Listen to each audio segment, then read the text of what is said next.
Amid the raging seas, when the roaring waves seemed ready to swallow the sky, a legend was reborn. Not in the pages of history, but in a new soul, someone who suddenly transmigrated into the body of WhiteBeard, the strongest man in the world. From the moment he opened his eyes, the ocean stirred and the heavens trembled. A single punch from him could split the seas in half, and one step was enough to make the entire new world tremble before the power of a Yonko. But that power was not meant for domination. It existed to protect his family, to protect those who called him father. And this is the journey that rewrites the entire legend of WhiteBeard. A man standing in the vastness of the great sea declared, "If you wish to lay a hand on my family, defeat me first." Marco awaited each captain's turn, each one filled with utter terror. They couldn't believe it was real from the start. WhiteBeard's father was resurrected. This kind of thing is too miraculous, absolutely miraculous. Gradually, the pirates on the island started describing WhiteBeard's resurrection story, one after another, and then Marco and the other captains were overjoyed and excited. The more determined I am to go and find WhiteBeard, my father. A few days later, the news of the WhiteBeard pirates captain sailing the seas struck fear into the entire world. The mere mention of WhiteBeard has once again stirred up the entire world. WhiteBeard, relying solely on his own strength, has reclaimed his position as one of the 4 emperors. Now, with the reappearance of the WhiteBeard Pirates division leader, the WhiteBeard Pirates are poised to rise again with a world-shaking force. Marco awaits his captain's appointment to declare to the world his official return to the new world, this vast ocean, and to once again follow WhiteBeard, his father, in his conquest across this new world. This news excited countless pirates. This vast ocean is even more exciting. This is absolutely a piece of land that will fill anyone with overflowing passion and excitement. Countless pirates went into a frenzy. The WhiteBeard pirates have returned once again. This vast ocean is destined to be engulfed in countless storms and tempests, countless passionate battles, and earth-shattering great wars that will soon erupt. Of course, there were those who celebrated wildly, and those who started taking action in the shadows, especially the underworld and the government, which were the most active. Rumors are circulating that the world government will secretly send forces to target WhiteBeard and his pirate crew. There were also rumors circulating that the underworld controlled a powerful figure of royal rank, secretly releasing messages intending to target the WhiteBeard pirates. Rumors circulated that this person came from a military organization in the North Sea, using the underworld to spread malicious messages targeting the WhiteBeard pirates. The WhiteBeard pirates have returned once again, and it's only natural that certain interest groups are being secretly targeted. The New World, a desert island. The entire island was a piece of yellow sand. Rumors said that a year ago, this place was an island where all 4 seasons were like spring. In the desert, there was no aquatic vegetation, but in the center of the desert, there was a palace. Sand. Kuro Box Dakota, you. In front of the palace, a New World pirate crew surrounded a man with a long, combed hairstyle and a cigar in his mouth, and said in a cold, unfriendly voice, "Someone in the underworld has offered a large sum of money. You'll have to come with us." "Go with you guys." Crocodile exhaled a ring of smoke, lowering his head to look at the several fierce-looking pirates in front of him. There wasn't a hint of fear on his face. Instead, he wore an extremely confident, triumphant smile. "Tell me, who is it that's so interested in me, and why do you want me to go with you?" "Someone suspects you have a special relationship with WhiteBeard. For a large sum of money, you'll come with us on a trip." This New World pirate crew, while not on par with the 4 emperors in terms of reputation, is still a renowned and exceptionally powerful pirate crew. They specifically accept certain commissioned missions from the underworld.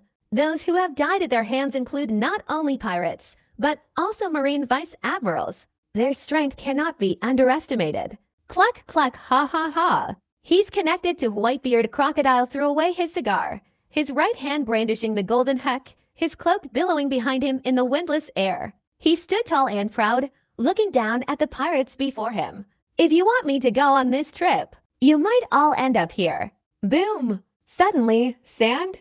Crocodile, at the foot of the upper desert strata, unleashed streams of sand, instantly raising a cloud of dust that obscured the sky, creating an awe-inspiring spectacle. "You really do have a connection with WhiteBeard. Even your laugh is so similar." "Captain, this time we haven't come to the wrong place." Logia type SASA fruit users. Others may fear Logia-type abilities, but we don't. The pirate captain, his longsword gleaming, swirled with dark hockey, his blade a mere finger's length. Crocodile, attack. Those who don't survive will die. Invasion of reincarnation. All that could be seen was sand. Crocodile suddenly pressed down on the ground with one hand, and in that instant, an extremely powerful force surged out. The ground cracked in a flash, and countless grains of sand exploded outwards, soaring high into the air with deafening roars, creating an unusually shocking scene. These pirates, charging forward recklessly, suddenly found themselves trapped in an impenetrable rift. They were all swept up into the rift, swallowed by the swirling sand, and their cries for mercy and struggles were futile. In an instant, each pirate was drained of their water and turned into a dried corpse. Hooray! A sharp whistling sound, followed by a flash of sword light slashing through the sand. Crocodile. This pirate captain, having crossed the rift, forcibly dodged the sand-enhancing power of the reincarnation swallowing formation, leapt up, and with his swirling hockey-infused armament sword, slashed at the sand. Crocodile. Ding. It's slow to say, but it happens very quickly. Suddenly, a figure appeared in the middle of the sand, blocking the way. Crocodile stood before him, holding the sharp longsword in place. Paramecia-type Quicket Fruit user, Mr. 1 to Shiji. Guaranteed nice. In an instant, the two clashed, swords flashing and blades clashing, flashing and howling, the sharp cries incredibly deafening, the snow-white blade gleaming dazzlingly. A perilous sword duel, a battle of swordsmanship where death awaited at any moment. Whoosh! Fresh blood gushed out, Mr. 1 to Shiji. Nice definitely got a sword thrust through his right shoulder. HMPH, Mr. 1 to Shiji. Nice snorted coldly, completely disregarding the fresh blood flowing from his own body. His expression remained unchanged, his legs transformed into swift flashing blades, the cold blades instantly cutting through the enemy. This man, who had once killed a naval vice admiral and captain, hadn't even had time to show any sign of joy before Mr. 1 to Shiji intercepted and killed him. Fresh blood splattered and fell onto Mr. 1's face, making him appear unusually cold-blooded and ruthless. Whoosh, Mr. 1 to Shiji. Nice fell to the ground, blood gushing from his head and shoulder, staining his clothes. He remained indifferent, gazing at the sand. Crocodile, in a low voice, said, Editor-in-Chief, we've obtained accurate information. WhiteBeard has hijacked a warship and is using the Beardy World Momo Fruit ability to quickly head to Gran Tesoro. He wants to participate in the World's Swordsmanship Tournament. Do we absolutely have to go and take WhiteBeard's head? Cluck cluck ha ha ha, Crocodile laughed loudly, lighting a second cigar. His eyes were full of anticipation. Only I can take WhiteBeard's head. Mr. 1 said without hesitation, let's go to Gran Tesoro right now. The world's greatest swordsmanship tournament, send me an invitation. New World, Golden City Gran Tesoro. The entire structure resembled a gigantic island, a golden pirate ship, resplendent in gold, breathtakingly beautiful, with neon lights flashing everywhere. The whole city was golden. Incredibly precious. Even the ground beneath the streets, the fountains along the roadside, and the neon lights of the fountains all simultaneously gleamed with dazzling golden light. The Golden City, always bustling with people, was even more so today, with countless humans, mermaids, giants, mink tribe, long-armed creatures, long-legged creatures, every race from around the world converging in this world's #1 golden gambling city. It truly lives up to its reputation as the world's #1 gambling city. A reporter with a lion's head and leopard's face, wearing a t-shirt and shorts, and wooden clogs, excitedly clutching a document, sighed and said, this place is absolutely stunning. No wonder it can host the world's greatest swordsmanship tournament. This kind of grand duel will definitely generate countless news articles, especially since WhiteBeard will also participate. At that moment, too scantily dressed, revealing the top beauties, walked past. Well, this reporter with the lion-like head and leopard-like face immediately brightened up upon seeing the beautiful women. His face was full of admiration as he stared intently at the two beauties, his gaze unwavering. What stunning beauties! Suddenly, his body instantly became transparent, and he stealthily followed the two women, their clothes revealing their ample figures. Even when he was close to them, still unnoticed, his eyes lit up, and he immediately reached out to touch the women's bodies. Plan! Suddenly, a flash of cold light appeared, and a sharp sword materialized, nearly severing both of their hands. Fortunately, this person reacted quickly, dodging a fatal sword strike. Otherwise, the consequence would have been the severance of both arms. The Ice Witch WhiteBeard. Seeing the sword drawn, the lion's head immediately let out a roar, quickly transforming into a transparent figure and retreating rapidly. This person was terrified. This was the Ice Witch, a member of the WhiteBeard pirates under their illustrious banner. No wonder she could witness his ability to shatter his own transparency. This eerie, hollow sound appeared out of nowhere, momentarily frightening everyone around, causing them to scatter in panic. HMPH. Transparent Absalom, you truly haven't given up on your original intention. Your audacity is boundless. All that could be seen was a figure clad in a princess-like purple dress, wearing a WhiteBeard cloak, holding a long sword, aiming it directly at Absalom. Your abilities are nothing compared to mine. Who would have thought that the lion-headed, leopard-faced guy was actually a subordinate of Gecko Moria, one of the 7 warlords of the sea, Absalom? This guy rescued Gecko Moria from Doflamingo's hands during the Battle of Mount Cap, and I thought he had some prospects, but instead he became a freelance writer, doing all sorts of side jobs like secretly filming. I wasn't peeking at you bathing under the pirate flag. I wasn't looking at you. Why are you still pestering me like this? Absalom said with a frustrated expression. He knew that while his transparent fruit ability could conceal his body, it couldn't conceal his voice or smell. Against a pirate of the Ice Witch's caliber, he had no chance of winning. He could only passively endure the beating. HMPH, WhiteBeard snorted coldly, his sword flashed, and he thrusted straight at Absalom. Whoosh! Absalom's sword had pierced his face, sending a stream of fresh blood flying. In pain, Absalom dared not act rashly, quickly rolling away and fleeing as fast as he could. The slightest movement on this side immediately attracted the attention of many pirates who had come to participate in the world's greatest swordsmanship tournament. The WhiteBeard pirates under their banner, Ice Witch WhiteBeard. I didn't expect her to also participate in this world's greatest swordsmanship tournament. I heard that the WhiteBeard pirates squad leader has appeared on an island. I wonder if they will come and join us. The WhiteBeard pirates, do you want to reunite? Quite a few people exclaimed. Some people were skeptical. I heard WhiteBeard will be participating too. Why isn't he here? Immediately, someone coldly said, HMPH. How naive. With WhiteBeard's status, how could he possibly go there like us? If you want to meet WhiteBeard, wait until the final battle to talk about it. There are friends in the city. But at this moment, the music was in full swing, accompanied by a resounding greeting and inquiry about health that echoed throughout the entire Golden City of Ruins. The entire Golden City was illuminated by neon lights that suddenly flickered, the golden light flowing and shifting, like a dream or an illusion. With a single, amplified sound from the entire Golden City's loudspeakers, a deep, seductive voice emanated. Thank you to all the friends who traveled from far and wide to participate in this world's greatest swordsmanship tournament. Whether you are a pirate or a marine, from the moment you step into this entertainment kingdom, you have only one identity. That is, a distinguished guest of Grand Tesoro.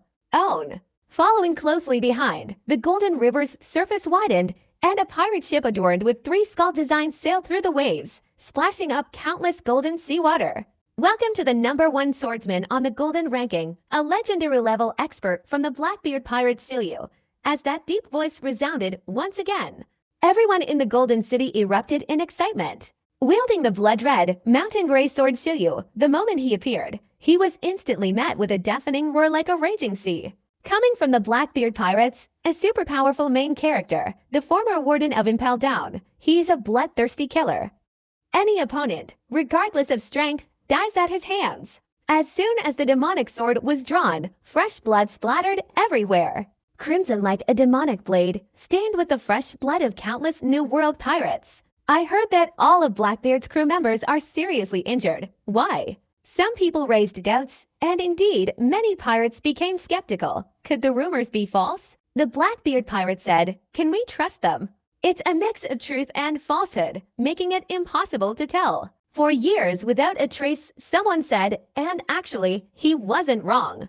The Blackbeard pirates are always unpredictable, and all sorts of rumors and news are sometimes true and sometimes false. It's only because of this time that the Blackbeard pirates conquered the incredibly powerful Charlotte family. One might believe that all of the Blackbeard pirates members were severely wounded. Most of the Blackbeard pirates members were likely seriously injured, with only Shiryu remaining unharmed. Some people say the same thing. Everyone only knows that Shiryu is very strong, but there's never been a definition of exactly how strong he is. Some think he's on par with the Admiral, some think he's weaker than the Admiral, and some even think the Admiral is more terrifying than him, a cold-blooded, bloodthirsty, murderous madman.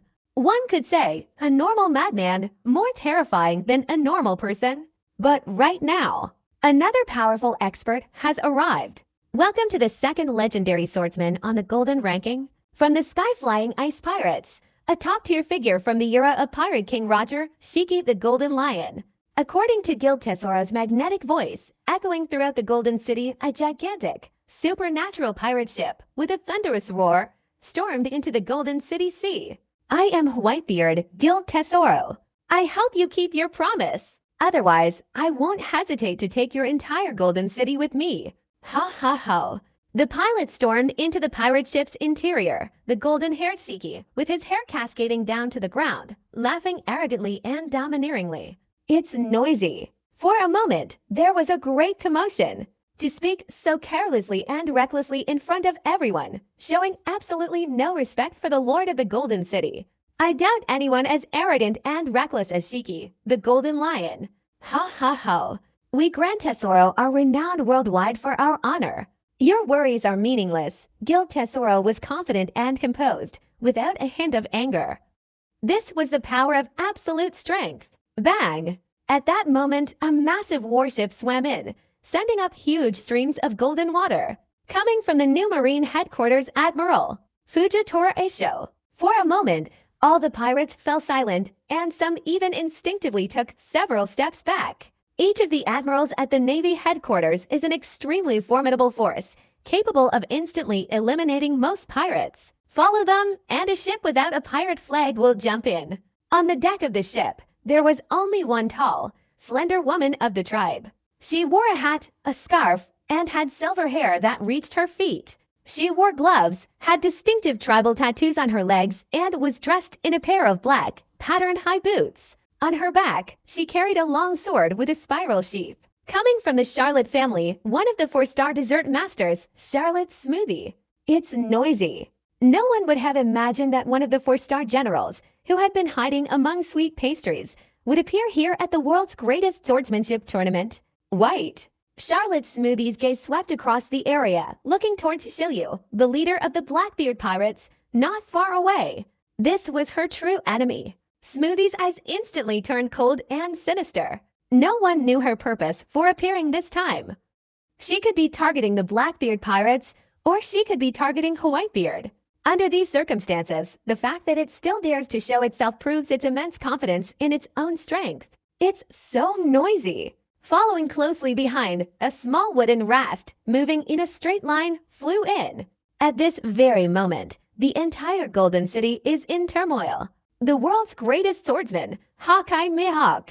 Recognized worldwide as the strongest swordsman, the sun god has now revealed himself and is participating in this one-time world's greatest swordsmanship tournament. Hawkeye's gaze swept across the numerous pirates on the island, and in an instant, many of them trembled. Anyone who had seen those hawk-like, sharp eyes would shudder. This was Hawkeye Mihawk. Cough, cough, cough. Suddenly, amidst the golden light on the street, a white-haired old man coughed twice, drawing everyone's attention. Oh my God! Who did I see? The Pirate King's right-hand man, Rayleigh, the King of Darkness. How could he possibly return to participate in this kind of sword-fighting duel that should belong to young people? This is the world's greatest swordsmanship tournament. How many powerful experts will be participating? My God, it's truly making my blood boil and my heart race. Everyone became incredibly excited, even trembling with excitement. Their enthusiasm was gradually igniting. WhiteBeard. Will he come? At this moment, someone asked the question that everyone was most interested in. WhiteBeard, Edward.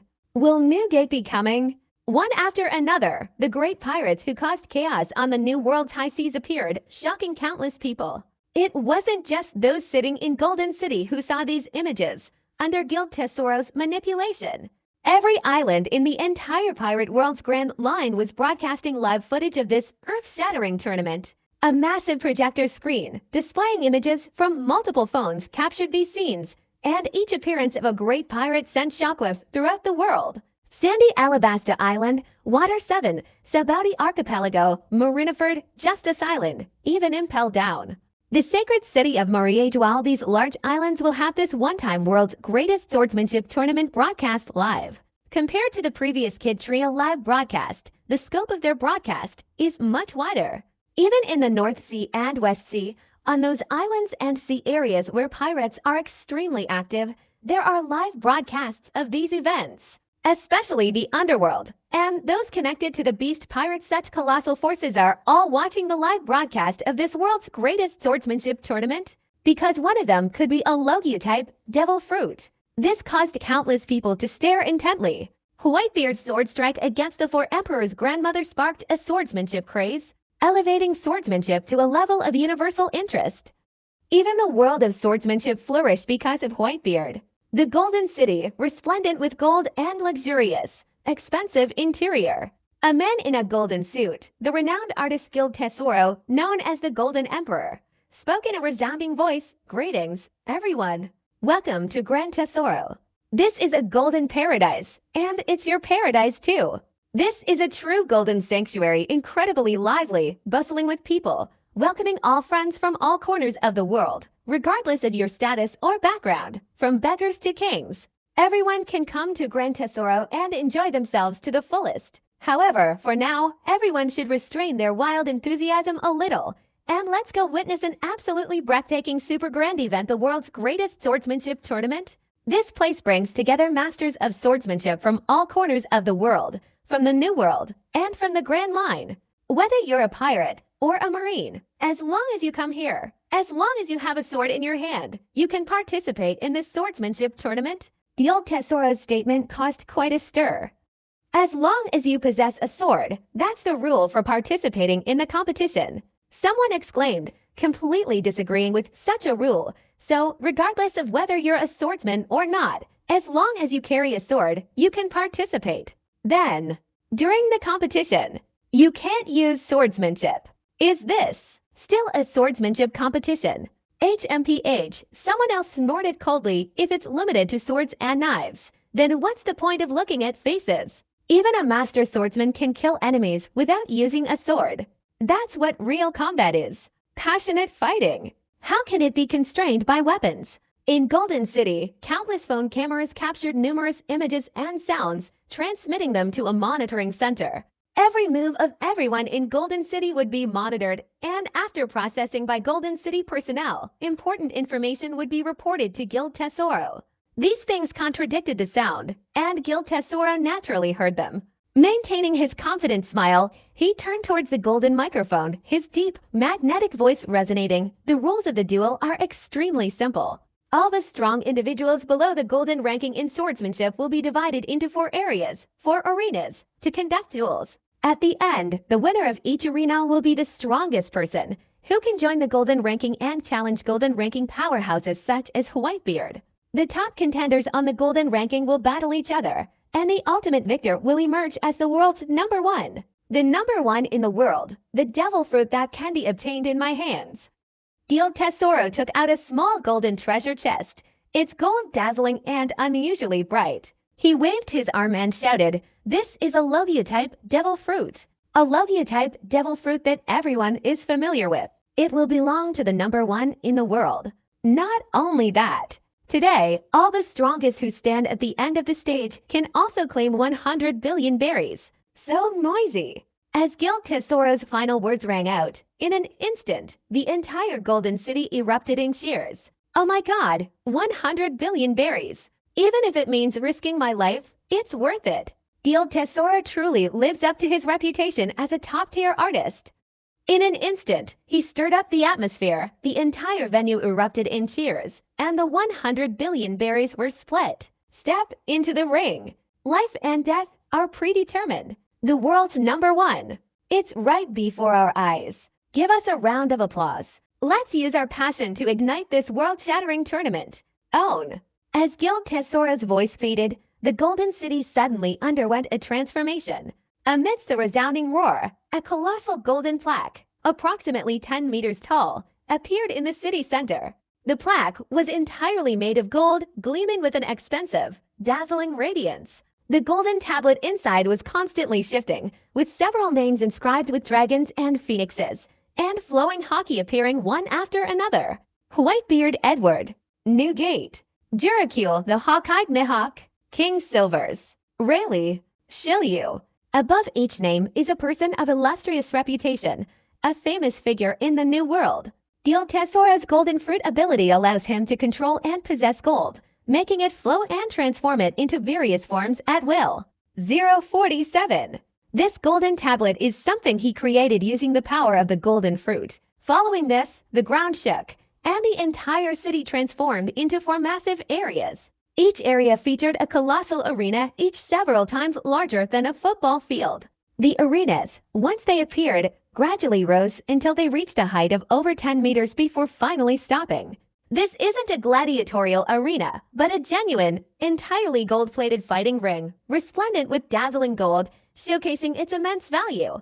High above the local stage was a projection screen, allowing viewers to watch the battle via projection or by climbing a skyscraper. Just being able to step onto this stage is something to be proud of. Someone sighed and said, in such a dazzling arena, only those with absolute strength can step onto it.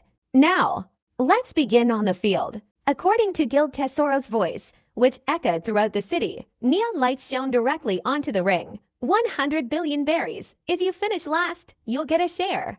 The world's greatest swordsmanship tournament has officially begun. The Golden City, the world's greatest swordsmanship tournament, features four golden arenas named after the four seas east, south, west, and north, and now astonishing battles are erupting. Sword light flashed and roared, each strike deafening, spreading everywhere, blood splattering as it went. In that golden arena, with the word West engraved on it, a young, bald man, wielding a bamboo sword, single-handedly slaughtered numerous pirates. All of you, combine your strength and kill him. Striking the lead bird, the bamboo swordsman displayed his fierce swordsmanship, enough to intimidate the vast majority of people.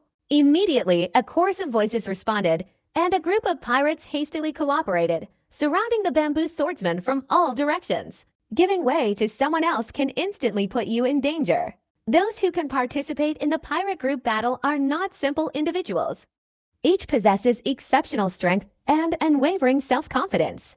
Only then daring to compete for 100 billion berries. Kill! Kill! Kill! A group of pirates, wielding long swords and large knives, charged wildly towards the swordsman holding the green bamboo sword, shouting and slashing at him. The blade gleamed like a fleeting shadow, cold and ruthless. One sword style. 3 bird dances. The bald-headed young swordsman, wielding the green bamboo sword, let out a low growl. Suddenly, the green bamboo sword in his hand flashed out, unleashing a green slashing attack. Following this, a 3-winged green bird of prey leapt out. Its 3 wings, like 3 incredibly sharp blades, could pierce through any weapon.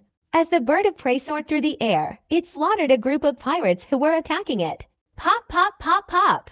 In the blink of an eye, the swords and blades were severed by the flapping wings of the blue flying bird. Following suit, the 3-winged blue evil bird, with its icy, blade-like wings, slashed at each pirate. In an instant, blood flowed profusely, heads rolled, and bodies were torn to shreds. Not a single one remained intact. Hi! Those watching the battle couldn't help but gasp in shock. Swordsman Shiba-Chu, you're the one! Someone recognized him. It was the same young man who, after watching the live broadcast of WhiteBeard and the old woman's battle, had gone crazy and called himself a genius swordsman. I can't believe that after not seeing him for half a month, he's become bald.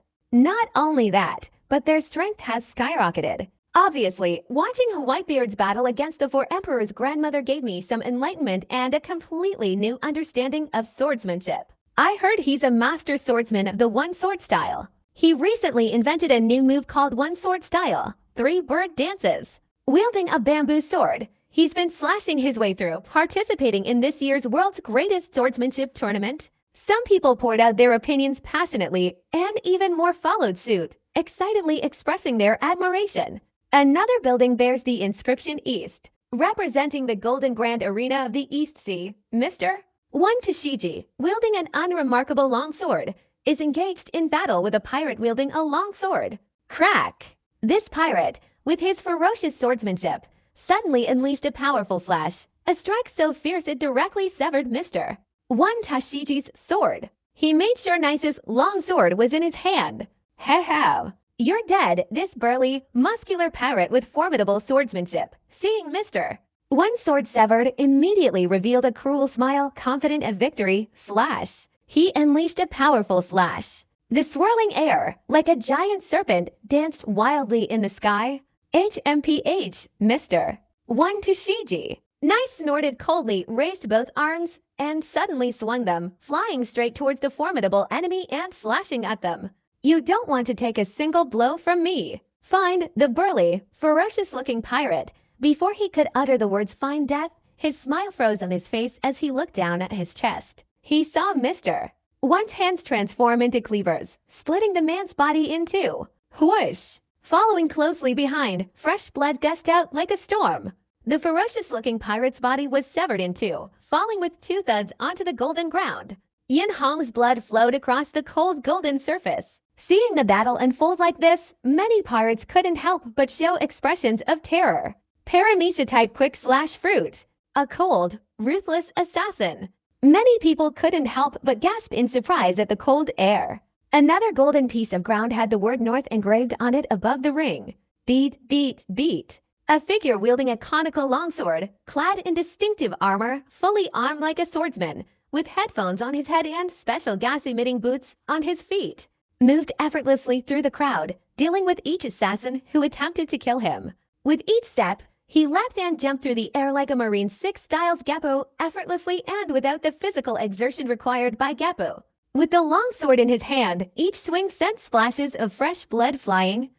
Every strike was a fatal blow, followed by the end of a life. As he passed along his trajectory, a line of corpses fell onto the golden ground, their fresh blood reflecting off the air beneath his feet as he leapt and bounded.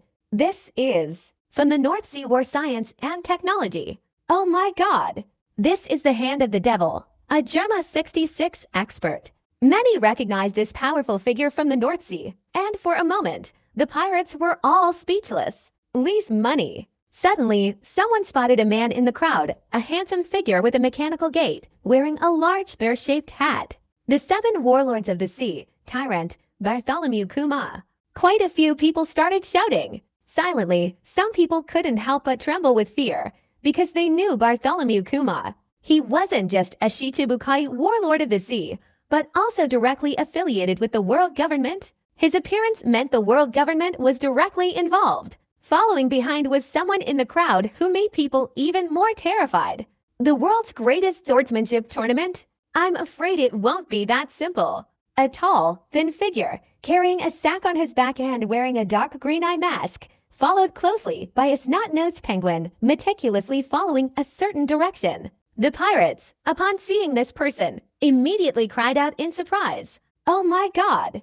Admiral Aokaji of the Marine Headquarters. How could he be here? Listen, he joined the WhiteBeard Pirates. I don't know if it's true or false. This is the world's greatest swordsmanship tournament. Something big might really happen. When Guild Tesoro first produced a Logia-type devil fruit, it ignited a fervent passion among countless pirates, inspiring them to charge forward with unwavering determination. Following Guild Tesoro's announcement of a plan to seize 100 billion berries, many hesitant observers were moved and joined this world's greatest swordsmanship tournament. Perhaps by now, outside the pirate group's courtyard, a terrifying aura could be faintly detected.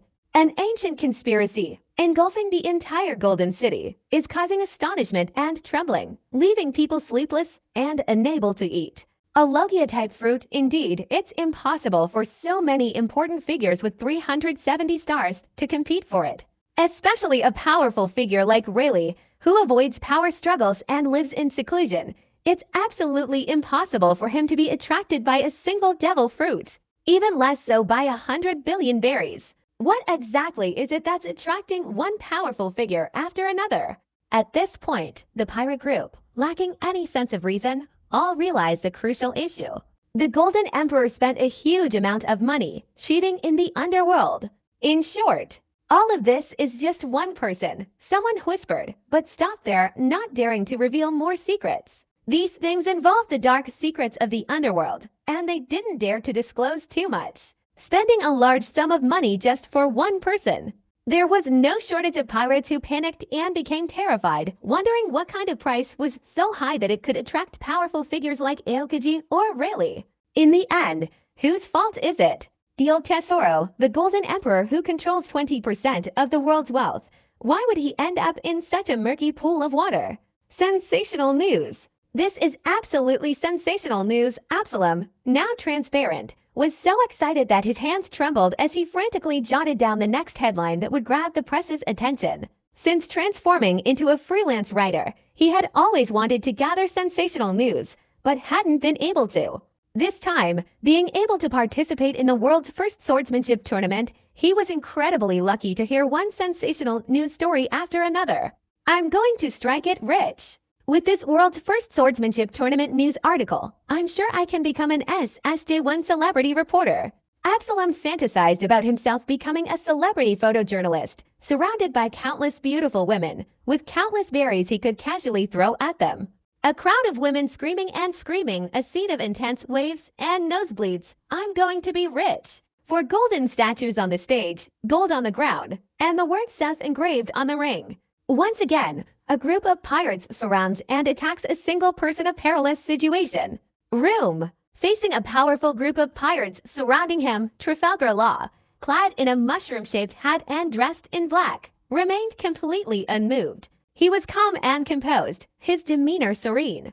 With a single, tranquil slash of his demon's cry surgical knife, he simultaneously released a half-spherical surgical space with his other hand. Suddenly, the demon's cry blade flashed. Then, in the blink of an eye, many pirates who surrounded him, wanting to kill him, were all cut in two. The head was in one place, the body in another. The strange thing was, these pirates, separated in half, didn't bleed a single drop of blood. Room. Slaughterhouse. His figure suddenly appeared on the other side of Trafalgar. Law coldly spat out a few words. Chow-choo, chow-choo. Then, a bizarre scene unfolded. These pirates, who had been cut in half, were all connected to other people's lower bodies. That's not all. At Trafalgar Law's original residence, empty spaces appeared, and countless living, beating hearts suddenly appeared, crashing to the ground with a loud bang. The golden ground, perfectly matched with each vibrant, dancing heart, presented an incredibly terrifying scene. Such a bizarre scene caused these pirates to scream in terror. It's noisy. Many pirates watching the battle from the sidelines, upon witnessing such a scene, couldn't help but frantically cover their chests and gasp in shock. The 7 warlords of the sea, Death Surgeon, Trafalgar Law. The sight of the stones jumping up and down on the ground sent shivers down everyone's spines, causing them all to show expressions of terror. Someone exclaimed, I heard that Trafalgar Law obtained the title of Warlord of the 7 Seas by taking 100 living pirate hearts. These monsters! How did they all swarm into Golden City to participate in this one-time world's greatest swordsmanship tournament? Are they all here for the title of world's greatest swordsman? Some people exclaimed in doubt, and many others expressed confusion and bewilderment about this. Maybe someone's coming, someone whispered. This person was clad in black clothes, wearing a black fedora, and carrying a steel pipe. He spoke, his voice not particularly old, yet it gave off a feeling of knowing many secrets that others didn't want known. Perhaps they are. WhiteBeard. WhiteBeard. Upon hearing this name, everyone was deeply shaken and their hearts raced. Yes, WhiteBeard. Why hasn't he shown up yet? The 4 major battle zones are about to end. Is this WhiteBeard? WhiteBeard, that's just a name, and the second time it's been mentioned. It's been brought up in battles. Watch closely. Many people were there, and they had all actually witnessed WhiteBeard fighting. Especially after WhiteBeard killed the 4 Emperor's grandmother, elevating his swordsmanship to a level that moved everyone. WhiteBeard's influence on swordsmanship increased, even overshadowing Hawkeye, who had become the world's greatest swordsman. That's right. Up until now, WhiteBeard still hasn't appeared. People all over the world watching the live broadcast of the pirate crew were also in a state of astonishment, wondering, where exactly is WhiteBeard? Why hasn't Whitebeard appeared yet? Sitting upright on a golden throne, Shiryu, his face hidden beneath a black pilot's cap, revealed a bloodthirsty and excited expression. Whitebeard, let me dampen your spirits first. Since your resurrection, the captain has been a disgrace. Whitebeard, he's still not here. Aokaji muttered to himself, carrying a huge travel bag on his back, while the penguin beside him was practically dripping with snot. How strange. Whitebeard, aren't you afraid to come closer? He sat cross-legged on a large golden lion-shaped throne, his hands clasped in front of him, his long golden hair cascading down. Beneath his thighs, the renowned swords Kogarashi and Oto clashed, their sharp blades sending chills down one's spine. Don't take this lightly, Whitebeard. He's probably not that kind of person. Fujitora Issue, clad in a long purple robe and purple scarf, closed his eyes and spoke with utmost seriousness. He lightly tapped his staff resting on his thighs, his sausage-like lips moving slightly as he uttered a few words. I have never believed that Whitebeard would be afraid of anything. For golden figures stood on the high platform, the one who achieved the ultimate victory was a powerful expert from Gemma 66's scientific and technological field. He wielded a large, drill-like sword that pierced through everyone on the platform, coldly and mercilessly, leaving no survivors. His strength surpassed the ordinary, a strength that instilled fear in all who beheld it. Congratulations to the mysterious powerhouse from the North Sea. First place, a complete victory. Kill everyone on the stage, every single one of the participants. Gil Tesoro shouted, his voice stirring up an intense atmosphere, and countless spectators cheered enthusiastically. First place, you have the honor of becoming a top-ranked swordsman on the Golden Ranking. Congratulations on gaining the qualification to challenge other top-ranked swordsmen at will. You! Who will you challenge? Gil Tesoro's golden microphone buzzed loudly. Swish, swish, swish. Everyone's eyes simultaneously turned towards this victorious figure, a mysterious and powerful warrior from Gemma 66, a man clad in cutting-edge technology. Everyone is waiting to see what he will choose. No matter who you challenge, it will be a spectacular and awe-inspiring battle. My purpose in coming here is Whitebeard. This pirate, wearing headphones and unable to see his expression, roared, Whitebeard, come out and fight me. Whitebeard, come out and fight me. Buzz, buzz, buzz. Each sound echoed, reverberating throughout the entire city. Especially the name Whitebeard. Those three words are even more captivating. Whitebeard, fine. He wants to challenge Whitebeard. Gil Tesoro exclaimed excitedly, waving his arms and shouting dramatically, hey guys, this powerful warrior is challenging Whitebeard. But Whitebeard hasn't arrived yet. It's noisy. Gil Tesoro's humor was one thing, but it surprised many pirates. However, Whitebeard was the real focal point of all attention. Why has Whitebeard never appeared? More and more people, out of curiosity, are wondering where Whitebeard has gone. Could it really be as the Golden Lion said, that they're too scared to come? Don't joke around. Whitebeard. How could he be afraid? This man, a high-tech warrior from the North Sea, used his overwhelming superiority, single-handedly killing every opponent present, leaving no survivors. His incredibly vicious blade pierced the heart of each opponent, taking their lives. He achieved this victory, and he has every right to be arrogant. Fresh Flower Bridge. Standing atop the high platform, he looked arrogant and smug, raising his head and loudly declaring, Whitebeard hasn't arrived yet. Or perhaps he's afraid to come. Quiet. The entire pirate-infested school fell silent, with only the voice of this Gemma 66 strongman echoing. To dare utter such arrogant words, one must either possess absolute strength and self-confidence, or be insane, daring to show disrespect to Whitebeard. Whitebeard, do you dare come out here and fight me? Whitebeard, come out and fight me to the death. This scientist technological warrior became even more arrogant, spouting wild nonsense and shouting at Whitebeard, Whitebeard, don't you realize you're terrified by these corpses scattered all over the ground? Own. Suddenly, an incredibly powerful and domineering aura surged forth, relentlessly crushing everything in its path. All that could be seen was the colossal, majestic figure of Whitebeard, his body resembling that of a god or demon, standing on a supersized projectile-like object, flying in at unparalleled speed. His white cloak billowed behind him as he charged forward, Whitebeard's presence on the projectile was utterly domineering. At this moment, everyone was utterly astonished. Boom, boom, boom.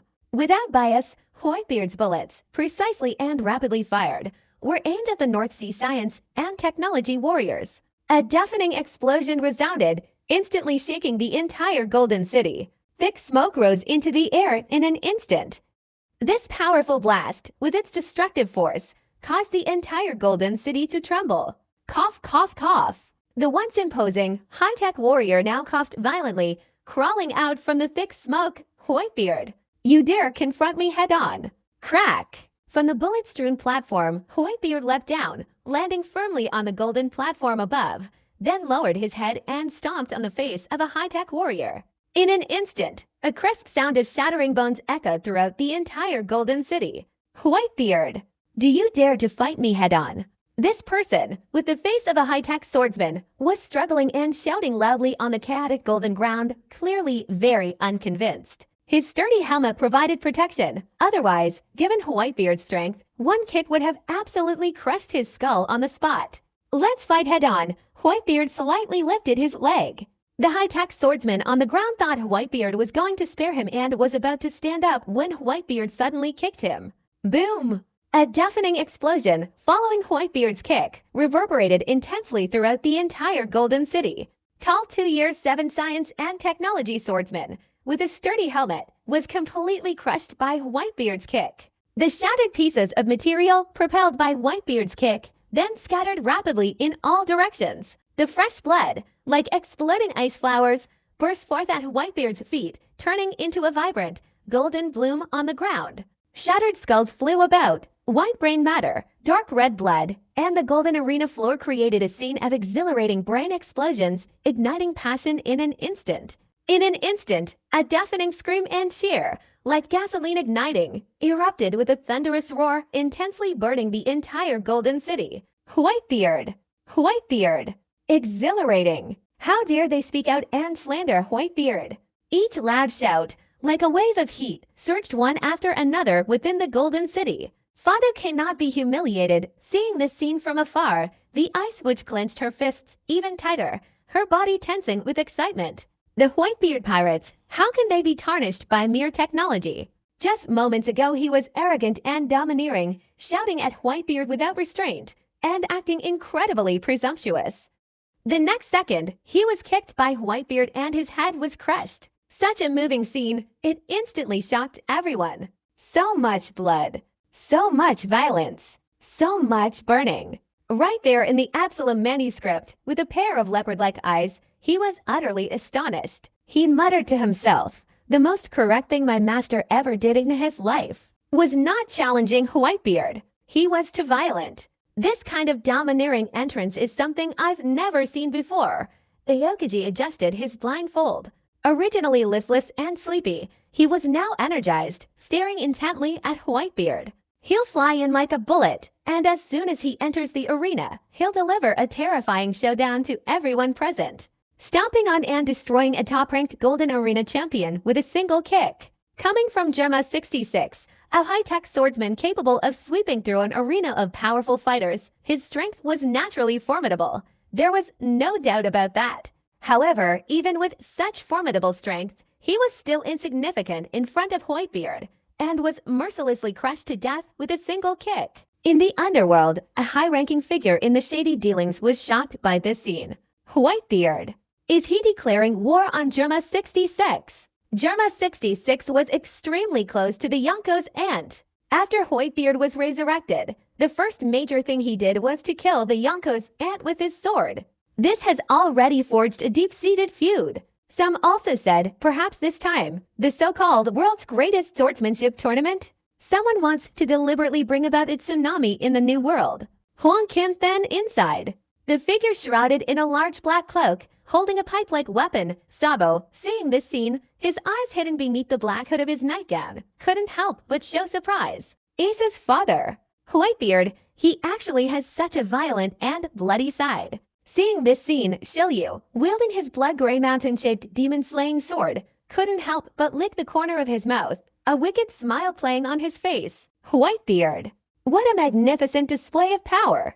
Even Guild Tesoro, who usually stood on the high platform explaining the world's greatest swordsmanship tournament, couldn't help but raise his eyebrows in surprise, thinking to himself, "Whitebeard. He's even more ruthless and decisive than the rumors say." The masses have been waiting for the arrival of the four emperors, Whitebeard, who single-handedly ascended to the four emperors' throne for the second time. Edward Newgate, as everyone hoped, makes his appearance. Guild Tesoro, worthy of his top-tier artist status, merely twitched his eyebrow before regaining his former confidence and composure. He held the clock in one hand and gestured loudly with the other, his voice booming as he energized the enthusiastic audience, constantly warming up the atmosphere. So, now 5.6 officially begins. The world's greatest swordsmen, the top-ranked golden ranking powerhouses, will compete. First, only 3 newcomers remain, free to choose any golden ranking powerhouse to challenge. Let's have a fight with Whitebeard. Suddenly, a voice filled with malevolent energy interrupted Guild Tesoro, saying, "I will take Whitebeard's head." Everyone's eyes followed the sound. All that could be seen was a man wearing a pilot's helmet and a prison warden's uniform, Shellyu, standing up. "We have to fight Whitebeard." Guild Tesoro was stunned, then his eyes lit up. Shellyu, a top-ranked expert on the golden ranking, is taking the initiative to fight Whitebeard. Since that's the case, we don't need to be bound by rules. We have the Blackbeard Pirates, Shellyu, the ultimate, most expensive golden platform. Come up here. As Guild Tesoro raised both hands, the original for golden arenas suddenly shook violently, and with a resounding roar, the 4 large arenas merged into one. A gigantic golden arena instantly materialized. This spacious arena is surrounded on all sides by a golden river, with streams of golden fountains gushing out from within. Expensive, dazzling neon lights, a chaotic barrage of gunfire in the ring. The arena shone with dazzling golden light, exuding an aura of immense grandeur, resplendent with gold, the golden light flowing and swirling, incredibly blinding. A breathtakingly impressive arena. If you wish to die, I will grant your wish. It's not impossible. Whitebeard stomped his foot, suddenly leaping up from the ground. His imposing figure suddenly jumped, and with unimaginable strength, he soared onto the golden arena, looking down at Shellyu below. "Blackbeard Pirates, if you don't know your place, I won't hesitate to slaughter you all." "Blackie, ha ha ha ha. Whitebeard, you're really a domineering type. Retire." Shelyu's eyes, held low by the brim of his hat, gleamed with a demonic light, like blood. Anyone with a weak mind who saw them would likely be left with nightmares of terror. How many people had he killed? How much blood had he shed to possess such malevolent eyes? Shellyu leapt onto the high platform, painting. The gray mountain-blotted blade, drawn out by Shellyu, turned a deep crimson like a demonic sword, radiating a terrifying blood-red light that dimmed the dazzling golden arena. TSK. Seeing this demonic sword drawn from its sheath, many pirates couldn't help but gasp in shock. Rumor has it that anyone who has ever seen Shellyu draw the blood-gray mountain blade from its sheath has died under the demonic sword. Once the demonic sword is drawn, blood will surely flow on the spot. When someone shouted like that, countless pirates were shaken to their core. This type of sword is absolutely not something an ordinary person can control. It's no wonder Shellyu was so ruthless. Back when he was the warden of Impel Down, he indiscriminately killed prisoners, which led to his dismissal from the warden position and even imprisonment within Impel Down. Listen, ever since the Blackbeard Pirates entered the New World, countless souls have died at Shelyu's hands, countless souls have perished under his vengeful sword. It is said that wherever Shellyu goes, a fierce wind will rise, leaving the ground covered in blood. Many pirates were terrified because of it. Some say Shelyu's strength is not equal to that of the Admiral, even though he is more fearsome in terms of destructive power than the Admiral. Especially that demonic sword, it strikes fear into people's hearts. Spacious, but no taller than the golden platform. Shelyu's blood-red mountain gray blade hadn't fully unsheathed itself, only a small portion had emerged, yet it dimmed even the golden light, revealing just how terrifying the blood-red light of the demonic blade was. When I kill, I never look at the person opposite me, whether they are old, weak, or sick. Oh! Shellyu moved with the speed of a whirlwind, his energy swirling freely, the air emitting a choking sound, leaving behind his dark silhouette and a lingering scent of blood. The black sword, gleaming in the wind, suddenly flashed with a crimson light. Shellyu, wielding his demonic sword, unsheathed it completely and with a single strike, he slashed towards Whitebeard. Painting. The sound of the clashing weapons was terrifying, incredibly jarring. Suddenly, Whitebeard thrust his sword forward, the tip of the blade directly striking Shilyu's advancing, gray, blood-red mountain-like blade. As the blades clashed, swirling streams of red energy, like dancing serpents, emanated from between them, emitting muffled, ghostly wails. "Did Blackbeard send you to kill me?" Whitebeard lowered his head, looking at Shilyu. His right hand, gripping his sword, suddenly leapt up, and a powerful force, along the sword's trajectory, suddenly surged towards Shilyu. The sword vibrated, shaking the air as if it were a tremor. Boom! A terrifying force, transmitted from the sword into the gray mountain-blooded blade, suddenly pushed Shilyu back. His entire body traced a trajectory on the golden ground, spinning backward more than 10 meters. The demonic sword in the air traced a red arc. Shilyu neutralized the shockwave, and with a sudden tremor of the sword, the sky was filled with sword light like a blood rain. At the moment when the blood rained down like 650 drops, the raging storm held. The muffled sounds incessantly echoed in their ears, and the pungent smell of blood permeated the air, causing many pirates watching the battle from afar to freeze in place. Even with slightly less strength than the pirates, he felt his legs turn to jelly, and the fear in his heart caused his body to tremble. This must have been stained with an unknown amount of fresh blood to create such a storm of blood. With a single flash from Shilyu, streaks of blood-red sword light simultaneously shot towards Whitebeard. Die! Concealing the blood-red sky, Shilyu himself thrust his sword forward, aiming a direct blow at Whitebeard. Amidst the blood-red rain, Whitebeard suddenly thrust his sword forward. Everyone only saw a flash of blood-red light, followed by 2 streams of fresh blood flying through the air. After a moment, the blood rain stopped. Whitebeard held his sword, the tip piercing Shilyu's left shoulder, leaving Shilyu hanging from the sword's tip. Fresh blood spurted out, then flowed down the sword, continuing to trickle down. Whitebeard was injured just like that. This is for those who are moved. Swords flashed and gleamed in an instant. Whitebeard's sword pierced Shilyu's shoulder, and the latter did the same, his sword piercing Whitebeard's skin. Although only half of the blade had pierced it, the fresh blood, as if still alive, flowed backward in a grayish, mountain-like stream. Despite being pierced through the shoulder, Shilyu's expression remained as cold as ever, as if the one pierced wasn't him, and this body wasn't as stable as his. Blood kill. The demonic sword seemed to disintegrate into countless volcanic ash particles. Each particle of volcanic ash fell, creating a terrifying scene of volcanic dust obscuring the sky like a volcanic eruption in an instant. These fragments, imbued with the terrifying destructive power of ashes, simultaneously flew towards Whitebeard. "Get out of here!" Whitebeard suddenly swung his sword, the blade carrying Shilyu through the air with a howling sound, blood splattering like crimson threads in the air. Then Whitebeard raised his sword high, displaying an overwhelming and domineering aura, like a sledgehammer on the execution platform, and with a loud shout, suddenly unleashed a single strike. Below lies the golden earth. If that's the case, then chop it down. Even someone with a tough physique couldn't handle it.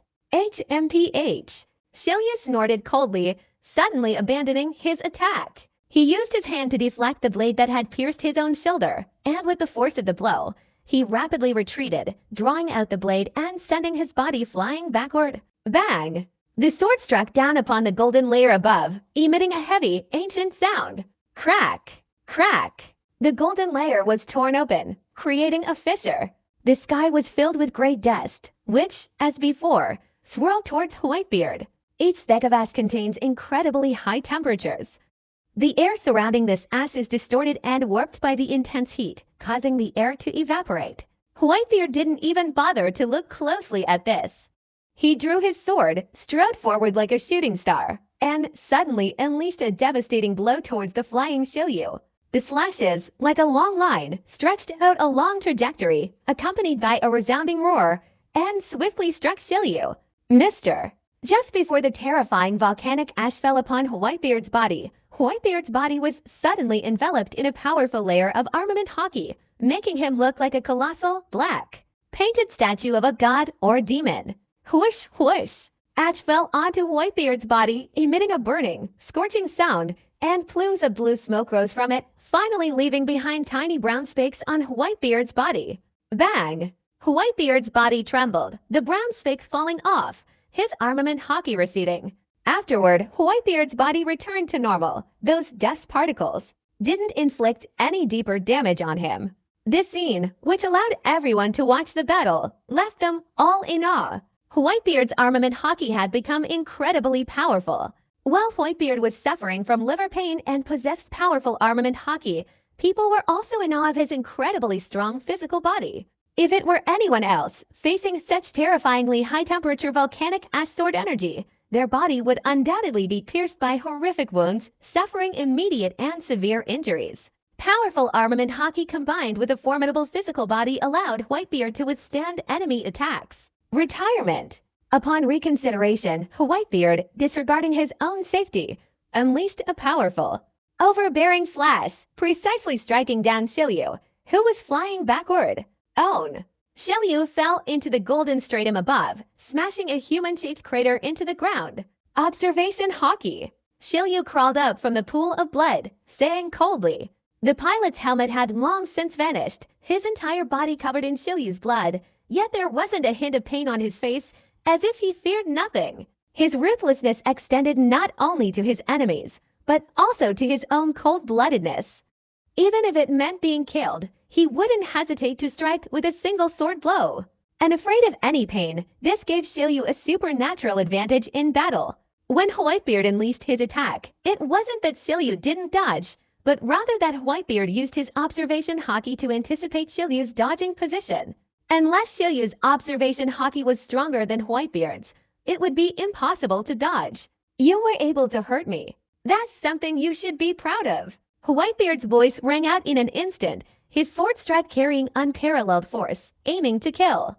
With the sword in hand, powerful hockey swirled and roared, creating swirling energy wherever it passed, like a growing dragon dance, like thunder, unleashing an unstoppable force. Beat, beat, beat. Shilyu kicked Geppa without any intention of dodging Hehe, and charged straight at Whitebeard with a sword slash. The gray mountain-like blood-red sword left a trail of blood-colored sword shadows in the air, and these blood-colored sword shadows quickly converged on Whitebeard.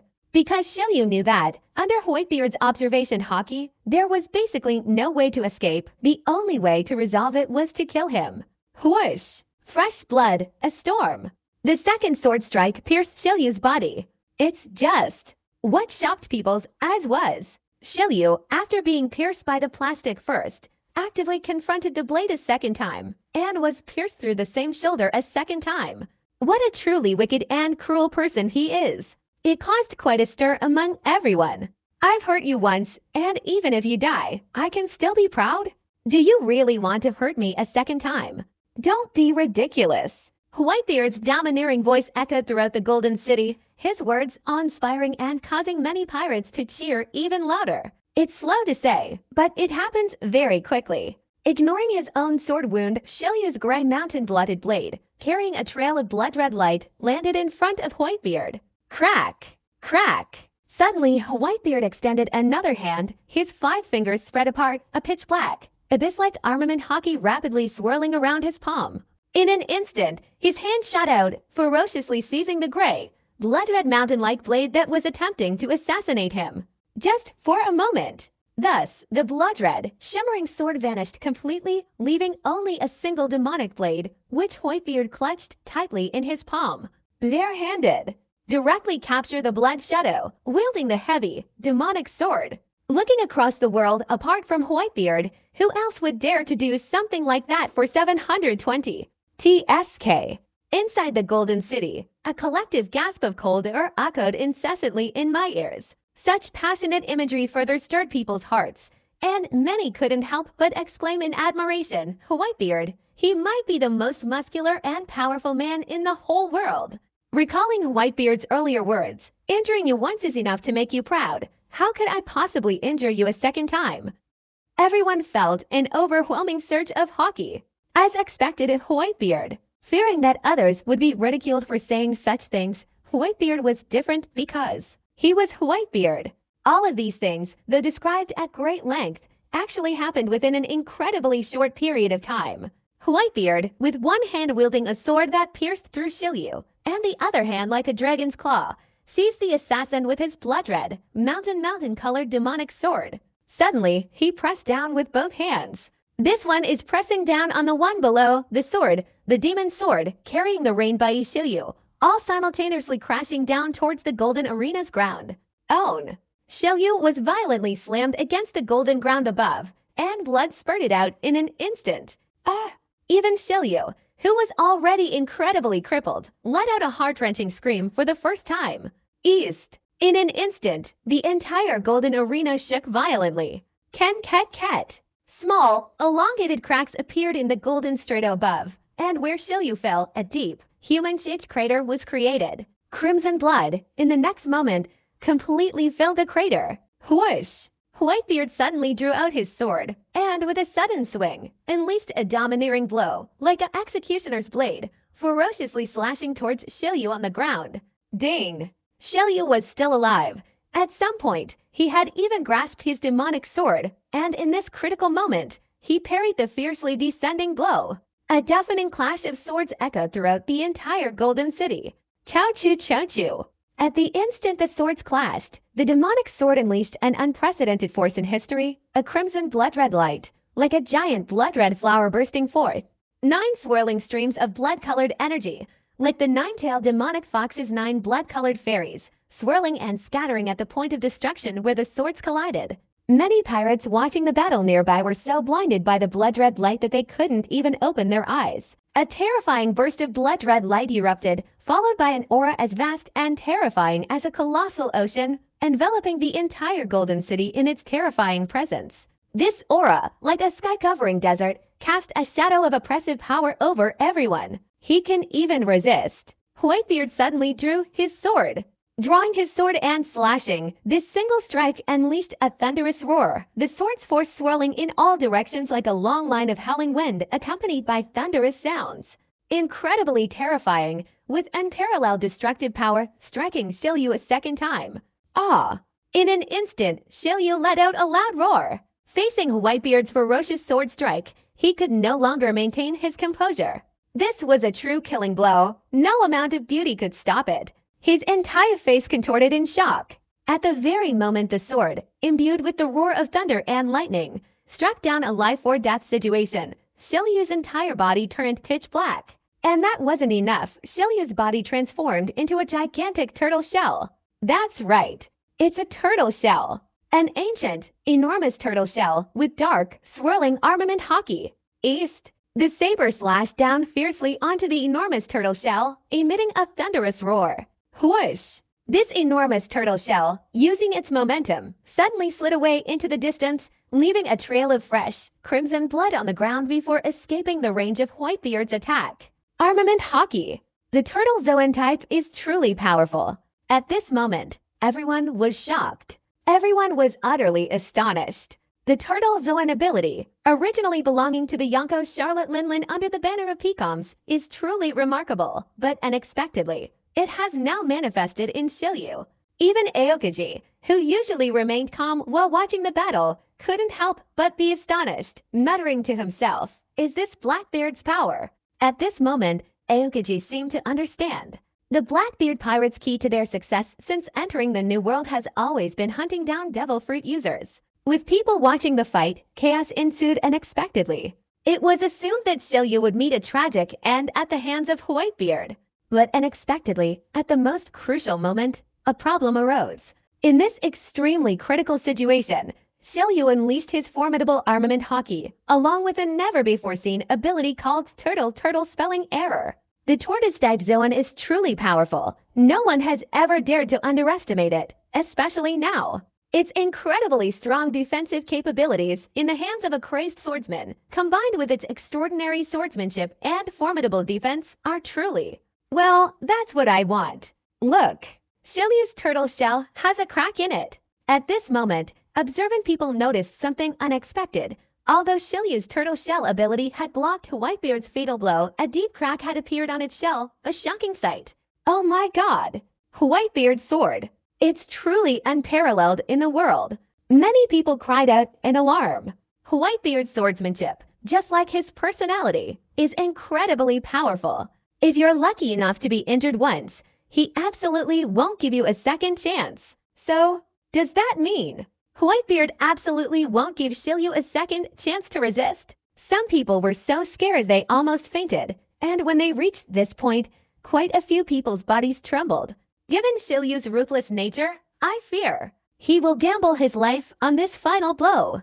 Everyone held their breath, their eyes wide with anticipation, staring intently at the golden light on the high platform, ready for a fierce battle. Everyone is waiting for this final battle, a fight to the death. The new world has fallen into the hands of the Blackbeard pirates and their sweet island crew. The Blackbeard pirates, a group of injured and disabled crew members, were now intently watching the live broadcast of the world's greatest swordsmanship tournament, especially when they saw the final, shocking crack that appeared on Shilyu's turtle shell. Everyone's eyes fell silent. Captain, it's just like Shilyu's situation, not very good. The champion's title was Jesus. Burgess, with bandages wrapped around him, had been grinning broadly while watching the live broadcast, but at this moment, he couldn't help but show a hint of caution and worrying. Thief, ha ha ha ha. Blackbeard grinned broadly, revealing a missing tooth, like a gambler about to lose everything, yet still maintaining his confident smile. Shilyu knows what he's doing. Don't worry. I have a feeling this is very dangerous. Having remained silent and composed, Q finally spoke, his face filled with solemnity. The turtle's abilities are truly formidable. It couldn't possibly withstand WhiteBeard's flash. Many members of the Blackbeard pirates remained silent. They knew this better than anyone. Being able to stop WhiteBeard's attacks once or twice was equivalent to saving 1 or 2 lives. Ha ha ha. Let's bet on who dies first. It will be WhiteBeard. Blackbeard was the only one who managed to stay calm.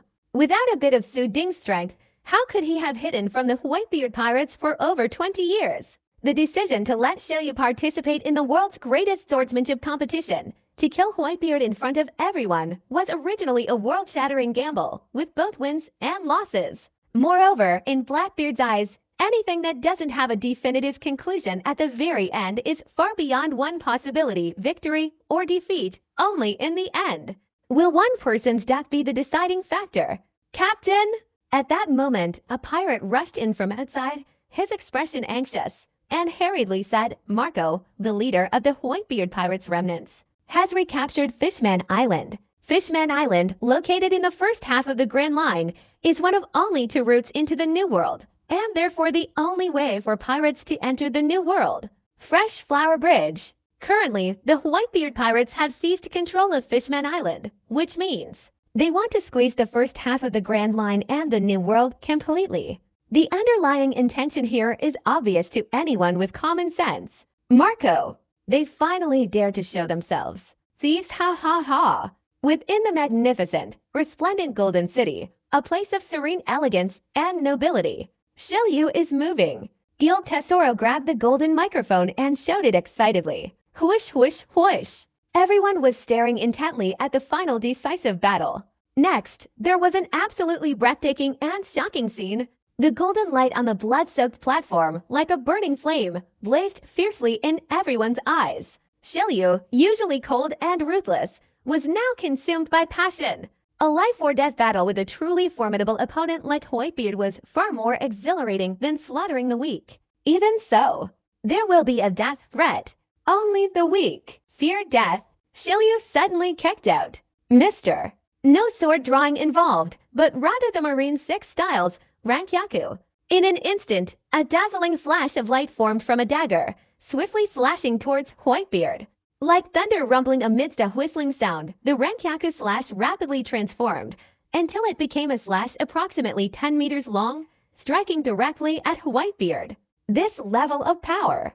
Don't even think about using it in battle before you die. Facing the ferocious, roaring Rankyaku slash, WhiteBeard showed no fear whatsoever, not even the slightest intention of dodging. The Rankyaku unleashed a dazzling burst of light, slashing towards WhiteBeard. For a moment, the entire golden platform was enveloped in a blinding white light, so bright that the people below couldn't even open their eyes and dared not look directly at it. A blinding white light emanated from within, and all that could be seen was WhiteBeard standing calmly, unleashing a punch with one hand. Just a fleeting moment of immense armament hockey swirling within his fist. The fist was thrown, black energy swirling around it, roaring in all directions. This punch had the power to shake the heavens and the earth. Crack! Crack! From a distance of just over 10 meters, the dagger, under Whitebeard's punch, shattered like glass with a resounding crash. In an instant, it disintegrated, and streaks of white light shot out in all directions. Within the White 3-7 void formation, swirling black energy resembled a long line of destructive energy, and anything that touched the white light instantly vanished. The image is incredibly massive, leaving people utterly thrilled. Within this white light, a flash of blood-red light suddenly appeared. Originally, Shiryu had already kicked Geppo, chased after Rankyaku, and was close to Whitebeard. However, Shiryu still didn't draw his sword. As he approached Whitebeard, Shiryu had already unleashed the Marine 6-style Sword, pouring all his strength into it. A flash of light erupted as he drew near Whitebeard. Shiryu's body soared through the air, and with a mountain-heavy reverse kick, he sent Whitebeard reeling. Boom! Whitebeard threw a punch, then took a kick from Shiryu. Chou-choo chou-choo. The two powerful figures clashed violently, instantly generating swirling, serpentine streams of energy. Two powerful types of armament hockey caused the swirling energy to turn a dark, ominous color mixed with blood red and golden light. Each swirling energy transformed into a bizarre dark purple hue centered around Whitebeard's fist, like countless dark purple serpents flying in all directions. Whitebeard, with one hand, pinned Shiryu's leg down, then violently slammed him to the ground. East. Shiryu, in a life-or-death situation, transformed into a black turtle form, its cell touching the ground, and with immense force, it slammed into the golden earth surface, emitting a heavy, thunderous sound. The golden strata were smashed, creating a deep hole. Crackling sounds. Shiryu, who was rolling around, was propelled upwards by the impact force. With a crisp sound, his entire black turtle shell behind him was covered in a dense network of cracks and a dense network of shockingly long, thin blood vessels. Neither of them drew their swords, yet every strike was incredibly dangerous, threatening to end their lives at any moment. Once either of them draws their swords, bloodshed is inevitable, and at least one person will meet their demise. Chou-choo chou-choo. Without stopping for a moment, Shiryu spun around in the blink of an eye, and suddenly, in the middle of the attack, unleashed approximately 10 terrifying Rankyaku kicks. In an instant, countless incredibly dangerous and dazzling white beams at cunning angles struck Whitebeard from every direction, encompassing the entire area. If a shockwave were to appear, facing such a ferocious attack, Whitebeard would only need one punch. That is to say, without any warning signs, things have become much more dangerous. Shiryu understood this point clearly, so he used Rankyaku to attack. He only needed to momentarily stall Whitebeard, causing him some trouble, before he could find an opportunity to strike a deadly, bloodthirsty blow that would end his life. Whoosh! Whoosh! Whoosh! Suddenly, Whitebeard swung his right arm like a whirlwind, constantly changing positions, creating a momentary whirlwind of howling and screeching sounds. Long storm. Everyone was utterly astonished. All they saw was Whitebeard constantly changing his sword stances. A terrifying storm of energy formed in an instant with each change of sword technique, radiating a fierce and overwhelming aura. A surging force. Even those watching from afar had their clothes blown around by the wind, and even their lips were chafed by the strong gusts of wind while they spoke. Even a short distance between two people was jostled and thrown left and right. This terrifying, surging momentum frightened a group of people so much that their faces turned pale. Boom, boom, boom. The storm was forming at that moment, like a series of thunderous explosions, its momentum overwhelming and incredibly terrifying. Ken ket ket. Possessing the Rankyaku dagger, the blade, amidst the storm below, shattered into countless white fragments that were sucked into the storm. For a brief moment, the storm flashed with dazzling white light, becoming even more terrifying. HMPH. At this opportune moment, Shiryu moved, the gray mountain-shaped blood blade in his hand emitting a dazzling blood-red light. Even with a huge fist-sized hole in his shoulder, gushing with fresh blood and revealing eerie white bones. Even with numerous dense bloodlines crisscrossing his back, the wounds left behind when he transformed back from his turtle form to his human form, Shiryu's speed remained as fast as lightning. The gray mountain-like figure, stained with blood, left a trail of blood-red lightning as a phantom image in the air. Boom, boom, boom. Whitebeard, wielding his sword, ferociously hurled it forward. The sword was thrown with terrifying speed, instantly creating a thunderous roar, piercing through the very air. The storm is raging. Following the momentum of the sword thrusting out, it swept towards the blood-red lightning bolt. In the blink of an eye, Shilyu plunged into the whirlwind. Oh my god! A blood-red storm! In the blink of an eye, that flashing white storm transformed into a blood-red storm. This scene left countless people utterly astonished. Blood-red within the whirlwind, the blade pierced through Shilyu, sending him flying outwards, leaving behind a blood-colored trail of screams. Finally slamming violently into the golden earth surface with an earth-shattering crash. This was the effect of powerful observation hockey. WhiteBeard's sword pierced through the air, and in the blink of an eye, he had already guessed Shilyu's location. A single sword strike pierced through the body. Even the turtle, with its formidable abilities, couldn't withstand WhiteBeard's overwhelming attack. At this moment, half of Shilyu's body was pierced and shattered by the blade. Perhaps Shilyu is as ruthless as ever. Just as he said, only the weak fear death. Ruthless as he was, death was merely a blink of an eye, nothing to him. As the blade pierced him, the blood-red mountain-shaped blade in his hand, imbued with earth-shattering killing intent, unleashed its devastating power. Retirement! Almost simultaneously, from one side of the storm, a blood-red bolt of lightning, emitting a deafening and terrifying explosion, suddenly struck WhiteBeard's heart. There's no escaping it. This is Shilyu's fatal blow. We cannot allow anyone to escape at will. Without a word, WhiteBeard gathered strength in his other hand and suddenly unleashed a punch. The black fist, parrying like a sudden lightning strike, unexpectedly hit the gray mountain of blood. Boom, boom, boom. In an instant, swirling streams of blood-red energy centered around the gray mountain of blood, simultaneously shot towards WhiteBeard's fist. Whoosh, whoosh, whoosh. The blood-red demonic light flashed, illuminating the gray mountain-like blood blade. Suddenly, the sword's body disintegrated, breaking apart into terrifying pieces of dark brown dust. Volcanic ash death. This contained terrifying power, using the disintegration of the sword's body and the disappearance of the demon blade as the price, releasing volcanic dust that, at an extremely fast speed, shot towards WhiteBeard. This dust cloud, far more powerful and terrifying than before, engulfed the air around the shore, causing it to shatter into pieces. Its power is unimaginably astonishing.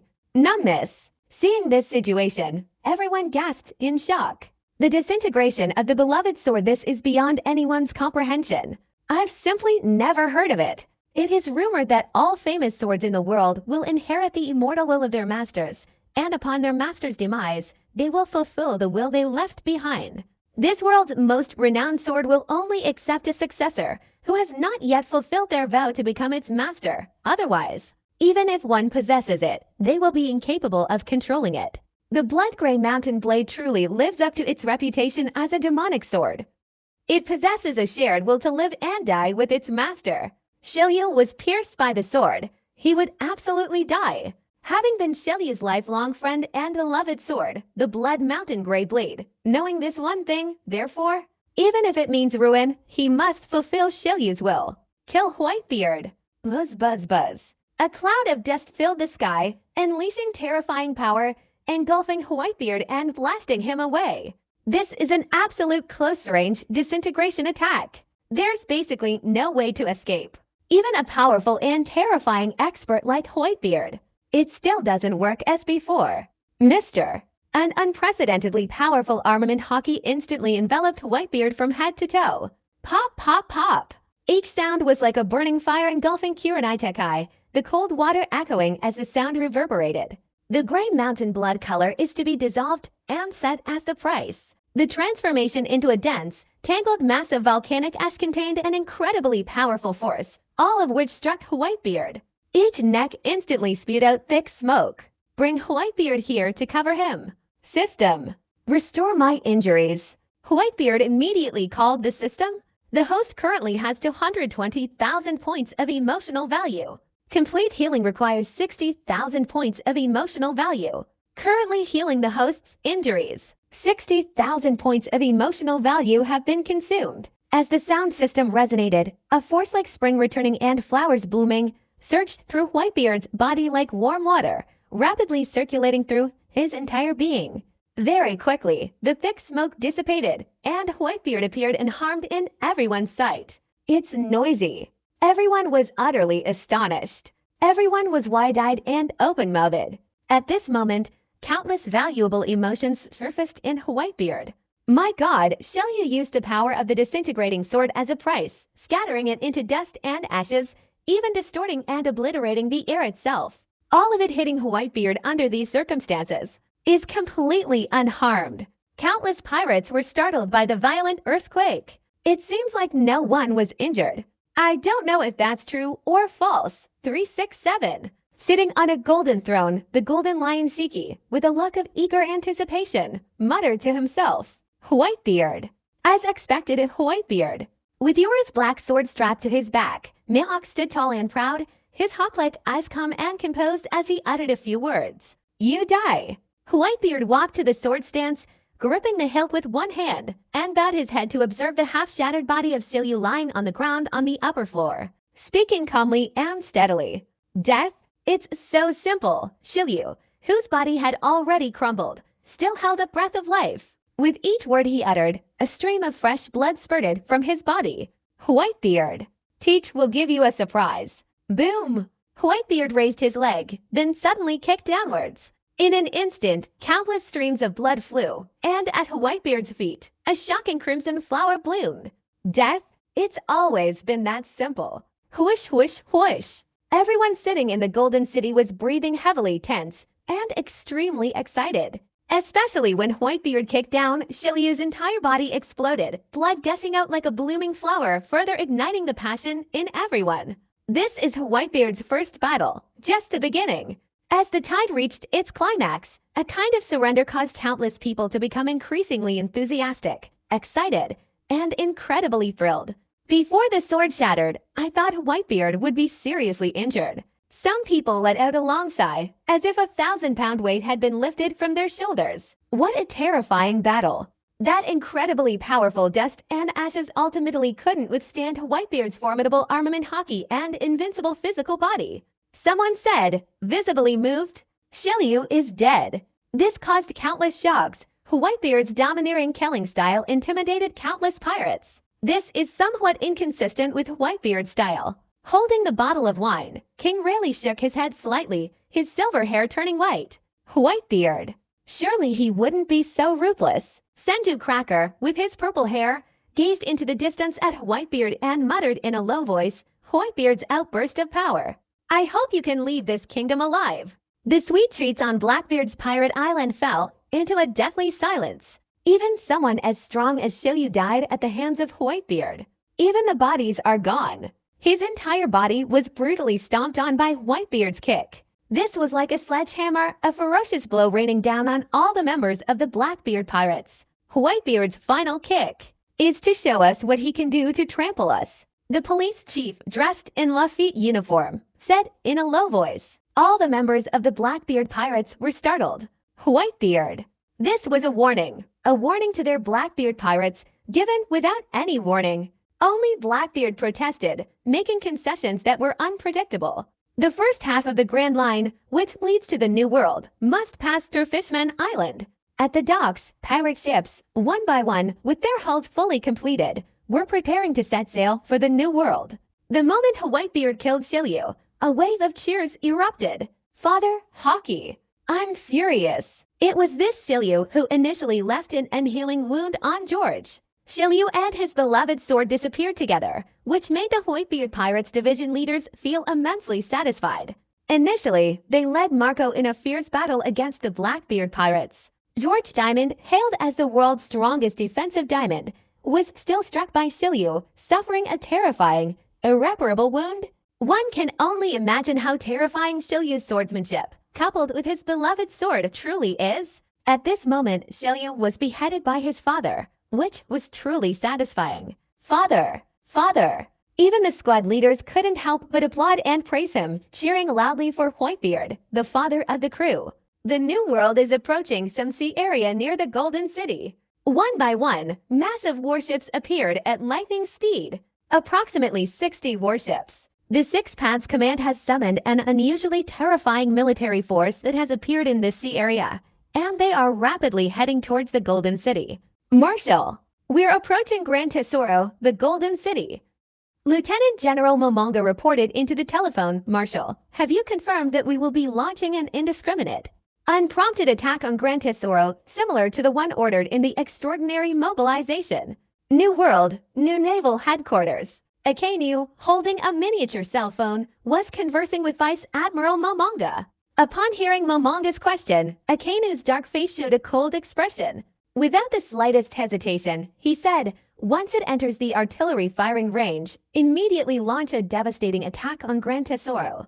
Akenu hadn't finished speaking when another phone on his private jet started ringing incessantly. Wait a minute, Akenu didn't hang up on Momonga, but instead picked up the other end of the phone that was ringing incessantly. Sakazuki, you're getting bolder and bolder. A nearly roaring voice of one of the 5 elders came from the other end of the phone. Who gave you the authority to deploy 60 large warships to besiege Gran Tesoro?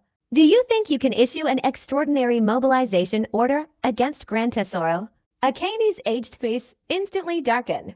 The 5 elders' loud shouts could be transmitted directly to Momonga's end via another telephone receiver. Akenu had just issued an order in his capacity as admiral, and before he could even hang up the phone, he was met with a loud, angry reprimand from the 5 elders. Where could Akenu possibly hide his aged face? For a high-ranking naval marshal to be so aggressively yelled at right in front of his subordinates is truly humiliating.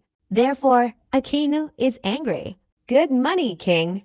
Gran Tesoro has gathered countless pirates. These are all extremely vicious and evil people. Surely they can all be caught in one fell swoop. Akenu's face darkened, and he roared angrily into the phone at the 5 elders. Ever since Whitebeard's resurrection, Akenu has repeatedly faced the 5 elders' reprimands. He's had enough, especially in this situation. For Akenu, who upholds complete justice, he absolutely cannot let Gran Tesoro seize this once-1,000-years, one-time opportunity to wipe out countless pirates. Moreover, Whitebeard is also here, Gran Tesoro. Sakazuki, are you out of your mind? In the sacred land of Mariejwa, one of the 5 elders roared angrily into the telephone, immediately halt the entire advance. Have all warships hidden. Wait for our orders. I feel that now is the best time to attack. Capture all the pirates in one fell swoop. Bombard them all without distinction. Akenu's voice was heavy with anger, but he was instead reprimanded by the highest echelons of the world government. It was better to stick to his own opinion, especially since Akenu believed Gran Tesoro had always been a gathering place for criminals. Sakazuki, if you don't want to be the Marine Admiral, we'll consider replacing you immediately. Collapse. The 5 elders showed no respect for Akenu whatsoever. After speaking, they immediately died. Akenu's face turned completely black with anger.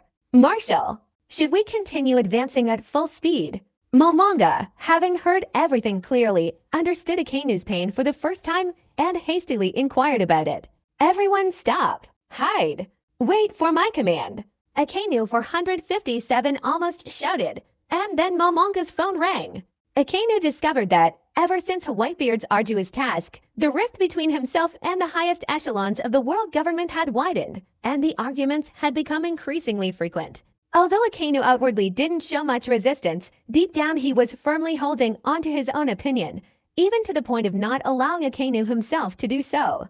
This would later be the foundation for a world-shattering battle. The Golden City shone with dazzling golden light. Shiryu, from the Blackbeard pirates, challenged Whitebeard and failed, losing his life. Let us Whitebeard fans cheer with joy.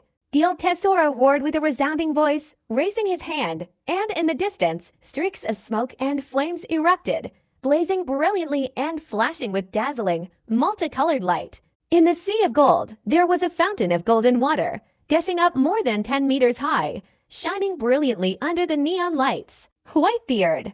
Whitebeard! The entire Golden City erupted in cheers, the air filled with the clamor of people and overwhelming support. Who? Everyone here cheered wildly at that moment, when the golden-haired Shiki, with his hair cascading to the ground, suddenly flew up into the air, soaring towards Whitebeard's golden arena. With long, golden hair fluttering in the wind, Shiki, wielding his legendary sword, landed opposite Whitebeard.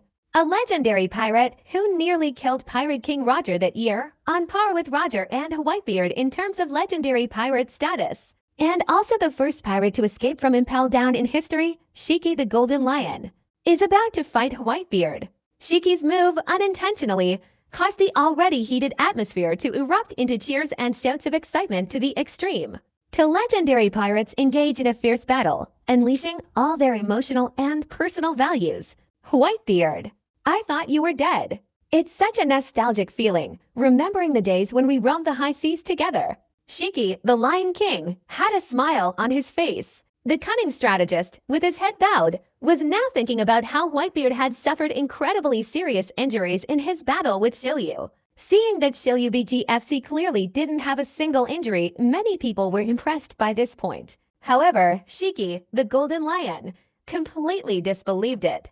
Shiryu wasn't weak. How could he have risked his life with a single sword strike without inflicting any injury on WhiteBeard, taking advantage of the absence to sneak in? Conversely, this is perfectly in line with the consistent style of a Leo. However, outsiders simply don't know what's in Golden Lion Shiki's mind. Countless people are secretly supporting Golden Lion Shiki because, as everyone knows, WhiteBeard vs. Golden Lion will absolutely be a battle that will ignite everyone's passion. I also thought you died in Impel Down. WhiteBeard, with one hand gripping his sword, looked calmly and steadily at the Golden Lion opposite him. The crescent-shaped WhiteBeard displayed a unique and confident air that belonged to WhiteBeard. WhiteBeard, I've been looking forward to fighting you for a long time. Shiki, the Golden Lion, with his long, flowing golden hair, stood proudly on the golden platform. His arms crossed over his chest, his spirit undiminished from years ago, awe-inspiring and majestic. Didn't you say that in this era, no pirate ship could withstand you? Why have you crawled out of the grave to fight again on this vast ocean? Ha ha ha. Ha ha ha. WhiteBeard, holding his sword, smiled confidently and domineeringly. There's no pirate ship capable of supporting me, so I'm planning to build one that can. Old golden-haired man, I'm still short a shipbuilder to repair pirate ships. How about you be my shipbuilder? The legendary pirate captain is being made a shipbuilder. Such domineering yet dignified and eloquent words. I'm afraid that apart from WhiteBeard, in this era, there's no one else like him. Everyone was shaken by WhiteBeard's hockey and couldn't help but exclaim, WhiteBeard's aura is so imposing, enough to look down upon the entire Grand Line. Don't joke around. Let me make you a shipbuilder. Don't forget, your bones are getting old. This era should be called the Golden Lion era. Own. Golden Lion Cave. With a frenzied, berserk stance, he charged towards WhiteBeard. As a top-tier figure of his time, the most vibrant pirate on this vast ocean, who doesn't know, who doesn't understand, that Shiki the Golden Lion, when he strikes, is incredibly ruthless, even to the point of targeting WhiteBeard. Leo's inner resolve is unwavering. WhiteBeard is definitely injured. Now is the perfect time. Therefore, without waiting for the newcomer to step onto the stage to challenge, Shiki the Golden Lion proactively stepped onto the stage, clearly displaying his mustache. Golden Lion flew swiftly towards WhiteBeard. His speed was incredibly fast, and the power of the floating fruit allowed him to naturally attack from midair. His long golden hair fluttered, and the Golden Lion, like a golden lightning bolt, coiled towards WhiteBeard. As they approached, the two famous swordsmen, each wielding a pair of twin-bladed swords, suddenly swung their blades simultaneously at WhiteBeard. Mister! In an instant, powerful armament hockey enveloped the Golden Lion twin swords. Aotu and Kogarashi, the two renowned swords, were enhanced by armament hockey and transformed into a bottomless black abyss. It was slow to say, but happened very quickly. The two renowned swords, one in front and one behind, simultaneously struck. Ding! The sword suddenly swung up and struck down on the famous Kogarashi sword, emitting a deafening, resounding crash. The Golden Lion's other attack on Aotu was to follow closely behind and slash down. Aotu's jet black hair, like a black lightning bolt, instantly slashed through WhiteBeard's armor. Not for use. Without a word, WhiteBeard suddenly unleashed a terrifying force, adding to the momentum of his sword, and in an instant, the sword cleaved through Kogarashi's famous sword. Just as another famous sword, Aotu, was about to strike WhiteBeard's face, At this critical moment, the sword, with its fierce and domineering force, flashed down onto Otu's blade. Own! A surge of violent energy erupting at will. The golden lion was sent flying outwards, his long golden fur fluttering wildly in the air, his whole demeanor unusually arrogant and flamboyant. I never thought that at this age, you wouldn't have lost your teeth yet. WhiteBeard. Old man. Don't joke around. I am WhiteBeard. A surge of invincible aura erupted from WhiteBeard, instantly wreaking havoc on the air currents. His white robe fluttered in the windless air, truly imposing. He aimed his sword directly at Shiki. The golden lion, giving you the job of a shipbuilder, is already giving you enough face, isn't it? Do you only feel satisfied when my sword chops off your head? Petal. Before WhiteBeard's words had even fully faded, he was already charging wildly towards the golden lion. The long swords clashed, their blades flashing in quick succession. Beneath the golden light and the reflected shadows, the two fought fiercely, exchanging blows. The sounds of their swords clashing echoed incessantly, accompanied by thunderous roars. Even as their blades cut, sparks flew everywhere, and lightning flashed. From afar, the sight of the battle sent shivers down the spines of many pirates. At this level of combat, swords clash. One wrong move and you'll absolutely lose your life on the spot. Don't joke around. You and I can face each other to the death. Do you really think that's saying that will make me go easy on you? New gate. Going easy on me is an idea only weaklings would have. Shiki, the golden lion, didn't fall into a disadvantageous position. While flying backward, he suddenly kicked out a sword energy. The white sword energy, like a dagger, tore through the air, emitting thunderous sounds. The tip of the dagger-like sword energy slashed across the golden arena, producing an incredibly piercing metallic tearing sound. The sword energy left a deep gash on the golden surface along its trajectory. This is Shiki the Golden Lion's swordsmanship. The terrifying destructive power of the three-slasher. The white slash, straight towards WhiteBeard. WhiteBeard remained unmoved. Zanbao arrived beside him, and with a single slash of his sword, the blade traced a black arc, slicing through the air around it. Fresh flower bridge. Pink. The fierce clash of swords produced a thunderous explosion. The white slashing attack was cleaved into by WhiteBeard's single sword strike, whizzing past him and ferociously slashing towards the distance. Boom, boom, boom. Two slashing attacks, accompanied by the sound of thunder and wind, struck the distant buildings, causing the two massive structures to collapse instantly with a deafening roar. Countless neon lights flashed. Even more dazzling was the golden light that shot out from the collapsing skyscraper. Such a situation led to no shortage of pirates shouting loudly. Even Guild Tesoro couldn't help but excitedly exclaim, "Golden Lion Shiki's single flash has actually brought down a distant skyscraper? What an astonishing display of destructive power!" These buildings, with their gilded exteriors, looked like they were made of pure gold, radiating a golden glow. In reality, they were constructed from the same building materials. The destruction of a few of these structures was, for Guild Tesoro, who controlled 20% of the world's wealth, simply insignificant, not worth mentioning. The Golden Lion's attack was incredibly fierce. Even if the slash was split in two, it still possessed the terrifying destructive power to cut through a skyscraper. One can imagine that if the body were struck, the result would undoubtedly be being cut in two. But right now, the Golden Lion suddenly unleashed more than 10 slashing attacks with both feet. These slashing attacks were far more terrifying than the previous slash wave, their destructive power even greater. Each slashing attack radiated golden light, and these golden slashing attacks resonated with the Golden Lion Shiki's flowing long hair. Lion Heavenly Iron Valley. 10 million golden slashes, like a raging golden lion, surged forward, attacking WhiteBeard. What a powerful slash! Everyone was utterly astonished. The Golden Lion's strength was absolutely unmatched, and his swordsmanship was even more extraordinary. Each wave of slashing energy unleashed carried terrifying destructive power. "Dad, are you all right?" Watching the battle unfold from afar, the Ice Demoness revealed a look of anxiety. Before WhiteBeard's battle against Shilyu, he never showed any signs of worrying, but now, facing the Golden Lion, he can't help but feel anxious. "Father, before the duel with Shilyu, did he suffer any injuries? Could it be that Shiki, the Golden Lion, sensed the tension and wanted to take advantage of the situation to attack WhiteBeard's father?" 163 The Ice Demoness thought about it more and more, and the more she thought about it, the more worried she became. If father was injured before and is now fighting the Golden Lion, I'm afraid there's no need to be optimistic. Even the Ice Witch, standing beside the other pirates, couldn't help but show signs of anxiety. One must know Shiki's strength. He once nearly annihilated Pirate King Roger. If it weren't for the stormy battle at war that year, the Pirate King's throne would likely have fallen into Shiki's hands. Although the Golden Lion isn't as brave as it was that year, it can still maintain its superhuman strength. Father, this time, could he be in danger? Gold Lion and Whitebeard were mortal enemies.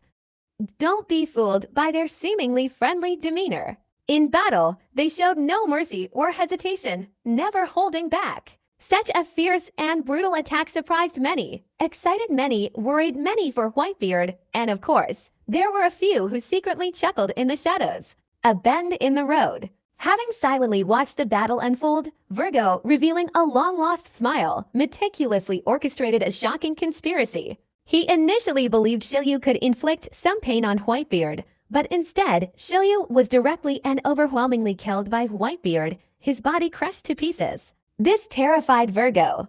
Up until now, seeing the Golden Lion make his move, Virgo vaguely gained a slight advantage, and finally, a smile appeared on his face. It was for Dofla's revenge, pouring all my resources and manpower into it, and now, looking back, it finally paid off. Virgo, with his usual serious and cautious tone, also revealed a smug smile, like a chicken thief who had finally stolen a chicken egg after countless hardships. Whitebeard, this time, you're definitely going to be buried in this golden city. Virgo's lips curved into a slight smile. Golden Lion Shiki, it's really all thanks to you. Even standing on the high platform, Guild Tesoro, while explaining, couldn't help but let out a wry smile, thinking to himself, Joker, we didn't need to personally deal with Whitebeard. You really died a very unjust death. Guild Tesoro couldn't finish his smile. Suddenly, the smile on his face froze. The original golden slashing waves that were aimed at Whitebeard suddenly changed trajectory, hurtling towards Guild Tesoro with a roar. It's a mess. Guild Tesoro's body was instantly encased in a golden suit of armor, completely covering him. Ding dong! Like the resounding clang of bells, Guild Tesoro, clad in golden armor, was sent flying by the two waves of Golden Lion slashes, crashing through a row of buildings with a deafening roar, shattering the sky and scattering golden light everywhere. Cough, cough, cough. Guild Tesoro, battered and bruised, crawled out from the ruins. Fortunately, he had awakened the golden fruit ability, and at the crucial moment, transformed into a golden suit of armor, blocking to deadly slashing attacks from the Golden Lion. Even so, Guild Tesoro, still reeling from the shock, fainted and his vision blurred. After crawling out of the ruins, his eyes were still sparkling with gold, as if he had seen a sky full of stars unbelievably bright. It's so noisy. Seeing this, many of the audience members were completely astonished and speechless. They saw the wave of slashing attacks change their trajectory throughout the entire process. Whitebeard, wielding his sword with both hands, suddenly unleashed a devastatingly powerful strike, shattering numerous of Shiki's Golden Lion slashing attacks and even altering the trajectories of several nearby slashing waves. This is what led to Guild Tesoro being accidentally injured. Whitebeard's slash. It can truly shatter everything.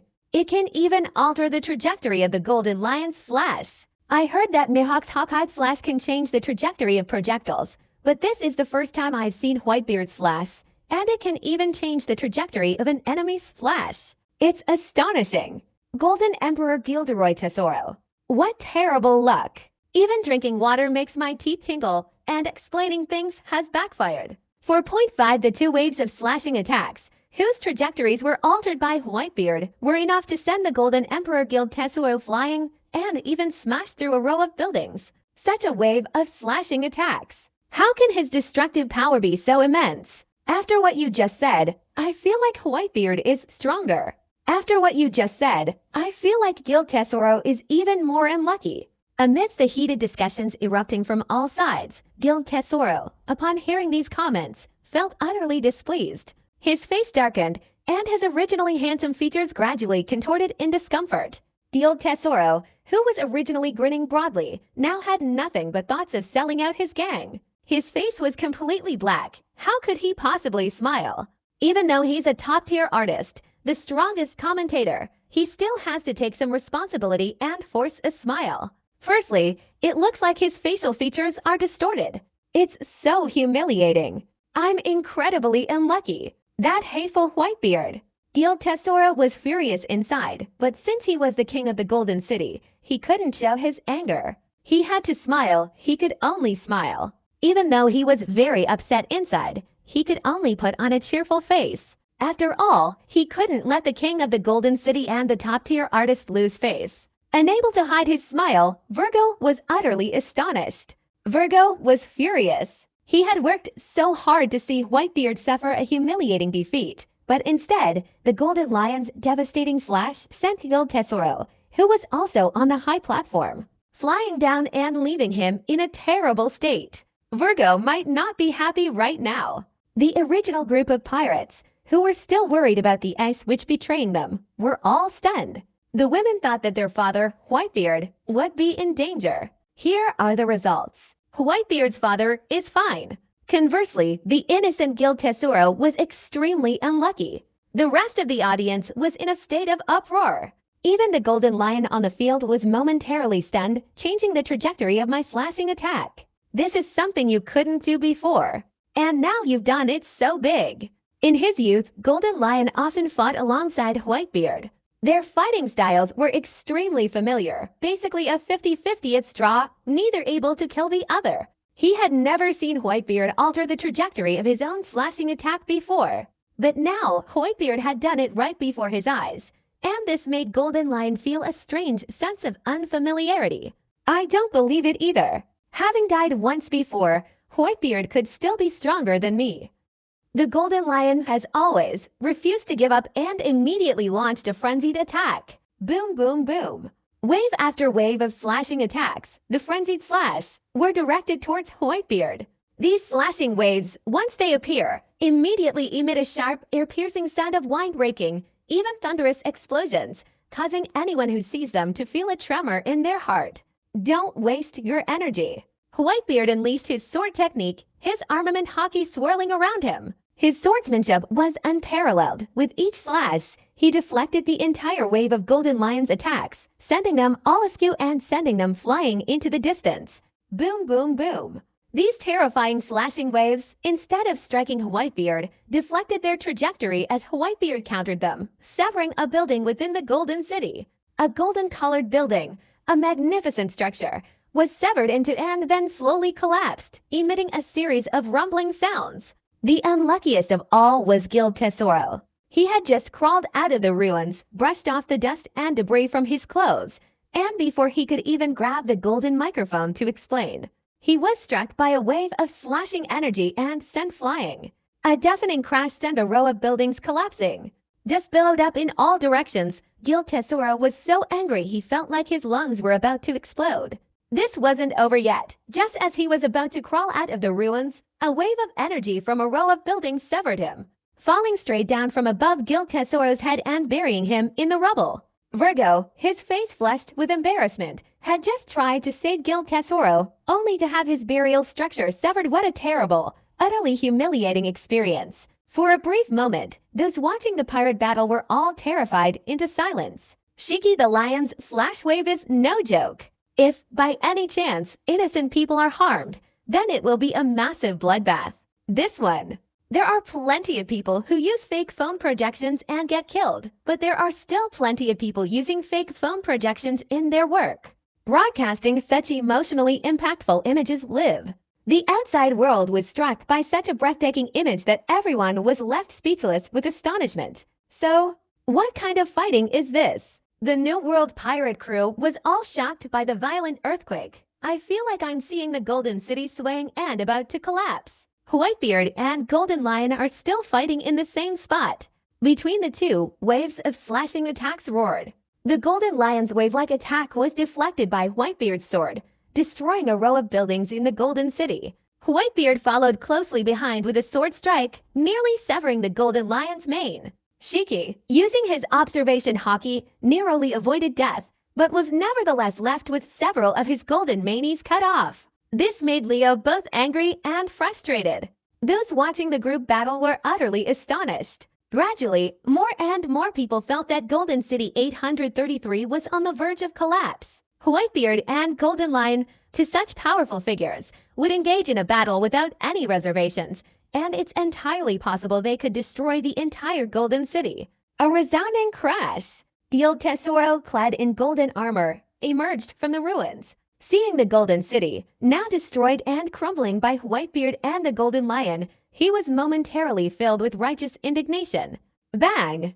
Virgo, his face as black as ink, also rushed out from the ruins. Luckily, he had already enveloped his entire body in powerful armament hockey before being buried. Otherwise, he might have been smashed in and suffered a bloody head injury. Virgo stared at the chaotic scene before him, momentarily stunned. Whitebeard and the Golden Lion.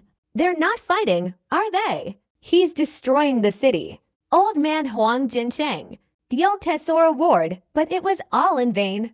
Whitebeard and Golden Lion fought without any hesitation. Two waves of slashing attacks even roared towards Guild Tesoro and Virgo. Guild Tesoro himself possesses incredibly powerful abilities. Unfortunately, he was so focused on explaining things from the beginning that he became overly excited and complacent when he saw Whitebeard in danger. As a result, he was completely unprepared and was struck down by two waves of slashing attacks. He dodged these two waves of slashing attacks in front of him. Guild Tesoro had just dodged when a blood-curdling scream erupted from behind him. It was Virgo, sent flying by the wave of the slashing attack. Virgo was thrown backward, crashing into a pair in the ruins, sending dust and debris flying into the air. Bang! Waiting for Virgo to crawl out, he saw Guild Tesoro looking at him with a frustrated expression. He admitted his bad luck and explained, "I thought you would unleash those two slashing attacks, so I didn't dodge." Guild Tesoro looked at Virgo, his eyes revealing a look of utter disbelief for the first time. He thought to himself, this Joker subordinate, is his intelligence really that poor? If he could dodge the attack, why waste his energy trying to slash it to pieces when it's pointless? Is it my brain that's malfunctioning, or yours? In contrast to Smoker's strength, Virgo, the commander of the G5 naval base, immediately noticed that Guild Tesoro's gaze was problematic. Even though he was a vice admiral at Marine headquarters more than a decade ago, this was the first time Virgo had been treated with such contempt. This made him, who preferred to be addressed as Mr. Virgo, feel a surge of anger. This is Whitebeard's death. Virgo ultimately blamed Whitebeard for everything. All of this was because of Whitebeard. Damn Whitebeard.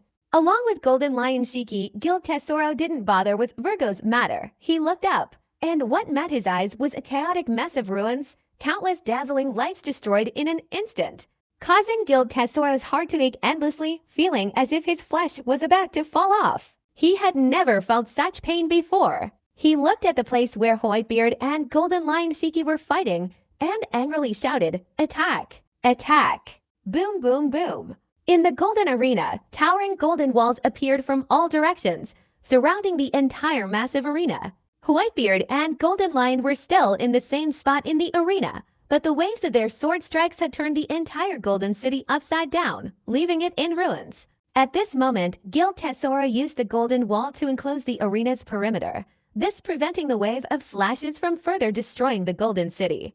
Boom, boom, boom. Inside the golden walls, the battle became even more intense and fierce. Each clap of thunder echoed loudly. The solid golden walls were constantly under attack, deforming and distorting, but fortunately, the walls were strong enough not to crumble. How are we going to view the battle now? That's right. We want to see Whitebeard and Shiki the Golden Lion engage in an epic battle. A group of heartless, soulless pirates, dodging the waves of slashing attacks. Their first concern wasn't their own safety, but whether or not they could even watch the battle. Guild Tesoro hoisted the golden flag against the wall, completely blocking the view of the pirates present. This made them extremely annoyed, and they all shouted loudly. Everyone, watch the live broadcast. Before Guild Tesoro could finish speaking, a sudden, deafening roar echoed throughout the entire Golden City. "Follow me!" The Golden Lion crashed through the solid golden wall, and his entire body was uncontrollably flung backward. Oh my God! What happened? Weren't they evenly matched just now? How did the Golden Lion suddenly lose? What exactly happened? Golden Lion Shiki. Defeated again. Countless pirates were utterly terrified.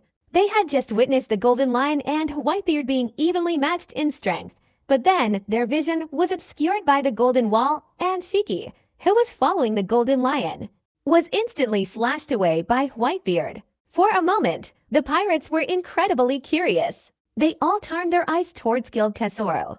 It's all because of this guy who built the fence. The most spectacular turning point of this battle was not yet visible. Guild Tesoro was also furious. His golden city was his life's work, and now it had been destroyed like this. His heart was bleeding, and to make matters worse, he was being stared at with reproachful eyes by a group of pirates. The more he thought about it, the more enraged he became. Guild Tesoro glared at the pirates. "What are you looking at me for? I'm not taking a single berry from you. I'm clearly showing you. If you don't see anything special about this place, it's none of my business. It's obvious for you to see." These words carried an undeniable value of hatred. A group of pirates were instantly provoked. If you don't have the ability, don't organize some kind of world's greatest swordsmanship tournament. That's right. If I weren't targeting WhiteBeard, I absolutely wouldn't have come to this godforsaken place of yours. Damn it, you made me lose 10 million berries. Mother, pay up. I, the #1 gambling god of the North Sea, lost 200 million berries here. You absolutely must pay up. Pay up. At this moment, the pirates who had lost their baits at the Golden City Casino were all rising up to conquer Guild Tesoro. With one person taking the lead, the others started making a lot of noise. Absolutely God. Otherwise, with my undefeated record of 8,000 gambling battles in the South Sea, how could I possibly lose 300,900 million berries in this wretched place? Give me your change. You Grand Tesoro guys are absolutely out of your minds. It's unclear who started it, but for a moment everyone ignored the fight and started cursing the Grand Tesoro Casino, calling it God. The sounds of conquest, the overwhelming clamor of people, Guild Tesoro was practically at the point where everyone wanted to exterminate him like a rat scurrying across the street. Everyone shouting to kill him. A bunch of people who refused to be defeated by the poor devils. Guild Tesoro muttered a curse under his breath. This series of events had truly enraged him, and seeing thousands of conquerors before him, he was momentarily at a loss for how to explain himself. This kind of pacification caused Guild Tesoro a lot of headaches. If it were just 1 or 2 pirates causing trouble, he could just brutally suppress them with his strength. But with approximately 10,000 pirates causing trouble all at once, Guild Tesoro felt a huge headache. Originally, this was the world's greatest swordsmanship tournament, specifically designed to target WhiteBeard. Now, instead of inflicting any damage on WhiteBeard, we've suffered heavy losses ourselves. How hateful! Guild Tesoro's aura? WhiteBeard, I won't let you get away with this. Having been slashed through and impaled by a golden wall, the Golden Lion Shiki finally fell into the ruins, emerging from a pile of rubble and suddenly letting out a long, piercing scream. WhiteBeard leapt over the golden wall, appearing at the very top, observing the Golden Lion with immense confidence and arrogance. The name of this era is still WhiteBeard. Boom, boom, boom. Suddenly, the ruins of the buildings on the ground were all controlled by the Golden Lion using the floating fruit ability, transforming into a towering lion that lunged towards WhiteBeard, ready to devour him. WhiteBeard, gripping his sword with both hands, suddenly leapt into the air, swung both arms, and unleashed a powerful slash, directly severing the giant lion's head in half. Boom, boom, boom, 830. With a single swing of his sword, he cleaved through the ruined structure of the lion-shaped building, sending countless fragments flying in all directions. A swirling vortex of energy swirled in reverse. WhiteBeard, with his hands pressed down, his sword positioned in front and his body behind, descended with ferocious force, the blade aimed directly at Shiki, the Golden Lion. Seeing that things were going wrong, Golden Lion knew that fleeing was too late. He could only hold off WhiteBeard's sword strike. Chochu, Kogarashi and Ota instantly lunged forward, meeting the incoming sword strike. Chi! A deafening clash of swords and blades resounded. The barrier between the Golden Lion and Kogarashi was several tens of centimeters longer, struggling to resist the domineering stance of the sword. A resounding crash. With the clash of the two swords as the center, a whirlwind instantly erupted, sending countless ruins flying and creating a cloud of dust that filled the sky. On the ground, however, the storm completely swept everything clean. Whoosh! Kim SPT, another famous sword Otu, unexpectedly wounded Kogarashi while he was defending against the attack. Seeing this scene, Shiki the Golden Lion's face lit up with a long-lost smile. Looking at the Otu sword in front of Whitebeard, Shiki laughed. Ha ha ha. Whitebeard, I'm still a cut above the rest. How about it? Are you convinced? You're already getting cocky so soon. You seem to be getting cocky a bit too early.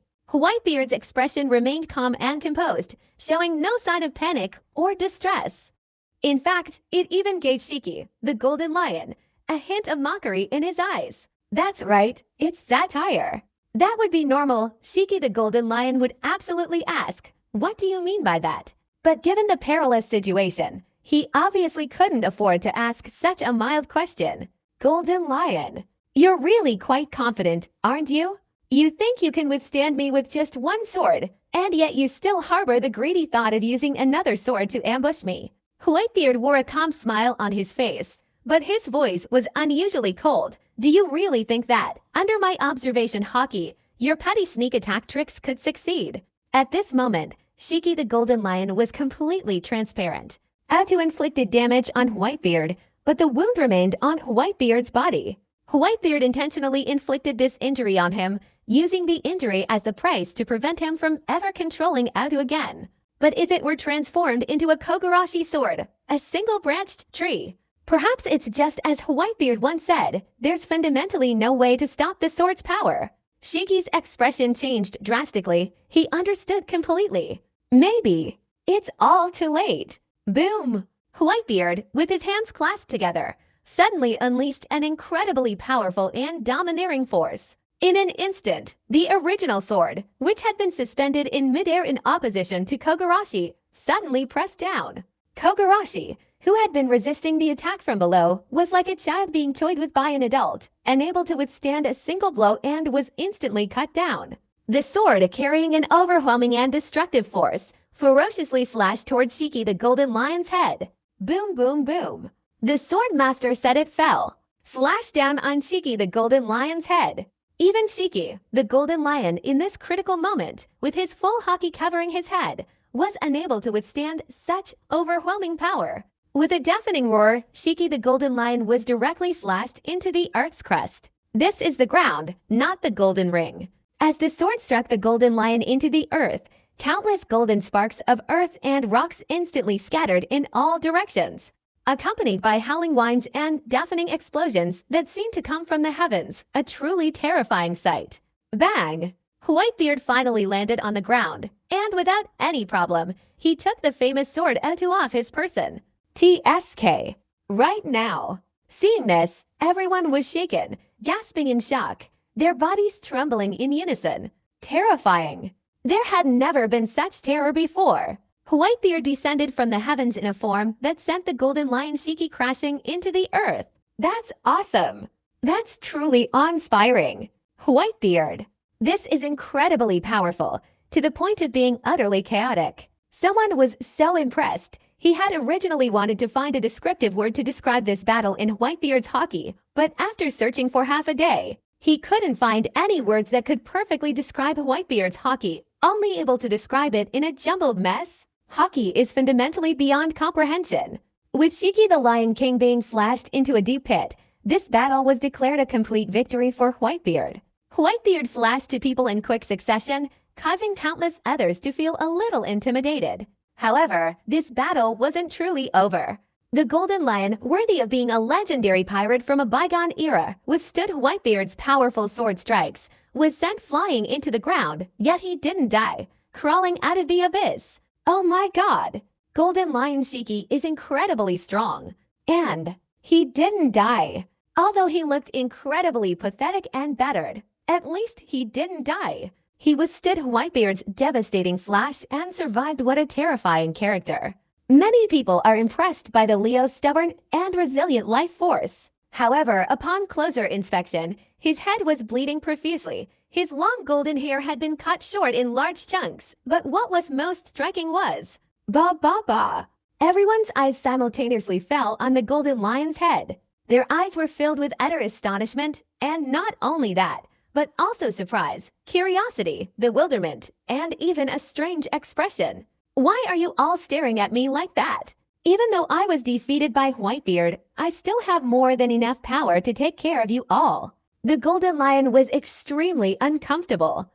He was in a terrible state, practically unbearable. His head was bleeding, his clothes were disheveled, and he was being stared at with such strange, contemptuous looks. That's correct. From what Kim SPT could see, these people's gazes clearly showed contempt for him. Having already been defeated by WhiteBeard, he was extremely annoyed, and then he was subjected to a collective contempt from a group of people. This made the golden lion incredibly uncomfortable, and immediately, the golden lion's shame turned into anger, and he roared and shouted at the group of pirates watching the battle.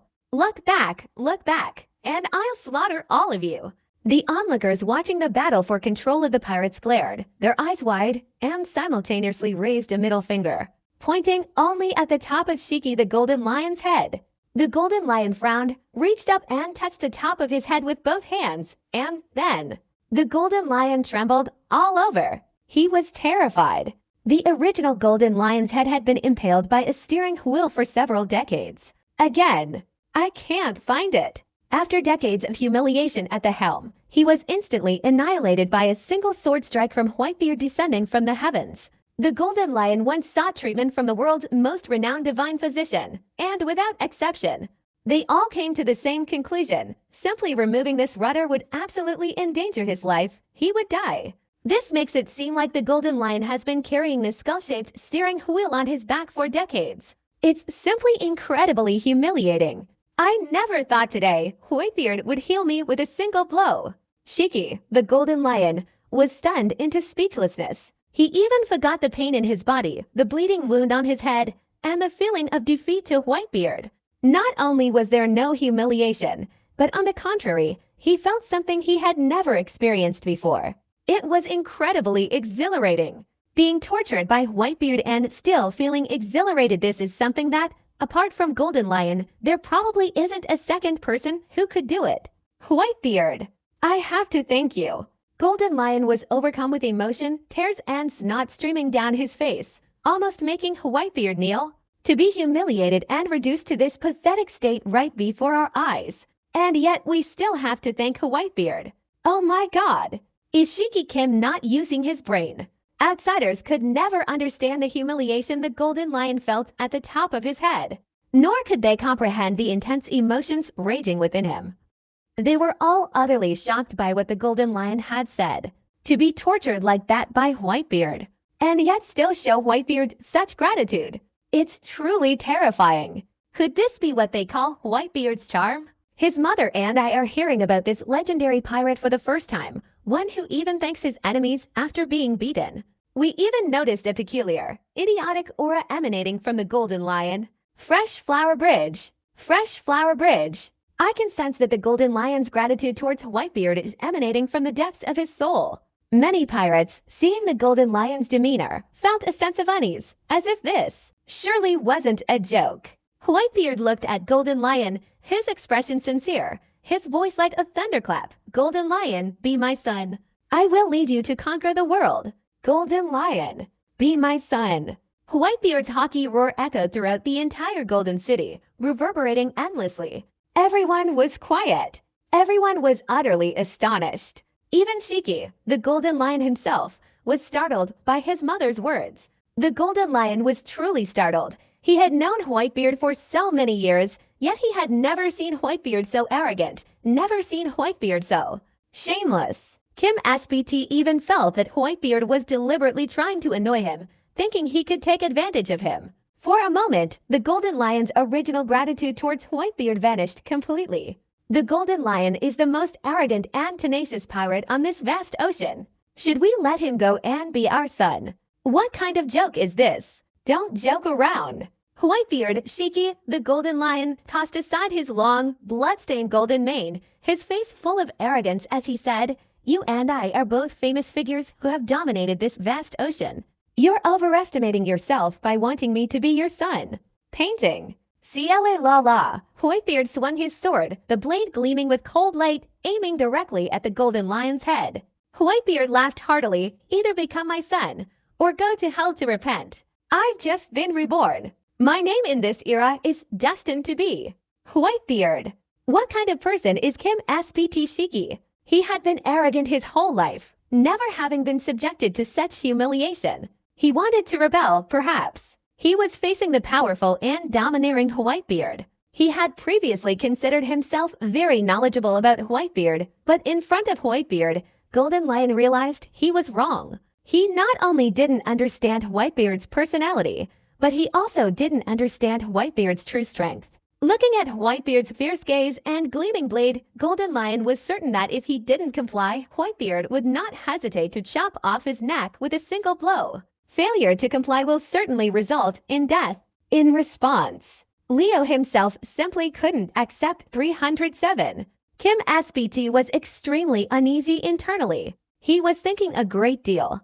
Originally, he planned to take advantage of Whitebeard's predicament, assuming that Whitebeard had definitely suffered serious injuries under Shiryu's attack, and then seize the opportunity to kill Whitebeard.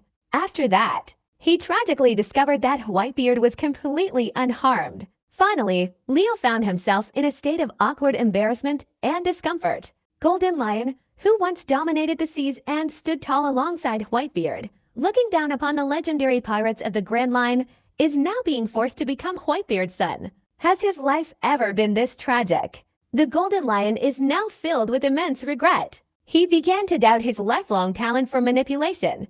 It was a grave mistake. How could the once confident, arrogant, and carefree Leo have fallen to such a dejected state? Simply because of one crucial mistake he made, taking advantage of someone's misfortune to plot against Whitebeard. At this moment, it wasn't just Leo Kim whose heart was in turmoil. Il Tesoro, far away, was even more conflicted. How could the mighty Shiki, the Golden Lion, possibly agree to such a shameless request from Whitebeard?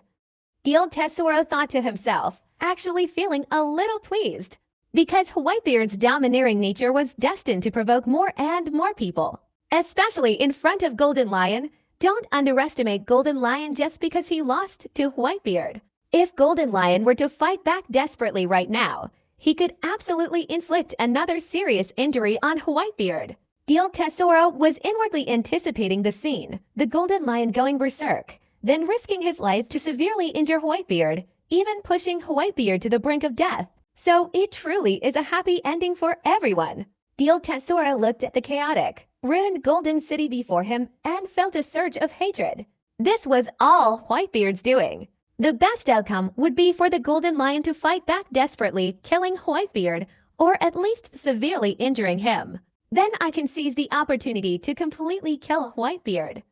Il Tesoro was even laughing inwardly, but he didn't show it. He regained his composure, appearing like the confident and skilled Golden Emperor, but his heart was dark. Even if that doesn't work, the Golden Lion will still die at Whitebeard's hands. Even without severely injuring Whitebeard, the Golden Lion will still seek revenge. Perfect. The more Il Tesoro thought about it, the more excited he became.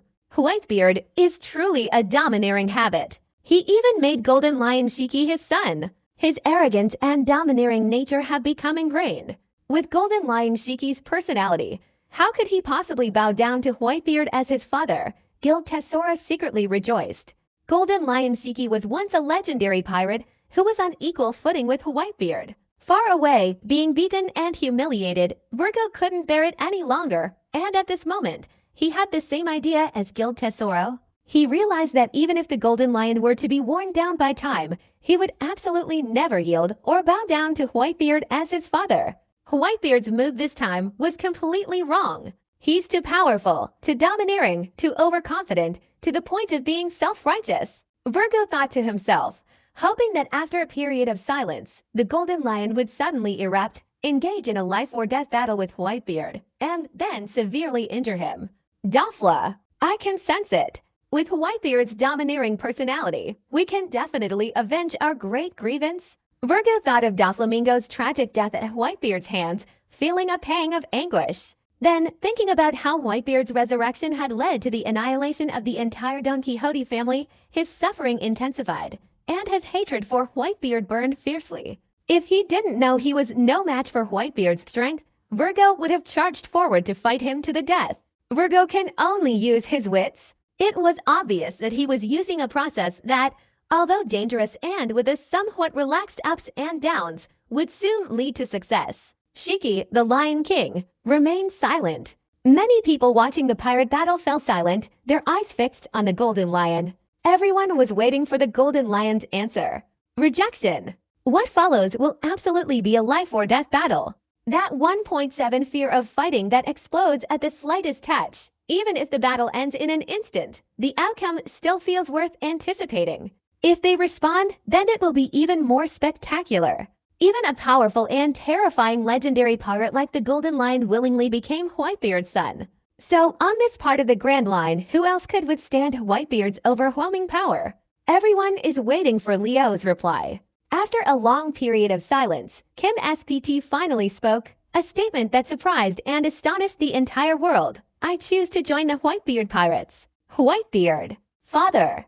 WhiteBeard. Father. According to Shiki, the Lion King, just one sentence. The whole world is terrified. The whole world is in an uproar.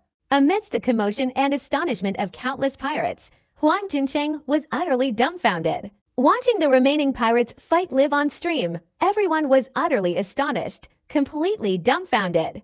This. Shiki the Golden Lion.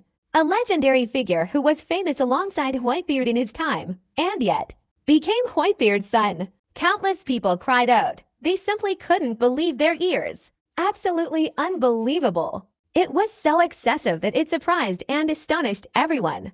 Golden Lion. The first successful escapee from Impel Down in history. A great pirate who once struck fear into the hearts of countless Marines. And he's become WhiteBeard's son. Far away, not only were they terrified, but countless pirates were also thrown into panic. This can't be true. This definitely can't be true. The old Tesora's eyes widened as he stared at Shiki, the Golden Lion. He couldn't accept this reality. He couldn't comprehend it. Everything he had imagined before had vanished, shattered into pieces. The cruel reality told him it was true. Shiki, the Golden Lion, had accepted becoming WhiteBeard's son. The old Tesoro was terrified, and his hatred was boundless. It's been a long wait for a turning point where WhiteBeard gets injured. The result. This turning point is also a bit too exaggerated. Dafla. We're just one step away from achieving our revenge. Virgo was terrified, even more so heartbroken. He simply couldn't accept the truth, feeling utterly disgusted. WhiteBeard, his arch-nemesis, now had an incredibly powerful son like Shiki, making him even more formidable. This was like adding wings to a tiger. How would he ever get revenge? Is it possible that we can only place our hope in the world of government? New world, new naval headquarters. Akainu, who had been scolded by the 5 elders, paused for a moment, then joined the crowd watching the live broadcast. Seeing the scene of the Golden Lion joining the WhiteBeard pirates and becoming WhiteBeard's son, his anger intensified. He was so furious that he almost spat out mush. Those two heinous, poisonous scoundrels. They're definitely in cahoots. Above the red line, the Celestial Dragon's aristocratic world resides in a city known as the Sacred Land of Mariedwa. Inside the expensive palace, the 5 members of the 5 Elder Stars were also watching the live broadcast at this moment. Seeing the situation, they were momentarily stunned and bewildered. Given the status, position, and capabilities of the 5 Elder Stars, it's rare for them to be momentarily stunned. With their composure, even they couldn't help but frown and show a hint of surprise at such a scene. WhiteBeard. He's getting more and more insane. Leaving aside the fact that he's just been weakened by strenuous work, he's still a difficult problem to solve right now. The old Tesoro mustn't say anything. Let that little brat Vegapunk go deal with WhiteBeard. The Golden Lion scene with WhiteBeard below reveals that WhiteBeard is his father. This terrified countless people, but it also gave the ferocious WhiteBeard a windfall. Coming from a whole range of worldviews, this group shares similar values and sentiments. Heartfelt values from Guild Tesoro. From Virgo, heartfelt values. The emotional value of the new Marine headquarters Admiral Akainu. Coming from the sacred land of Mariedwa, the 5 elders embody 5 valuable sentiments and thoughts. In an instant, the harvest yielded over 300,000 in sentimental value. In fact, Shiki the golden lion made such an astonishing decision after careful consideration. In Whitebeard's eyes, the golden lion's understanding of Whitebeard had already surpassed his own. A brand new, even more powerful version of Whitebeard. Even the golden lion had a kind of hallucination. He felt that Whitebeard wasn't the Whitebeard who had been worn down by time, the one who was critically ill and receiving water, but rather the Whitebeard of his prime, who had fought for supremacy in the new world on this vast ocean.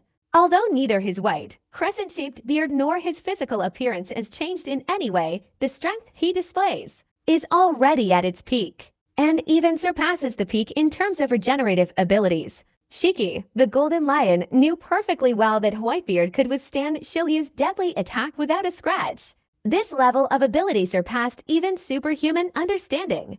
The reason he had previously been so certain Whitebeard was because he had fought Whitebeard countless times and knew his abilities. But he was wrong. This only clarifies one issue. That's how Whitebeard became powerful. Whitebeard was resurrected from the dead and became even stronger. Perhaps Whitebeard really could conquer the whole world. This is Leo convincing himself to respond in a different way. To dominate the whole world is still the golden lion's dream. To dominate the entire world, what a magnificent dream. Because of that, recognizing Whitebeard as my father, even though I have to be his subordinate, it's not something to be ashamed of. Moreover, Golden Lion also knew that the world had many people who helped Ivor, and that this pirate, who was as famous as them in that era, had also joined Whitebeard's ranks and become a renowned sailor. Thinking like that, I absolutely don't consider myself to be losing face. That's what Leo was thinking deep down. So he agreed. The fact that Golden Lion became Whitebeard's least favored son shocked countless people. Watching the battle from afar, Sabo, the second-in-command of the Revolutionary Army, was also astonished. After becoming the second-in-command of the Revolutionary Army, he had a deeper understanding of the Whitebeard pirates and could only sigh, as expected of Whitebeard. Sitting far away from the former Marine headquarters, Admiral Aokaji, a partner and collaborator of the Blackbeard pirates, was also astonished at this moment in this era. Will we still be dominated by Whitebeard and his two companions? Aside from Aokaji himself, no one knows why he chose to join the Blackbeard pirates. Many speculate that Aokaji left the Marines to become a Revolutionary Army infiltrator within the Blackbeard pirates, while others suspect he harbored intentions from the highest levels of the world government. Of course, there are even more speculations, which Aokaji neither denies nor confirms. Given Blackbeard's crazed gambling personality, it's likely he plotted to gain a huge advantage from Aokaji. Otherwise, with Blackbeard's immense power, how could he allow Aokaji, whose identity was unknown, to join his group? Meanwhile, on the other side, holding a book with the title The Bible Note, Holy Bible printed on its cover, Bartholomew Kuma, his glasses lowered, his eyes flashing with electronic light, had been completely modified, losing his self-awareness, but still retained the sole original program protecting the Straw Hat pirate ship, the Thousand Sunny, for a year. No one knew what sequence of events was running through Bartholomew Kuma's mind at that moment. Kuma's appearance was inherently strange, making people wonder about his purpose, but due to the flesh-eating fruit's abilities and Bartholomew Kuma's immense power, no one dared to approach and question him. On the other side, Fujitora Isho, with his eyes tightly closed, gently stroked his staff, a wavering emotion appearing on his sincere and benevolent face. Beside him, there was no shortage of Marines, and they were all on edge. Whitebeard's display of power was becoming increasingly terrifying, and now with the addition of the Golden Lion, it made even the Marines tremble with fear.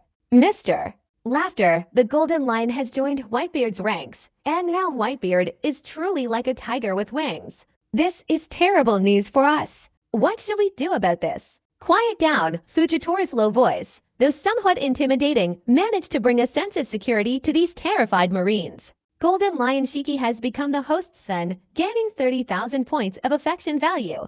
The sound system echoed in Whitebeard's head. It seems that Leo was genuinely willing to compromise, otherwise the system wouldn't have reminded him that he had gained the love value. Moreover, it has a high emotional value of 30,000 points, which also indirectly demonstrates the strength of Shiki the Golden Lion. Currently possessing 40,000 points of kindness, Whitebeard, surprisingly, has no intention of using them all. He's temporarily saving them for a crucial moment, perhaps in case he can gain something unexpected. If you're going to give in, then stand up. Edward Newgate sheathed his sword, turned back to his golden cloak, and said, "You pirates, are you choosing to disband or join my ranks?" Shiki, the Lion King, sat beside Whitebeard, slightly lower than the number 1 figure on the large chair, and nodded almost without hesitation. The flying pirates officially joined the Whitebeard pirates. I will have you move all your forces to the New World. All right. The Whitebeard pirates will definitely dominate this vast ocean of the New World someday. Edward Newgate exclaimed with pride, "Someday, you will be proud of the decision you made today." Across, having struggled to emerge from his terror, Gil Tesoro could only grieve alone. Despite suffering heavy losses, Gil Tesoro, still annoyed, continued to preside over and explain the outcome of this world's greatest swordsmanship tournament. Based on his inner thoughts, this operation targeting Whitebeard wasn't a complete failure. Until the very end, it still held a certain chance of success. Down below, are there any other powerful figures challenging the golden ranking grand swordsman?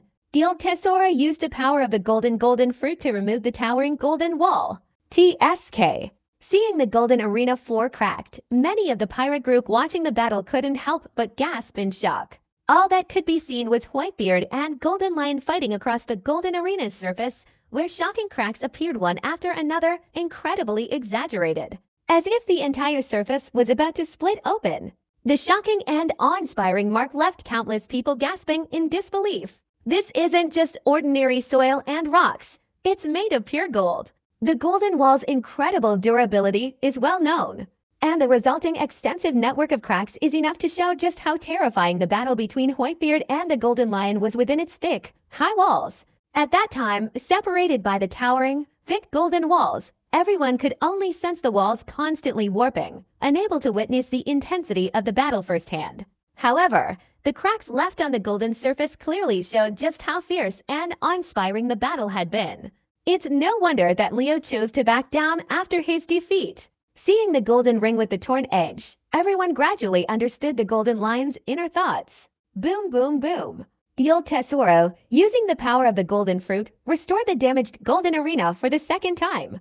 The massive golden arena was recreated, and Gil Tesoro, stepping on the golden pillars, automatically ascended to the heavens. Twice the strongest challengers have faced Whitebeard, and both times Whitebeard emerged victorious. Therefore, let us continue the world's first swordsmanship tournament. Gil Tesoro's eyes swept over everyone, finally revealing a professional smile. Now, there are 3 super rookies. The rookie who challenged Whitebeard is dead. Choose which golden ranking grandmother you want to challenge. Ba ba ba. Following Gil Tesoro's voice, everyone's gaze simultaneously turned towards the other side, where 3 exceptionally powerful, cold-blooded, ruthless, and brutal newcomers stood. Cold-blooded user of the Quicket Fruit ability, mister. One does. Bones wielding a bamboo sword, the one-sword style swordsman Shiba Chu, and Death Surgeon Trafalgar Law. I want to challenge the Hawkeye. First, it was Shiba Chu who took the lead. He wielded a bamboo saber, sweeping across a high platform.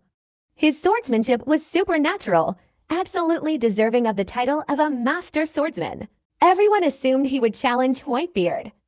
After all, watching Whitebeard and the old woman sparring swordsmanship had drawn considerable attention to him. Challenging the world's greatest swordsman, Hawkeye Mihawk. This is the dream of every swordsman. It was truly a feast of swordsmanship. The world's greatest swordsmanship tournament is entering its final climax. From now on, each match will be an incredibly spectacular display of skill.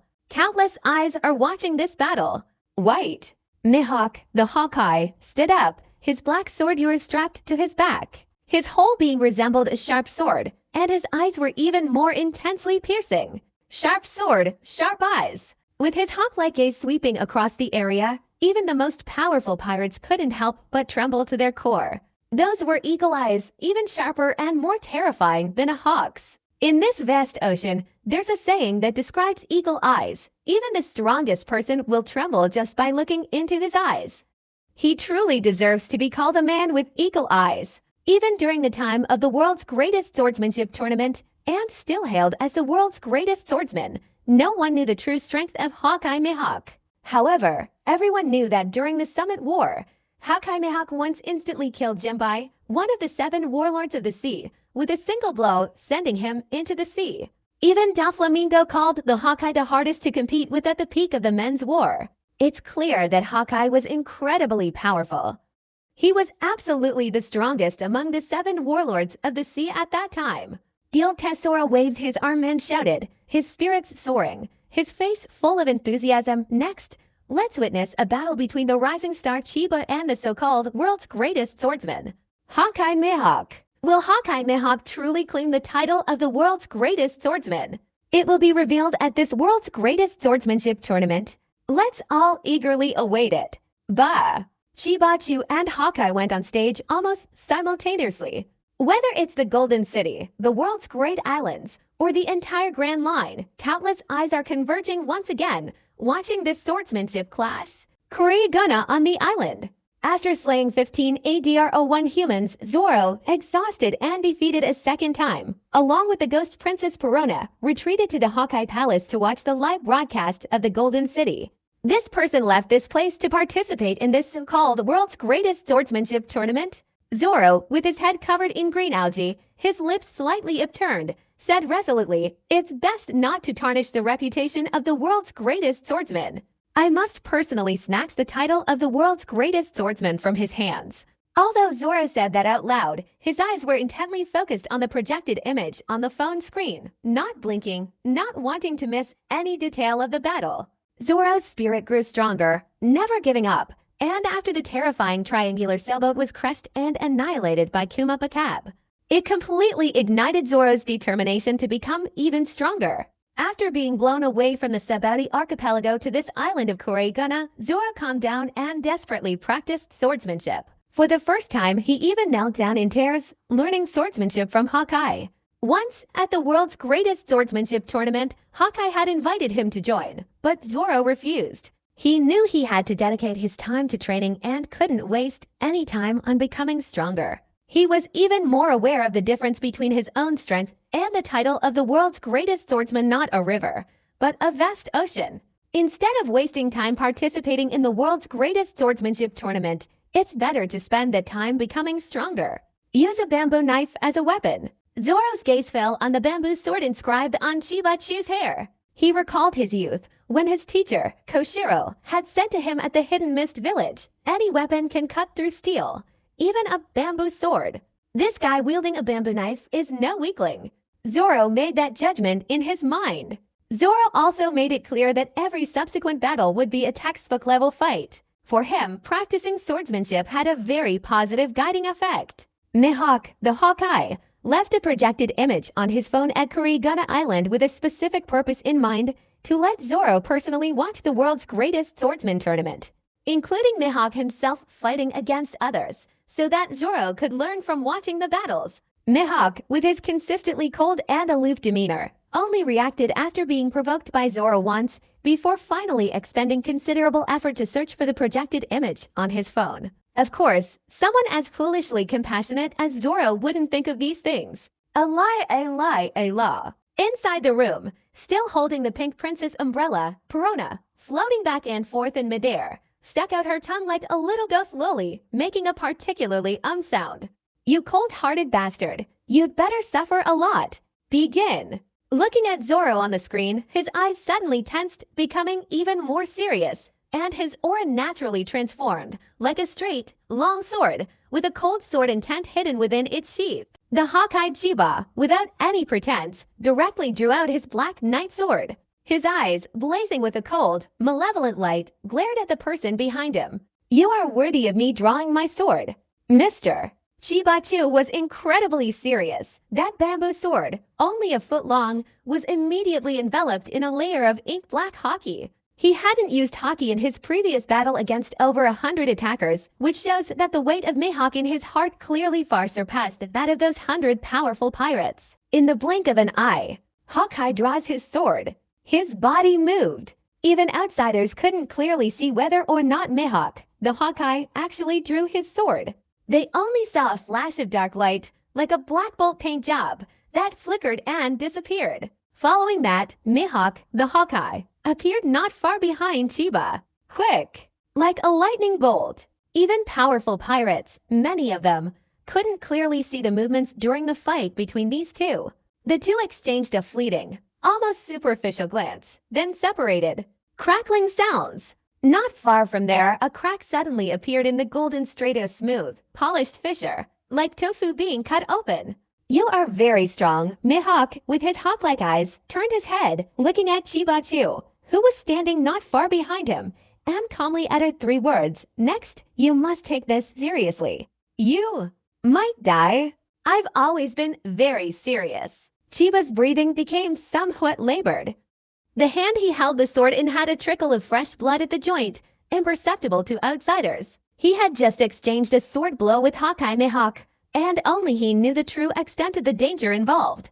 Retirement. Chibachu made this one move, choosing to take the initiative to attack. With a single sword strike, a black and blue intertwined 3-winged bird suddenly flew out, its momentum fierce, and with lightning speed, it slashed towards Mihawk's hawk-like eyes. One sword style. 3 bird dances. Facing the incredibly fierce slashing attack, the hawk-eyed man displayed an unusual calmness, a calmness that was terrifying.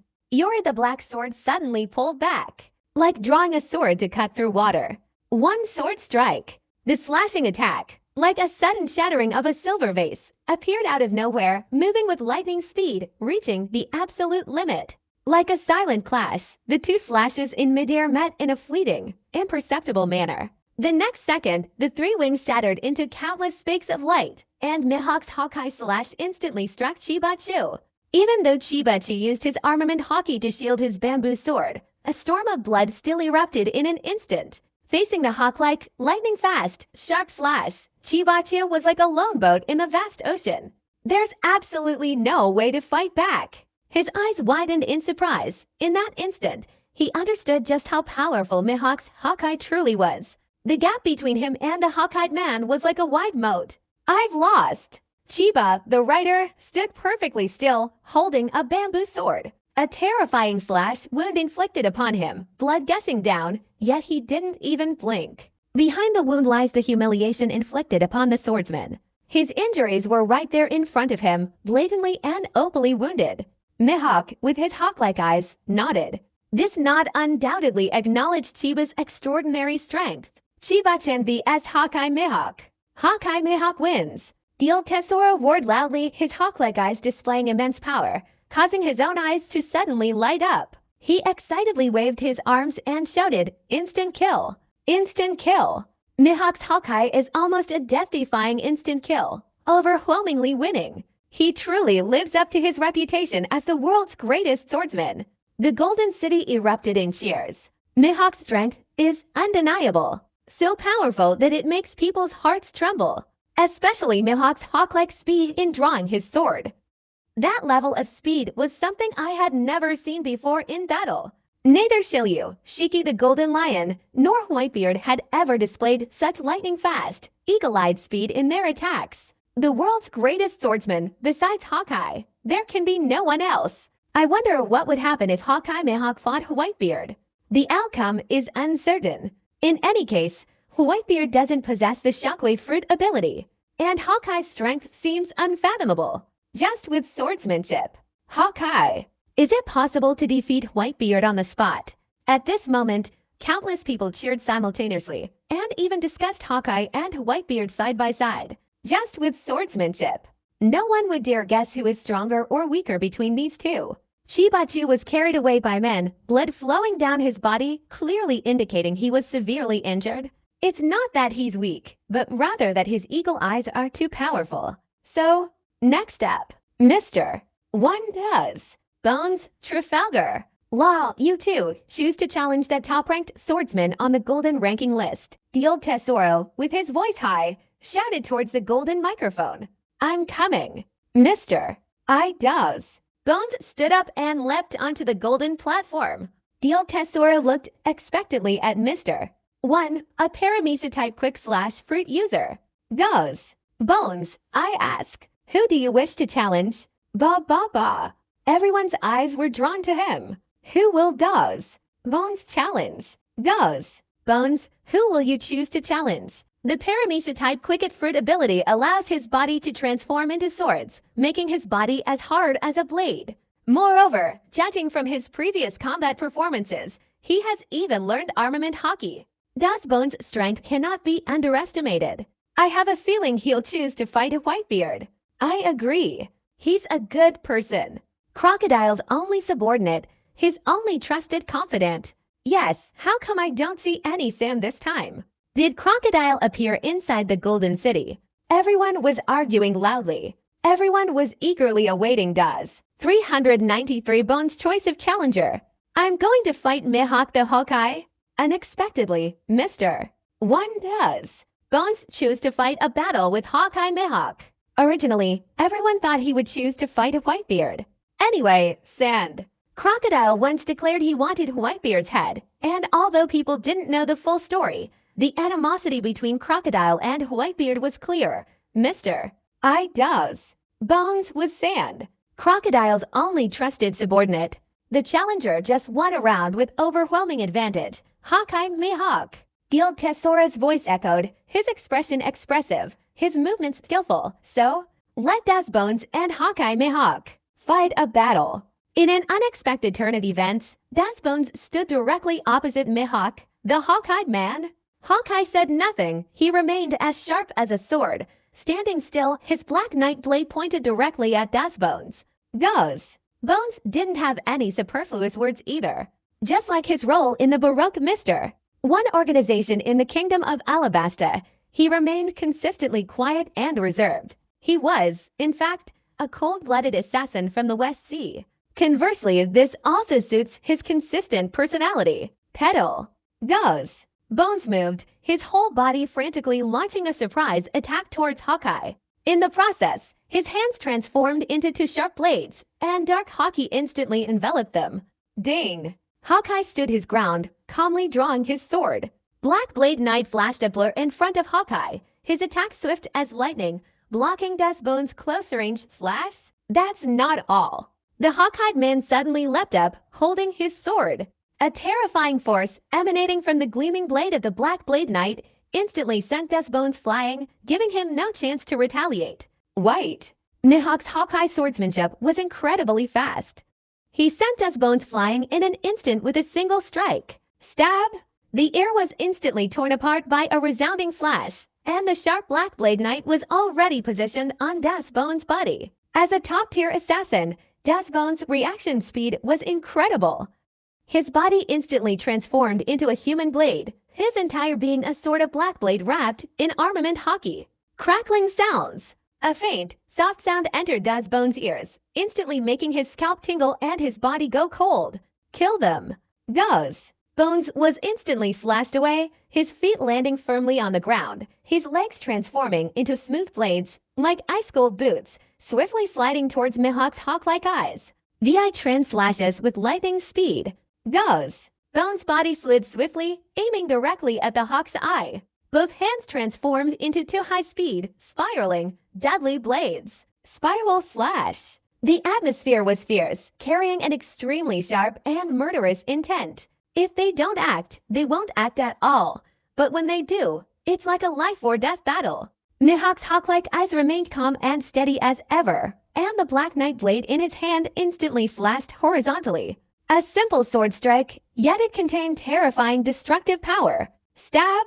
Goes. Bones needed to pierce the eagle's eyes with both hands, simultaneously being struck by Yura's Black Blade, the high-speed spiraling blades clashing violently with the Black Blade Knight. Like swords clashing, all that could be heard was the incessant clanging of blades, and sparks flew everywhere. You're dead. The hawk-eyed man opened his mouth for the first time, spitting out 3 icy-cold words. The listeners suddenly felt a shiver run down their spine, a cold sensation running down their back, and a tingling sensation on their scalp. Crack! Suddenly, the hawk-eyed black-bladed knight's hand pressed down, delivering a fierce slash that instantly struck Dazbones. Goes! Bones' body transformed into a swift, slashing sword, but it was fundamentally unable to stop the incredibly fierce hawk-eyed strike. All that could be heard was a terrifying crackling sound of swords breaking. Follow me! Goes! Bones was instantly sent flying. The crimson blood, following Daz. Bones, as he flew backward, traced a breathtakingly beautiful parabolic arc through the air. Safe. In the distance, a row of houses, seemingly impenetrable, was abruptly cut off. 2, 3 amidst the rumbling, it tilted and collapsed in an instant. This is the aftershock of Mihawk's Hawkeye slash. You can see just how terrifying that slash was. TSK. Many of the pirates, witnessing this scene, couldn't help but gasp in shock. What sharp swordsmanship! As Bones dared to confront it head-on, that's enough to show he's a formidable warrior. As expected of Mihawk, the hawk-eyed one. I'm really looking forward to him fighting WhiteBeard. I wonder what kind of spectacle it will be when they battle. That must be a fierce battle between true powerhouses. I'm really looking forward to it. No one truly knows how powerful Hawkeye Mihawk is. Some say he's very weak. After all, he's only one of the 7 warlords of the sea. WhiteBeard is definitely the opposite. Some also say he's very strong, capable of fighting the Yonko Shanks to a draw. Of course, many more people would agree that, based solely on swordsmanship, Mihawk, with his hawk-like eyes, absolutely deserves to be considered the ultimate peak-level expert. Based solely on swordsmanship, WhiteBeard fought a battle with Hawkeye, and no one dared to predict who would win or lose. Especially since Hawkeye consistently dominated and defeated the 2 supernatural newcomers, almost instantly annihilating these 2 powerful newcomers. This made everyone admire Hawkeye's strength even more. Mihawk, the Hawkeye, wins, Gil Tesoro shouted. So, next, is there anyone else who wants to challenge Hawkeye Mihawk?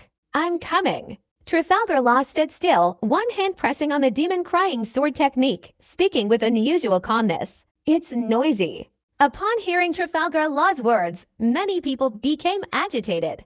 Knowing full well that Hawkeye was so powerful and his strength unfathomable, Trafalgar Law still chose to challenge him.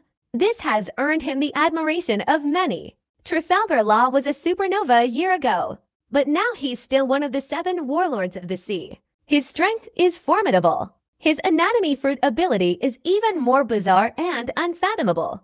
On this vast ocean, you can't underestimate anyone. Otherwise, you could lose your life on the spot. Trafalgar Law, even though he's a newcomer, still possesses incredibly formidable strength. Everyone was reminded of the golden age in the ring, their hearts leaping with excitement, and for a moment, they couldn't help but tremble. The anatomy fruit ability, a truly bizarre and limitless ability. Room.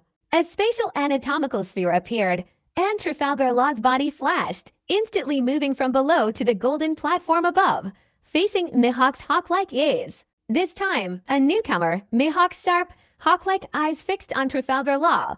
Like a hawk staring intently at its prey, show me your full strength. I'm going to take this seriously. Hawkeye had never been so serious before. Even his aura was more terrifying than when he faced us Bones before. Those who looked directly into his eyes dared not meet them, as they radiated a sharp, sword-like light. Mihawk, the Hawkeye.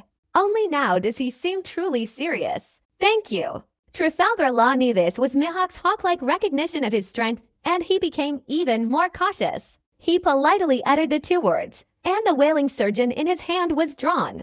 As the whaling surgeon was unsheathed, it left a trail of afterimages in the air like a series of nether flames. Room. Spatial dissection appeared in the blink of an eye. Trafalgar Law's body glowed with light. He had to use a surprise teleportation to deal with Hawkeye Mihawk. Silently and without a sound, the spatial manipulation technique vanished in the blink of an eye. Trafalgar Law appeared beside Hawkeye Mihawk, his demonic will like a ghost, silently and stealthily thrusting forward, aiming solely at Mihawk's heart.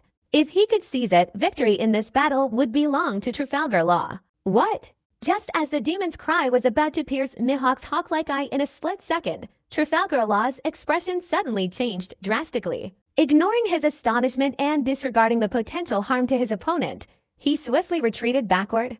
All that could be seen was Black Blade Knight moving with lightning speed, piercing through the air, faster than a wailing ghost, and thrusting towards Trafalgar Law. Observation Hockey. Trafalgar Law retreated to a distance, his breathing heavy, utterly terrified. If only he hadn't retreated so quickly. He's probably just a corpse right now. Mihawk's Hawkeye sword strikes are so fast that they blur the line for the naked eye. That's not all. He used his observation hockey to pinpoint Trafalgar Law's exact location. Black Blade Knight's armament hockey was swirling even more powerfully. What if someone were to be pierced through the body by a sword like that? There is only one possibility, and that is death.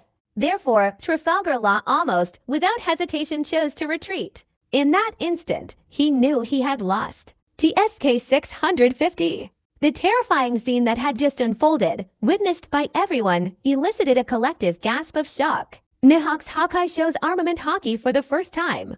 He shows observation hockey for the first time. This is something that has never happened before.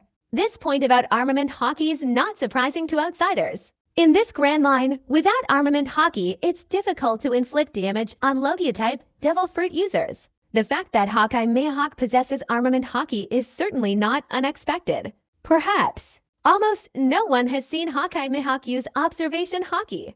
I never thought I'd be lucky enough to see this today. That was a close call. Trafalgar Law almost became a ghost under the Black Blade Knight's sword. May Trafalgar Law resolutely stepped back. Recalling the terrifying scene that had just unfolded, everyone couldn't help but feel sorry for Trafalgar.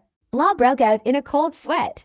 "WhiteBeard, let's have a fight." While everyone was still reeling from the shock, Mihawk, with his keen eyesight, calmly uttered a sentence that astonished everyone a second time.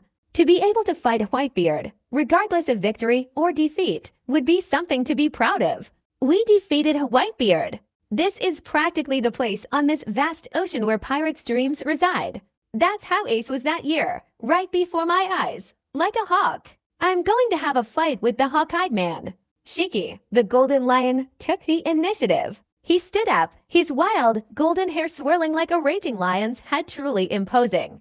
No need, WhiteBeard waved his hand, stood up, his crescent-shaped white beard raised. If he wants to challenge me, then let him have his wish. Everyone was excitedly trying to boost their spirits. WhiteBeard fought a battle with Hawkeye.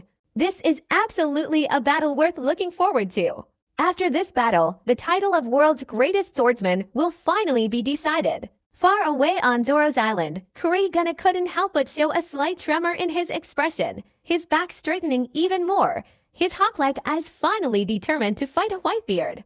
In fact, a long time ago, Hawkeye had always wanted to fight WhiteBeard.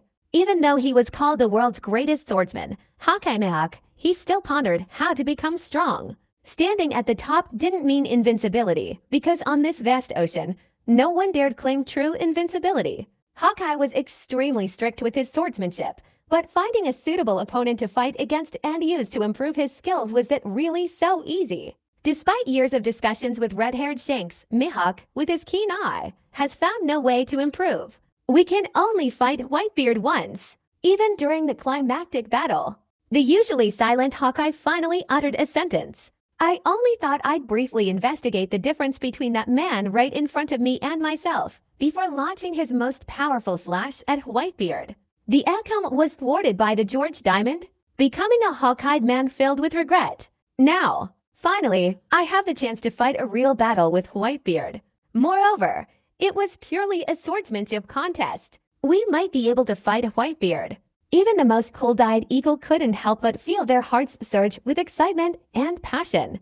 Radiant and beautiful, golden light shines from the high platform. Finally, I've been waiting for this day. Hawkeye, without having gone to retrieve the searching passion within him, faced WhiteBeard. He didn't need composure. What he needed was an unprecedented, ever-increasing arrogance and reverence. You want to fight me? I'll grant your wish. I'll let you be my opponent. But WhiteBeard looked towards Hawkeye. Cherish the calm you have left right now. Own. With a sudden movement of the sword, a raging storm erupted. An unprecedentedly powerful pressure erupted in an instant, like a tsunami, shattering all composure. The hawk-like eyes in his gaze radiated a ferocity never before seen before. The Black Blade Knight had already struck. An unprecedented attack, capable of destroying all other slashes, tearing through the sky, struck towards WhiteBeard. The raging storm on this path, under the slashing attack, collapsed and scattered. The terrifying slash was so powerful that it tore through the very air. Crackling sounds. With a single, even strike, the air shattered like glass, countless swirling currents moving with the blade, wreaking merciless destruction. Own. The eagle-eye slash was unleashed by the sword's force, causing countless streams of air to shatter and reverse, like a tsunami, surging outwards in all directions, emitting deafening, thunderous roars that were incredibly terrifying. Ding! Hawkeye moved with incredible speed, launching a surprise attack on Whitebeard, leaving a trail of afterimages in the air. His black knight blade, wielded like lightning, instantly slashed towards Whitebeard. The speed of the Hawkeye's sword strike was incredibly fast, far surpassing the speed at which he had previously sent Dustbones flying. It was even faster. Dustbones, lying on a stretcher in the distance and receiving treatment, witnessed this scene and his eyes widened in disbelief and shock. Impossible! Is this the true speed of a hawk's eye? Retreating to below the Trafalgar platform, Law was also tense inside. His initial surrender wasn't a desertion or a temporary retreat out of fear, but a true duel between masters, a genuine clash of swordsmen. In the blink of an eye, the outcome of a fight was already known. Law, the moment Trafalgar's hawk-like eyes met his, knew the vast difference between them, which is why he voluntarily conceded. But the hawk-eyed man's attack was far more terrifying than anything he had seen before. This terrified Trafalgar Law. This is the true power of Hawkeye. Fast. Extremely fast. Money. Mihawk's hawk-like eyes left a trail of afterimages, and his black blade slash was like lightning, rapidly striking towards Whitebeard. Facing such a ferocious slash, Whitebeard remained calm and composed, confidently unleashing a single strike. To confront Mihawk's Hawkeye slash head on the world's greatest slash, someone shouted anxiously. In that instant, Black Blade Knight and his sword unintentionally struck down at the same spot. The air was torn apart in large chunks, unintentionally, and rapidly swept backward towards the two people behind them. The air reversed, forming two powerful gusts of wind, each emanating from Whitebeard and Hawkeye behind him. The entire Golden City was engulfed by the whirlwind. Countless pirates watching the battle were tossed about by the gusts, the deafening roar echoing incessantly. The Black Blade Knight and the other blades, wielded with overwhelming power, flashed down together. In an instant, the heavens and earth changed color, and a sound like lightning striking suddenly erupted. The whirlwind reversed, terrifying countless people. Whitebeard and Hawkeye, beneath the golden earth surface, saw terrifying cracks appearing, spreading outwards in a rapidly erupting vortex of destructive energy. This was the aftershock of the impact of the slash, tearing apart even the solid golden earth layers. A terrifyingly good slashing duel. This is truly the pinnacle of swordsmanship. Even just watching the battle from afar, you can feel the danger involved. With just a little carelessness, either side could lose their life on the spot at any moment. Countless people were amazed. Follow me. What a breathtaking appearance. All that could be seen was Whitebeard facing Mihawk's most powerful slash head-on. With a sudden, overwhelming force of his sword, the attack slammed down, causing a thunderous roar that instantly changed the heavens and earth. How is that possible? Those hawk-like eyes, with their sharp gaze, for the first time flashed a circle of terror. Given such a perilous situation, the hawk-eyed man had no choice but to retreat immediately. He initiated the sword strike, but had no intention of retreating. For a moment, this left countless pirates in awe. Withstanding the world's greatest slash, he unleashed an even more domineering display, forcing Hawkeye Mihawk to retreat. This kind of power is incredibly terrifying. I fear only Whitebeard could achieve it. Even watching Zoro's fight through a phone screen, seeing the Hawkeye demon being forced back and a slight opening being revealed, he couldn't help but tremble all over. To be honest, in the whole world, the person with the most terrifying hawk-like eyes is probably none other than Zoro. Anyway, the hawk-eyed man taught the method.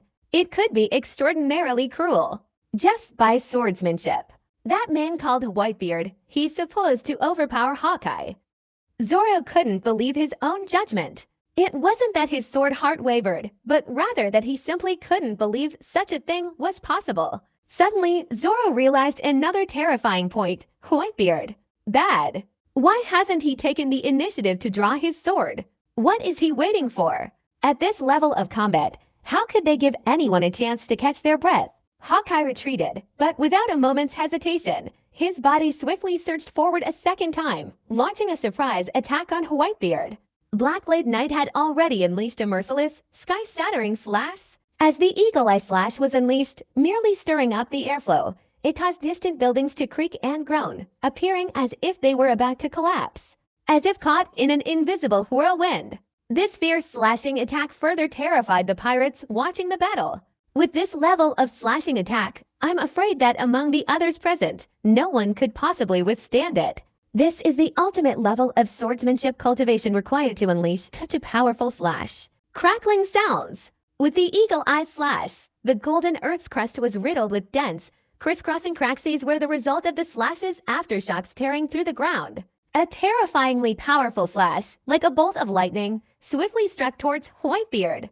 WhiteBeard, with his imposing physique and hockey, stood proudly in place like an incredibly solid mountain, not budging an inch even in the face of a terrifying and unparalleled slash. At that moment, WhiteBeard moved, his sword in hand, suddenly circling, then abruptly slashing, and in an instant, a thunderous roar erupted. A dazzling slash, ending the cycle of movements, was unleashed by WhiteBeard. As the slashing attack was unleashed, the entire world was enveloped in a blinding white light. Own. Two slashing attacks clashed, like two opposing tsunami waves, or like two huge mountains colliding. Countless identical, violently swirling streams of air were swept outwards. The air shattered into a gigantic black hole. Absolutely shocking. Hawkeye held Yoru, the black sword, its blade as black as the ink sword itself, resting on WhiteBeard's hand, the blade as dark as a bottomless abyss. This is a sword fight, and even more so, a clash of armament hockey. Attack power can be enhanced, increasing the destructive force of armed combat. Crackling sounds. On the golden arena, centered around the two figures at the foot of the arena, countless dense, spiderweb-like cracks appeared, and these cracks, carried by the swirling gale, continuously spread outwards. What a terrible situation! Suddenly, in the Black Blade Knight's hand, the blade suddenly showed cracks resembling a spiderweb. Following closely behind, the Black Blade Knight's blade shattered into pieces like black turtle-shell fragments, falling down in a chaotic mess. Look, it's like the Black Blade Knight has shattered. Absolutely stunning. Oh my god, what on earth is going on? The Supreme 12 Technique Great Sword, Yoru, the strongest black sword in the entire world, has shattered. Watching the battle with unwavering composure, the Dark King suddenly trembled and exclaimed, "This is shattered armament hockey. I've never heard of it, never seen it before." He had acquired complete knowledge of the Grand Line, yet he still spoke words he'd never heard before. As you can imagine, this is incredibly frustrating and horrifying. Armament hockey shattered? What? What does this mean? Some people didn't understand and called out to ask. Armament hockey hovers over weapons or the human body, acting like armor to enhance the body's defense and increase the destructive power of weapons. However, under certain extreme destructive forces, it will shatter just like armor. Really explained admiringly, in such a situation, it would require an extremely terrifying destructive force to shatter the enemy's armament hockey. TSK. Upon hearing this, countless pirates couldn't help but gasp in shock. Can armament hockey shatter into pieces? Everyone present was hearing about it for the first time. This is also the first time I've seen it. If they hadn't witnessed WhiteBeard and Hawkeye's battle firsthand, everyone would have thought that the idea of armament hockey shattering like armor was a joke. Bang! The Black Blade Knight's armament hockey transformed into countless black, turtle shell-like fragments, all falling off to reveal the original blade of the Black Blade Knight. The eagle's eyes blazed with terror, all fear vanished. He had never imagined that one day his powerful armament hockey would be shattered by someone. This is truly horrifying to hear. Hawkeye chose to retreat a second time. The two men took the most forceful approach, engaging in a fierce, head-on battle for 2 rounds. There were ways to avoid it, but WhiteBeard didn't, and neither did Hawkeye. The two of them, in the most dangerous way possible, confronted each other head-on, engaging into fierce battles. Both times the eagle-eyed attack ended in defeat. It's possible. How can such a perilous battle possibly lead people to fight together in harmony? The difference between us can't possibly be that great. With unwavering determination in his hawk-like eyes, confident in his own swordsmanship achievements, he retreated a split second before launching his most powerful attack. This one time, his slashing attack was incredibly terrifying. That's his most powerful internal slashing attack. The highest achievement in swordsmanship. That was a truly terrifying slash. As soon as it was unleashed, the heavens and earth roared, and even a distant skyscraper shook violently, with chunks of golden tiles falling to the ground, and this was just the result of the sword energy's vibrations. Concession doesn't mean defeat. The hawk-eyed man never admits defeat. Things don't go beyond 3. This is the 3rd time the Hawkeye has launched a slashing attack. It was also the ultimate, most devastating slash. Vast chunks of air were shattered and destroyed under this slashing attack. A truly terrifying sight. Eagle-eyed, body like a blur, blade like lightning. Own. This time, WhiteBeard didn't hold back. He took the initiative to attack. He exuded an overwhelming aura, ending his defensive stance and, for the first time, launching an attack. The sword in midair traced a terrifying trajectory. As the blade pointed, the air shattered, creating a vacuum-like path.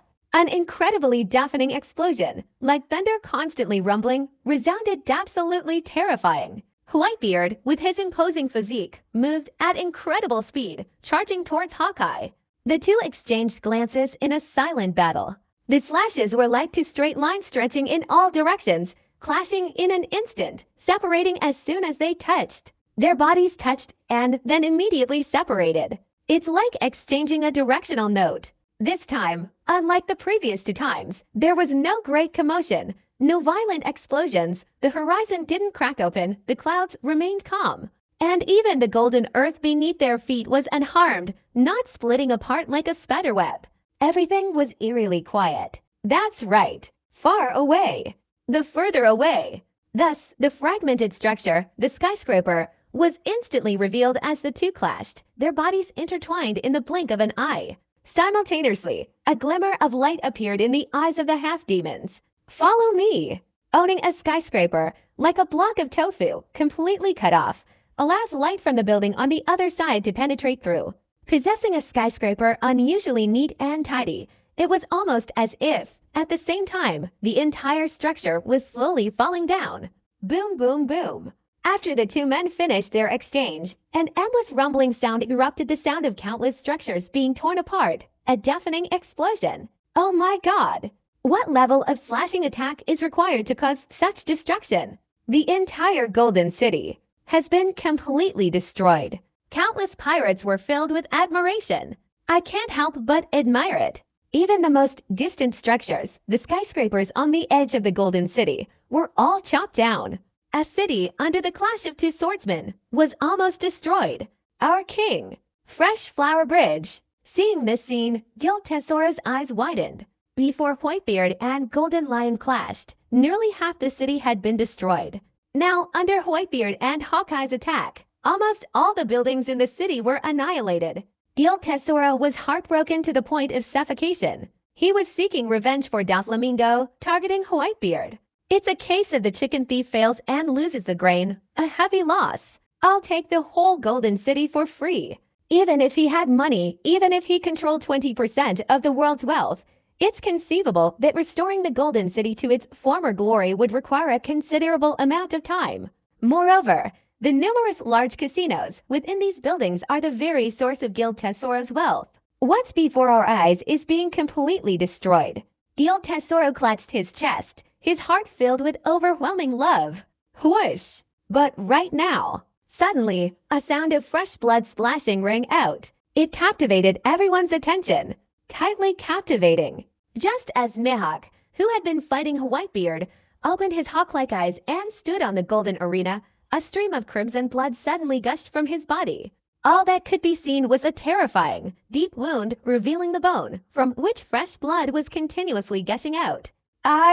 I've lost. Hawkeye's hand trembled as he raised his sword. He was severely wounded, his injuries far more serious than they appeared to outsiders. He had clearly used his observation hockey to try and dodge the attack that had wounded him, but Trafalgar's overwhelming advantage was no match for Law's observation hockey. Law's observation hockey was simply unable to dodge WhiteBeard's attack. It wasn't that he didn't want to avoid the wound, but rather that he simply couldn't. The difference between him and WhiteBeard. He's so huge. Swordsmanship duels are more dangerous than they appear to outsiders. After Hawkeye finished speaking, there was a loud thud, and then he fell straight down. In an instant, the whole world erupted in commotion. Mihawk's Hawkeye failed, taking on an overwhelming advantage with a triple win, Hawkeye. Even a novice who hasn't yet attained supernatural powers can't withstand a single sword strike from the Hawk-Eyed Man. The eagle-eyed man's strength is unfathomable. He and WhiteBeard exchanged only 3 blows. After those 3 blows, his hawk-like eyes blazed with fervor, scattering sparks across the sky, staining them with crimson gold. Swordsmanship, armament hockey, observation hockey, and every one of them was utterly shattered by WhiteBeard's overwhelming and unparalleled display of power. WhiteBeard merely waved his hand slightly. The sword wielded terrifying power. With a single strike, everything faded and dimmed beneath it, the entire space becoming silent until the strike passed. Then, as if collapsing, a whirlwind swept through, skyscrapers crumbled, and chaos erupted in an instant. Finally, a supremely powerful and domineering strike. Known as the world's greatest swordsman, the Hawk-Eyed Mihawk, he was utterly defeated. In front of him, a terrifying wound inflicted a deep gash, exposing 13 bones. Blood gushed out, staining his black fedora and those sharp eyes crimson. Right now, everyone was buzzing with excitement. Whether it was within the Golden City itself, or through photos taken with mobile phones and live broadcasts of numerous pirate groups, the shock and commotion intensified. Is this the real WhiteBeard force? Just with swordsmanship, the sword slashed the eagle's eye with a single blow. This? Are you really not joking? Unbelievable! A single sword slash. Countless pirates exclaimed in admiration. Standing at a distance, Sabo couldn't help but show a slight tremor in his expression. That was a terrifying blow. Boss Long, could he withstand such a blow? Sabo, being a member of the Revolutionary Army, has a secret mission on his way to Golden Castle. Mihawk's Hawkeye was slashed by a sword. Shiki, the Lion King, was also violently shaken by the earthquake.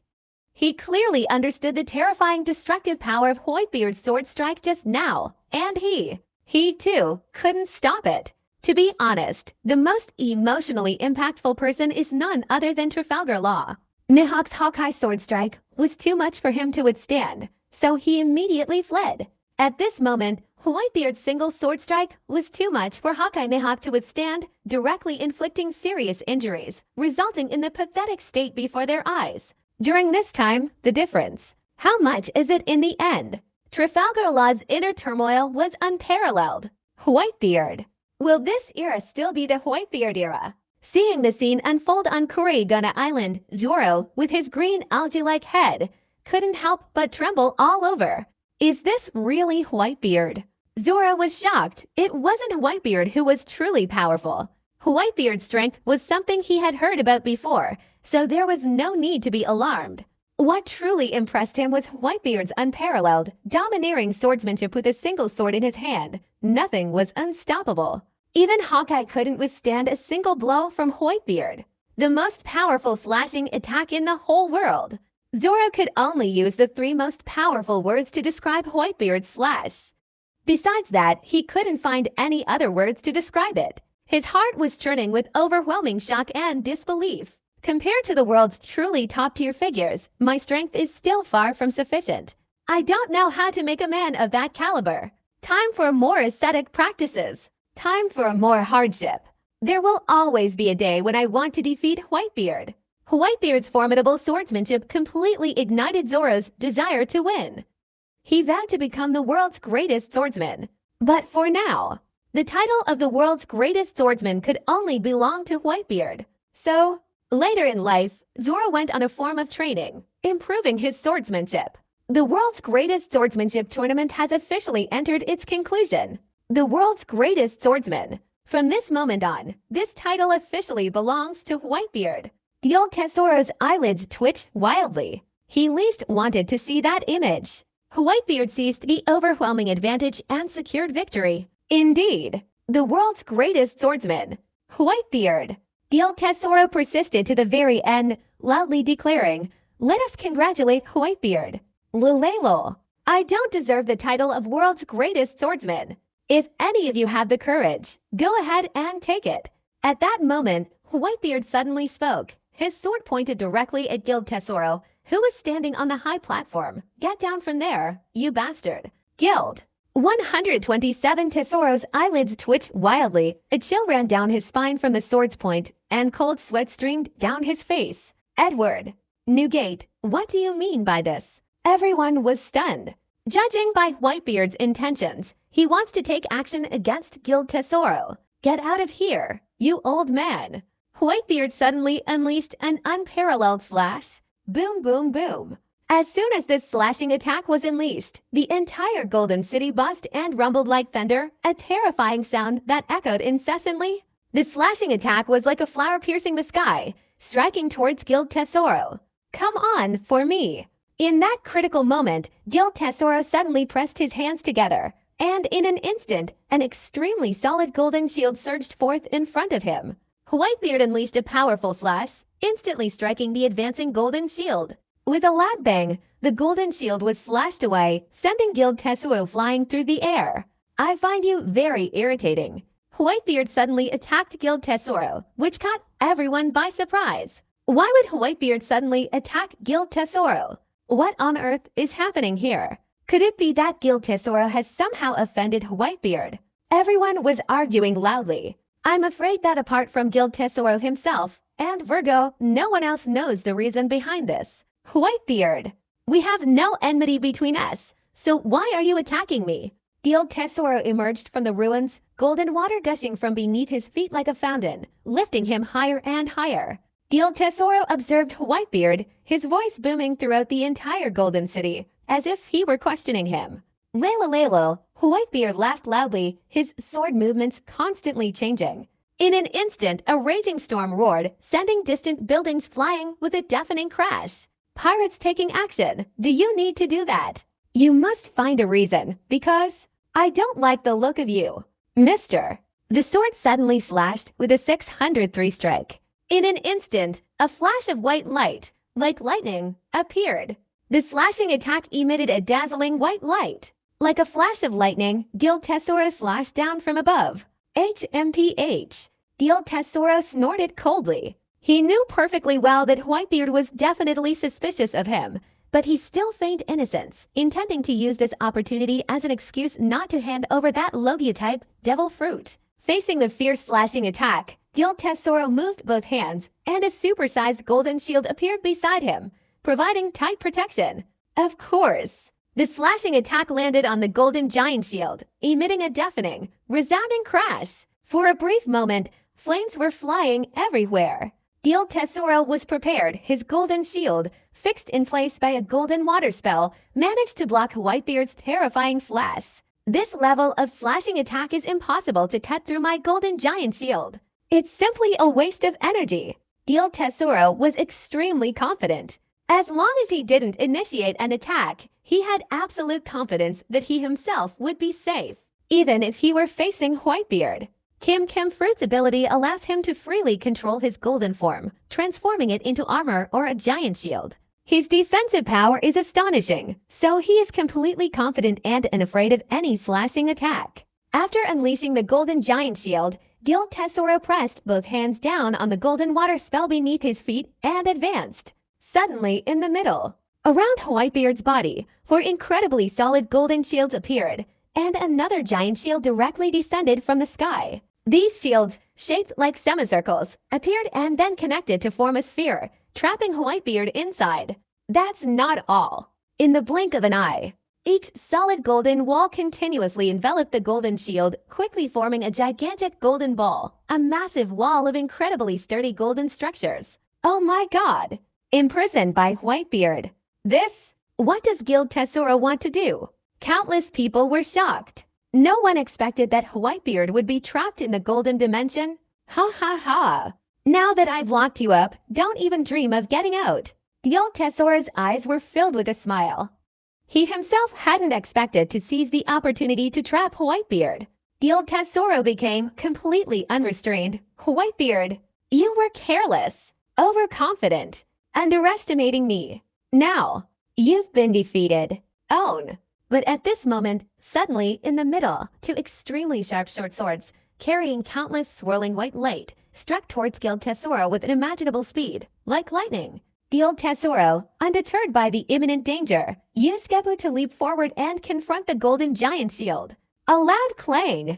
Etu, wielding terrifying destructive power, struck down upon the golden giant shield, emitting a deafening roar and sending sparks flying.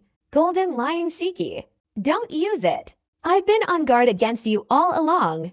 The old Tesoro laughed loudly. What? Suddenly, his eyes widened, a maniacal grin in them, then suddenly froze, replaced by utter astonishment. Suddenly, Shiki, wielding another famous sword, Kogarashi, stabbed Guild Tesoro in the back in an unimaginable manner. East, Kogarashi's powerful impact sent Guild Tesoro flying, crashing into the giant shield in front of him with a loud bang. Before Guild Tesoro fell to the ground, he was struck in the body by another sword wielded by Shiki the Golden Lion.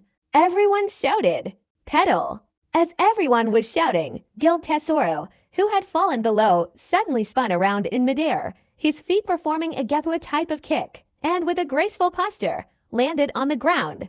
Haha, Guild Tesoro showed a confident expression, looking towards Shiki the Golden Lion, displaying a calm and natural smile. My body is constantly covered in impenetrable golden soft armor. How could it be so easily pierced? Don't joke around.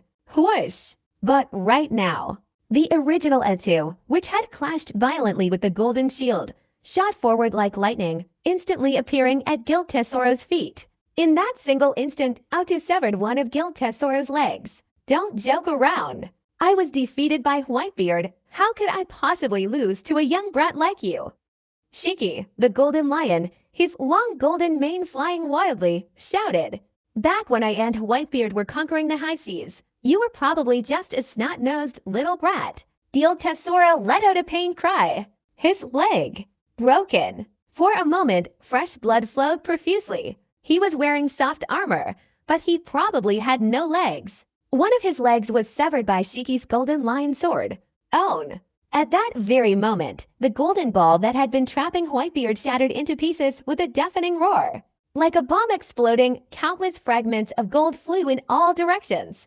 WhiteBeard, wielding his sword with an overbearing stance, shattered the golden ball. The entire process actually unfolded in an incredibly short period of time. The time spent besieging WhiteBeard was also incredibly short, and Guild Tesoro's supposedly indestructible golden ball was shattered by WhiteBeard's slash. Joining Guild Tesoro, he witnessed WhiteBeard breaking through the golden barrier and was utterly shocked. He was incredibly confident he could trap WhiteBeard, but in just a moment, WhiteBeard had shattered his defenses, and Guild Tesoro himself had one of his legs severed by Shiki the Golden Lion.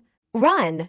Guild Tesoro endured the pain, and suddenly a massive golden pillar rose from the golden layer above, lifting Guild Tesoro up at an extremely fast speed. During this process, Guild Tesoro even used the gold to supplement his prosthetic limbs. You can't escape! WhiteBeard suddenly swung his sword. Stab! The terrifying slash, once unleashed, leaped through the air, creating a vacuum. The strike, like a silver lightning bolt, hurtled towards Guild Tesoro. Guild Tesoro felt a terrifying slashing attack from behind, his scalp tingling and a chill running down his spine. He quickly moved one hand, and two golden threads suddenly descended from the air. It's a life or death situation. Guild Tesoro suddenly grabbed the golden thread, escaping the range of the slashing attack. With a loud bang, Guild Tesoro's original dwelling was completely annihilated by the slash. The golden pillar instantly shattered into countless fragments. Whoosh, whoosh, whoosh! Running out of the Tenkeld's residence, Tesoro gasped for breath, gasping for air. Dodging WhiteBeard's devastating slash was incredibly difficult. It was no easy feat. Still reeling from the shock, Guild Tesoro hastily grabbed the golden thread and fled into the distance. I must escape. Only by leaving this place will I find a way to eliminate WhiteBeard. Guild Tesoro fled in a frenzy, his heart filled with a kind of madness, vowing to avenge his humiliation and kill WhiteBeard right here. Even if it means losing all my wealth in an instant, I won't refuse. Maybe. Guild Tesoro was overjoyed that he had escaped in the blink of an eye. Right there, Guild Tesoro was still in shock. Suddenly, in the middle of the space behind Guild Tesoro, an unprecedentedly terrifying force pierced through the air, striking with lightning speed, giving no time to cover one's ears. In that instant, Guild Tesoro felt a chill run down his spine, and goosebumps covered his entire body. Hide! Before Gil Tesoro could finish speaking, his eyes suddenly widened, and he incredulously bowed his head. All that could be seen was the tip of the blade piercing Gil Tesoro's body. With terrifying momentum, after the blade pierced Gil Tesoro's heart, it propelled him rapidly into the distance, with swirling, white energy relentlessly wreaking havoc behind it. My heart has been pierced by WhiteBeard. Gil Tesoro spat out fresh blood, his body uncontrollably thrown back by the flying blade's force. He lowered his head, his eyes filled with terror, disbelief, and an inability to believe it was real. Yet, the terrifying blade's tip had truly pierced his body. The blade of the sword gleamed with a cold light, piercing his eyes. Fresh flower bridge. I understand. There's the strongest golden soft armor. Gil Tesoro's life force was slowly slipping away. He couldn't believe it was real. His golden soft armor could even withstand the Golden Lion Shiki's famous sword. How could we not stop WhiteBeard's sword technique? He blocked two of WhiteBeard's slashing attacks. But this time, why? Not even a moment's reaction time. Not even a chance to react. Why? How did WhiteBeard manage to do that? Gil Tesoro was truly unwilling to accept this. He could control the entire world, control 20% of the world's wealth, and even, through that wealth, control the world's celestial dragon nobility. The world government acknowledges that he single-handedly established an independent kingdom. Even the world's governments have to give him face. In the New World, all the powerful figures in the underworld, whether pirates, marines, or even those from other kingdoms, had to show him respect. He controls the world beneath the surface, and other forces are spread throughout the world, across the four seas. This is such a burst of masculine energy. Maybe, when facing WhiteBeard, all you could do was be beaten, chased, and killed, only to have your body pierced. Gil Tesoro was unwilling to accept this. He orchestrated everything, habitually controlling everything, forcefully controlling what he wanted, secretly manipulating, creating swordsmanship, spreading news of WhiteBeard's resurrection in the underworld, and meticulously organizing the world's greatest swordsmanship tournament. All of this was aimed at WhiteBeard killing him and avenging Doflamingo. Maybe, as a result, he wants to die. Even a direct confrontation with WhiteBeard was pointless. He was thus mercilessly struck by a sword, his heart pierced. At this moment, WhiteBeard received a system prompt. Congratulations, host. Your weapon has detected a Logia-type devil fruit. Weapon enhancement system activated.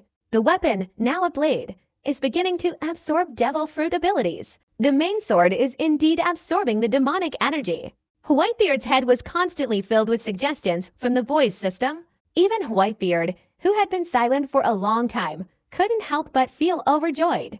The sword pierced Gil Tesoro's body. It seems that the demonic fruit was indeed hidden inside Gil Tesoro and was pierced through along with the fruit by the sword.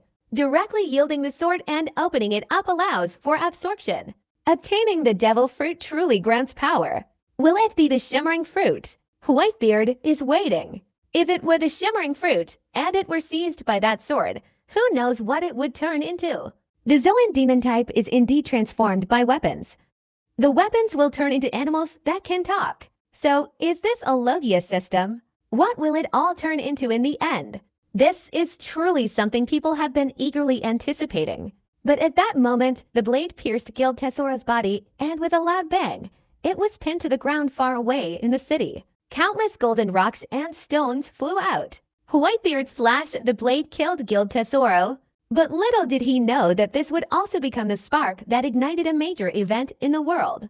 Ding! Congratulations to the host, Weapon, the Blade, for successfully acquiring the Logia-type Blazing Flame Fruit. Own! Follow me! Gil Tesoro's corpse was engulfed in flames, soaring high into the sky. The raging flames swept through, incinerating everything in their path. WhiteBeard was shocked. He never imagined that this Logia-type devil fruit would actually be a blazing fruit. Oh my god! What happened? Why did a towering inferno suddenly erupt? Everyone was utterly astonished. No one expected it, but WhiteBeard's single sword strike completely pierced through Gil Tesoro, killing him. Even more unexpectedly, suddenly, amidst the chaos, a sky full of flames erupted, a raging inferno engulfing the Golden City. From afar, Virgo suddenly felt a surge of tension in his heart. Could it be the blazing fruit? Everyone was shocked by the violent earthquake. Everyone stared wide-eyed and open-mouthed at the towering blaze in the distance. Retirement! But at that moment, the sky was filled with flames, and a crimson beam of light shot out, hurtling towards Whitebeard. That's the sword technique. At this moment, the entire blade was engulfed in flames, not just swirling flames, but a blazing, intensely hot flame, like a divine crimson fire. Elemental transformation, flames, the ultimate sword. Whitebeard raised his hand, and the elemental transformation blade landed in his large, solid palm. A sword blazing with fire. It's noisy. What a scene! Everyone was utterly astonished. Being close to Shiki, the golden lion, he felt an unprecedentedly intense and terrifying burning sensation. This is the burning fruit, being absorbed by a sword. This level of terrifyingly high temperature. Could the burning fruit have been developed to some unbelievable level? Shiki, the golden lion, had never been so astonished as he was now. He had roamed this vast ocean for so many years, never encountered anything as bizarre as today, never seen anything that could shock him so much. Ace burning fruit. VDFC. Sabo stared at Whitebeard from afar, completely dumbfounded. His reason for secretly sneaking into Golden City this time was to investigate and plot the acquisition of this burning fruit. Previously, regarding the Logia-type demonic creature that was the world's greatest swordsman in the martial arts tournament, the Revolutionary Army obtained even more accurate information. It's safe to say that Sabo absolutely obtained this flaming fruit. Whitebeard's weapon. He obtained Ace's Blaze Fruit ability. This Sabo was completely stunned.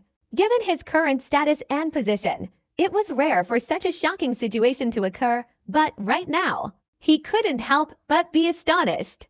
Whitebeard is Ace's father, so that's one answer. Mr. I does. Bones, Trafalgar Law, King of Darkness Rayleigh, Aokaji, and everyone else were all startled by the violent earthquake. They had seen devil fruits with true weapon abilities before, but they had probably never seen a Logia-type devil fruit with true weapon abilities. This is truly horrifying. I've never heard of such a thing before.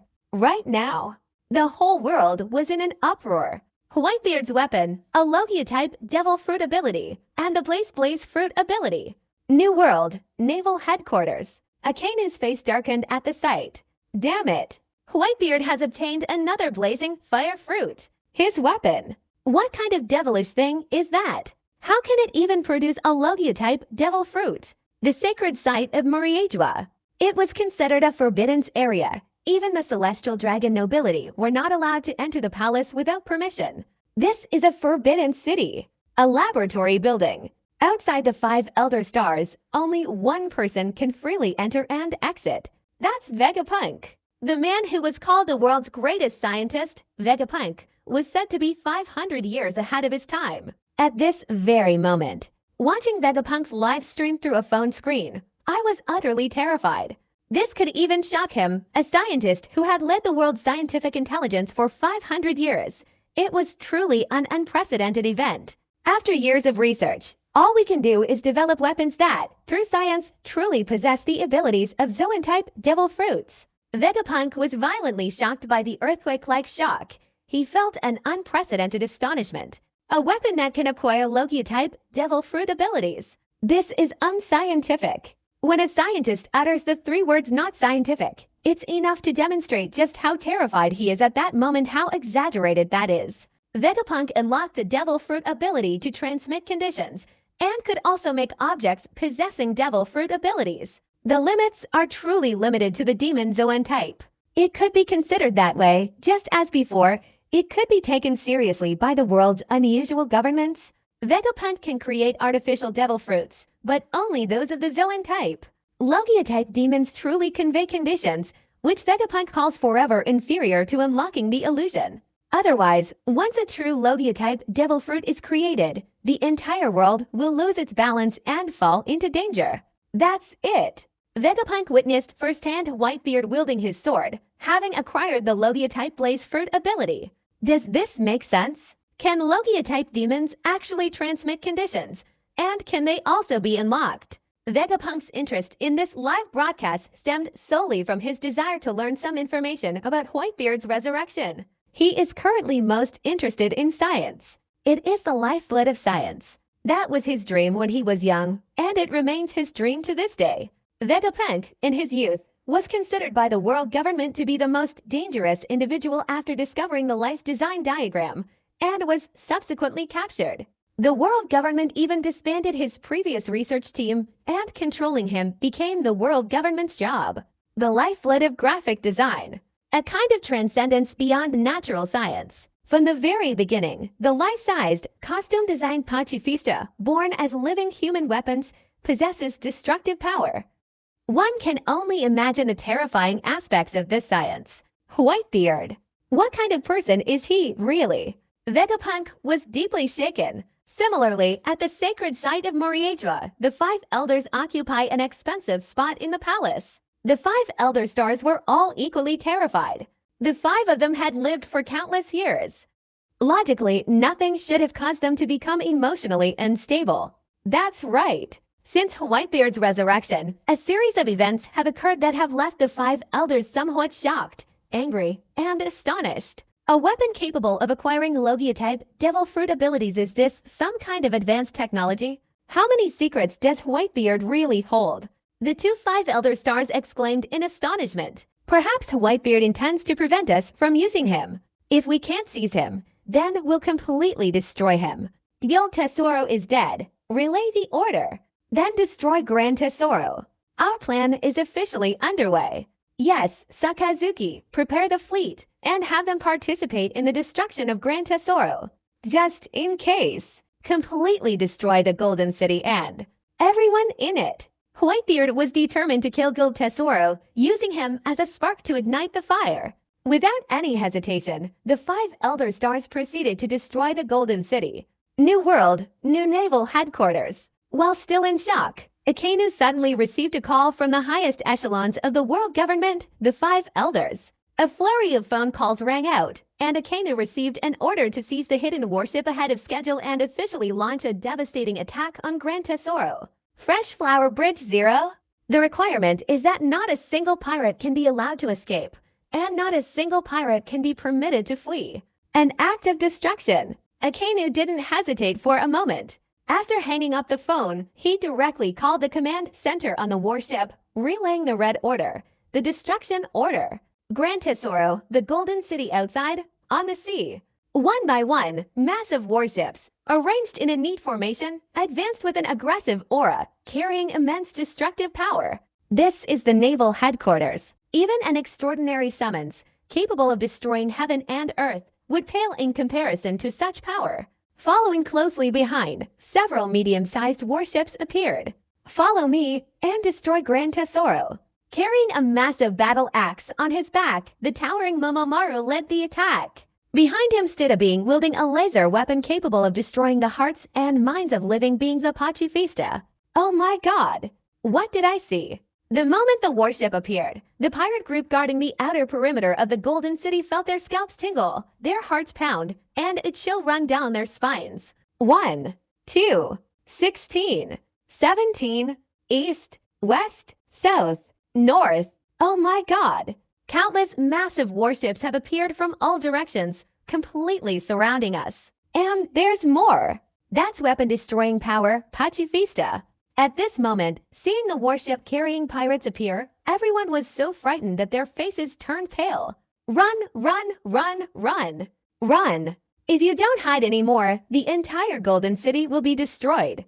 Countless pirates jumped directly into the sea, splashing up a lot of water, intending to escape by jumping in. The world government is taking action against the Golden City. Follow me.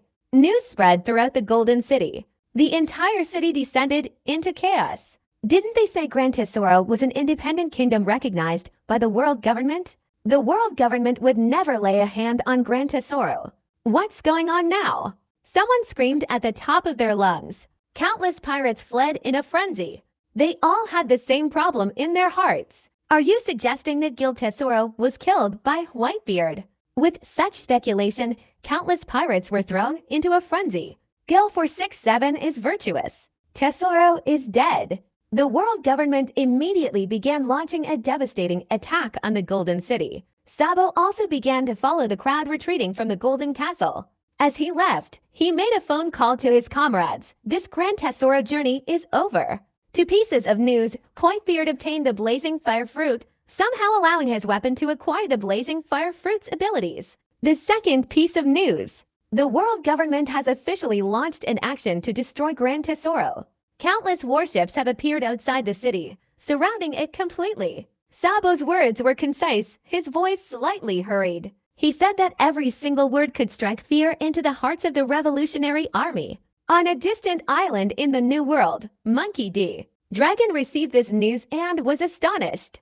WhiteBeard is becoming increasingly unfathomable. The world government is going to officially take action against WhiteBeard, so I should go.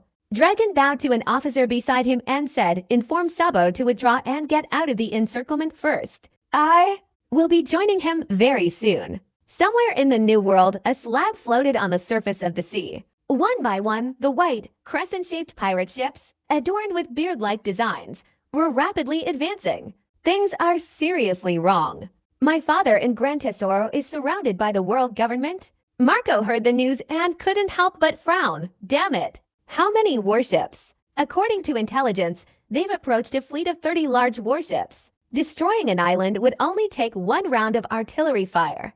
Even a massive island like Grand Tesoro would only require a few rounds of artillery. Go at full speed, Marco issued the order. This time, absolutely no harm can be done to father, even if it means risking everyone's lives. With Marco as the leader of the WhiteBeard Pirates division, they frantically prepared to risk their lives and fight. For a brief moment, the wind rose and the clouds gathered. Clouds are gathering on all sides. This is going to be a major event. The whole world was astonished by this momentous event. From the very beginning of the world's greatest swordsmanship tournament until now, when everything has finally been revealed, the real big event, the curtain has officially been lifted. A laughing gentleman. Countless warships are approaching from outside. What should we do? At Fujitora Isho's side, the lieutenant general hastily asked. They received their mission orders to confront WhiteBeard. Perhaps they didn't receive any further news regarding the next course of action. The world government wanted to destroy Grand Tesoro, and before that they, as Marines, hadn't received any information at all, preventing the leak of information. Damn it! They didn't even inform us. This is questioning our loyalty. Hateful. There's no shortage of naval officers who understand the reason behind it. I couldn't help but get angry. There's no need to panic or lose composure. We should proceed with our mission. Fujitora, for the first time, stood up from his seat. In his hand was a long, slender, straight staff, and as he stood, he exuded a powerful aura. This? You're not kidding, are you? At Fujitora, the Marines were all stunned.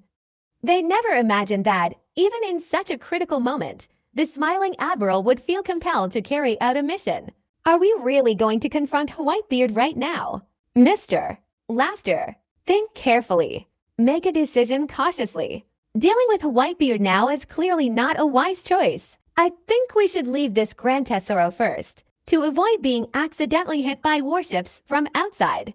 That's right. General, would you like to think about it a little more?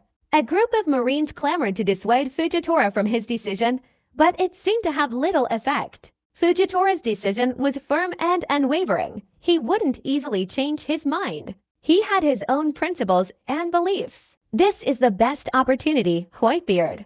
I must keep him here, otherwise, this operation will be meaningless. Many of the Marines looked at each other, unsure whether Fujitora's phrase "this one action" actually referred to a life-or-death situation. Is it just his 1.8 action group, or is it just the warships outside? You all retreat first. I alone am enough. Fujitora closed his eyes, pointed his staff at the ground, and slowly advanced. He gave the order to retreat, instructing everyone to follow him and withdraw from the area, while he would stay behind to deal with WhiteBeard. A smiling gentleman. We will live and die with you. The group of Marines didn't leave. Instead, they were moved by Fujitora's words. Everyone, heed my command. Leave this place immediately. Fujitora eventually dismissed the Marines and headed towards WhiteBeard alone. In this chaos, a cataclysmic battle will erupt. Without knowing that Fujitora was stepping forward at this moment, the idea of confronting Whitebeard was truly significant. Their thoughts were different, something ordinary people could never guess. Edward Newgate, you must stay. Fujitora stepped onto the elevated platform. The entire Golden City was in unbearable chaos, yet those on the high platform remained completely unaffected. If the old man wants to leave, you probably won't be able to stop him. Whitebeard's crescent-shaped beard lifted up as he laughed heartily, his whole demeanor radiating energy, completely devoid of the fatigue of having gone through a great battle. Because of the system's karmic connection, Whitebeard, after participating in the world's greatest swordsmanship competition, earned approximately 600,000 mental points. After deducting the points used to instantly heal his injuries, the rest was entirely used for restoring his strength and physical body. A total of 1 million heartfelt messages have been completed. This is the biggest harvest ever. At this moment, Whitebeard, we have fully restored our peak strength. With the sword in hand, he also possessed the power of the burning fruit. This was the biggest winner of the world's greatest swordsmanship tournament, and that winner was none other than Whitebeard himself. This old man probably won't brag. Fujitora held the sword-wielding staff in his hand, slightly drawing out a small section, revealing a small, gleaming blade that reflected light, incredibly dazzling, making it impossible for anyone to look directly at this sword-wielding staff. Own! Suddenly, in the middle, a meteorite engulfed in flames fell from the sky. Gravity sword! Still on the volcanic rock, the meteorite, having fallen from the sky, collided with the air, generating high temperatures that caused it to ignite. That's enough to show just how incredibly destructive and terrifying the meteorite's power was. This meteor, almost boiling with flames, directly pierced through all obstacles, penetrating even the golden layer of sky it encountered, and roared towards Whitebeard. How fast is the falling meteorite going? The acceleration of gravity from below is truly unparalleled.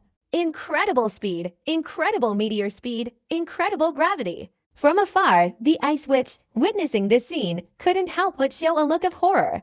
The new Marine Headquarters Admiral Fujitora. He actually attacked my father at this moment. What terrifying gravity! You guys hide first. I'll go help Whitebeard. The Ice Witch opened her mouth, and without the slightest hesitation, even though she immediately sensed Fujitora's terrifying power, she remained resolute. Captain! A group of pirates who would listen to orders to flee if the captain doesn't leave, they won't leave either. We'll protect Father Whitebeard together. Fujitora suddenly attacked, holding nothing back, unleashing his full power. The boundless, terrifying gravitational force, the roaring meteors falling from the sky all display the terrifying power of a Grand Admiral. So you want to keep me here just because you have some strength? You really think highly of yourself. Even in the face of such terrifying power, Whitebeard remained calm. His sword, held in his hand, suddenly swung upwards into the air, delivering a swift, powerful slash. This is unstoppable with a single blow. That's not all. The moment the sword was drawn, an endless, raging fire erupted, instantly bursting into flames, a terrifying, swirling blaze. Divine fire. Shiranui. A devastating flash. The sword transformed into a blazing flame, a divine fire. Shiranui possessed unparalleled, terrifying heat and immense, destructive power. Let me open it up. Own.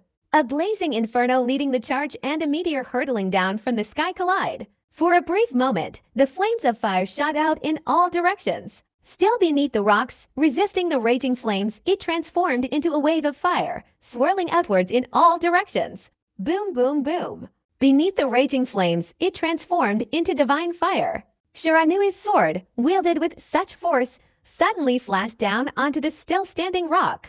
The meteor exploded. Kia descended from the sky like a meteor, but was instantly shattered into dust by Whitebeard's blazing sword strike. Countless scorching meteor fragments scattered in all directions. In an instant, a deafening explosion, like thunder, shook the entire Golden City, causing it to rumble. An extremely violent tremor emanated from the air. In the air, swaths of blazing flames erupted, transforming into vibrations that continuously poured forth. A tremendous shock. The overwhelming flames surged outwards. Each fragment of meteorite, carrying incredibly high temperatures, shot out from the raging fire, accelerating with increasing speed, hurtling towards even greater distances. Possessing fragments of meteorites, all enveloped in divine flames. Shiranui. This makes the meteor fragments even more terrifying. The air has been completely pierced. The fragments of meteorites, trailing long, blazing tails, pierce the air like a sky full of shooting stars and a sea of fire, engulfing the Golden City. Those fleeing pirates were all shaken by the 830 shockwave, staggering left and right, their feet unsteady. Those with even a little strength were knocked to the ground. Following the raging flames, countless pirates screamed in agony. Even more unfortunate were the pirates, consumed by the divine flames. Shards of Shiranui meteorites inadvertently pierced their bodies, killing them instantly. The entire Golden City has become even more chaotic. Oh my god! This level of fighting is just too terrifying. Is this the most intense battle in the world's greatest swordsmanship tournament? Someone who was fleeing couldn't help but sigh and say. Countless pirates turned pale. Run, run, run, run. This is far beyond the level of combat we can participate in. Even the aftershocks of the battle, we can't endure it. Countless pirates fled in a frenzy. WhiteBeard's single sword strike wasn't over yet. He wouldn't simply slash the meteorite and consider the matter closed. A terrifying, sky-high flame like a sword shattered the meteor and then carried divine fire. Shiranui swept towards Fujitora. The entire blade, engulfed in flames, traced a trail of fire like a comet's tail, carrying terrifying destructive power as it flashed towards Fujitora. WhiteBeard's single sword strike, already possessing boundless and terrifying power, became even more devastating after he obtained the blazing fire fruit. His subsequent flash was like a blazing sun, unleashing an endless destructive force. Fujitora didn't dare to block the attack and simply dodged. Could WhiteBeard really just let Fujitora get away so easily? If he hadn't obtained the Logia-type blazing fruit-type sword before, this furious slash might have been dodged as well. But now, obviously, it won't be that simple. The elemental transformation sword, with a high-speed turn, like a flaming spear, chased straight after Fujitora. Retirement. The blazing flames, like an infinitely long-lasting blade, relentlessly pursued and relentlessly dodged Fujitora, piercing through him with a ferocious intensity. No matter how Fujitora dodged and weaved, dodging left and right, the blazing flame of the sword, like a bone-piercing book, transformed into a long line of flames behind Fujitora, chasing after him. So this is what a Logia-type Devil Fruit user's true weapon ability looks like? It truly possesses unimaginable power. Fujitora knew that his constant running away would be pointless, so he stopped running. Turning around, with the staff in his hand, he slashed directly. Buzz, buzz, buzz. Infinite gravity, following the swing of the staff, suddenly struck. The Golden Strata were subjected to immense gravitational pressure, and deep pits suddenly appeared, being squeezed out by the immense force. The ruins were scattered in midair, all crushed by gravity, completely compressed like gold. The air felt like a thin thread being suddenly and intensely pulled downwards. The air formed into tiny, long, thin threads. The terrifying gravitational force from below forced even the leading flames to be completely suppressed. Roar! WhiteBeard's blazing sword and Fujitora's staff suddenly struck down together. A deafening, earth-shattering roar, like thunder, exploded in midair. Terrifying waves of air are constantly swirling and surging in all directions. The raging fire was like a tidal wave, and thoughts swirled in both directions. The sky was filled with flames, swirling outwards at an angle. The flames blazed fiercely, reaching sky-high levels. Wherever they passed, nothing was left untouched, reduced to terrifying ashes. Armament Hockey. Fujitora unleashed his powerful Armament Hockey, using the Gravity Devil Fruit ability to unleash his overwhelming strength, stopping WhiteBeard's furious slash. It's no wonder that the Navy headquarters was boosted to the rank of Admiral through a massive direct mobilization. Supernatural power. Absolutely not to be underestimated. Crackling sounds. At Fujitora, beneath the golden foot, two terrifying cracks appeared. He prevented WhiteBeard from unleashing his furious attack.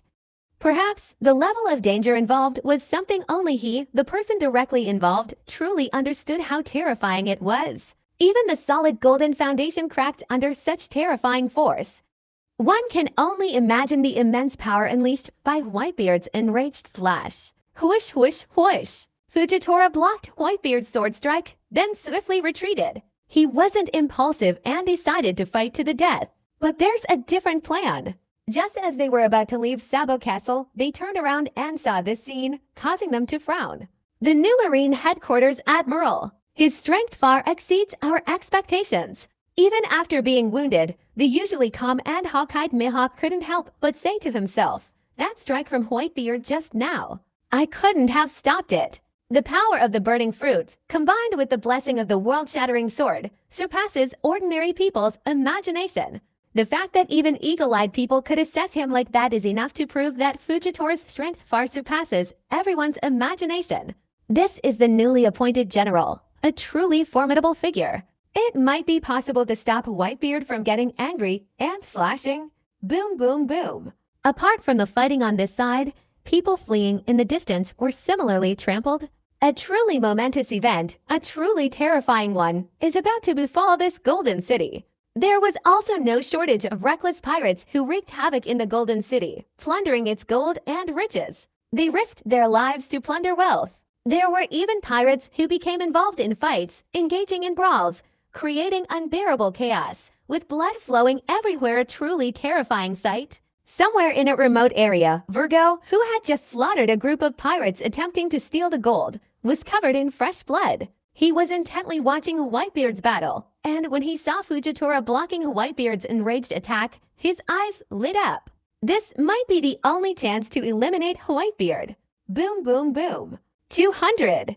Suddenly, Fujitora suddenly swung his sword, delivering 3 consecutive blows. 3 swords just came out. The sky and earth were suddenly illuminated by a blood-red light.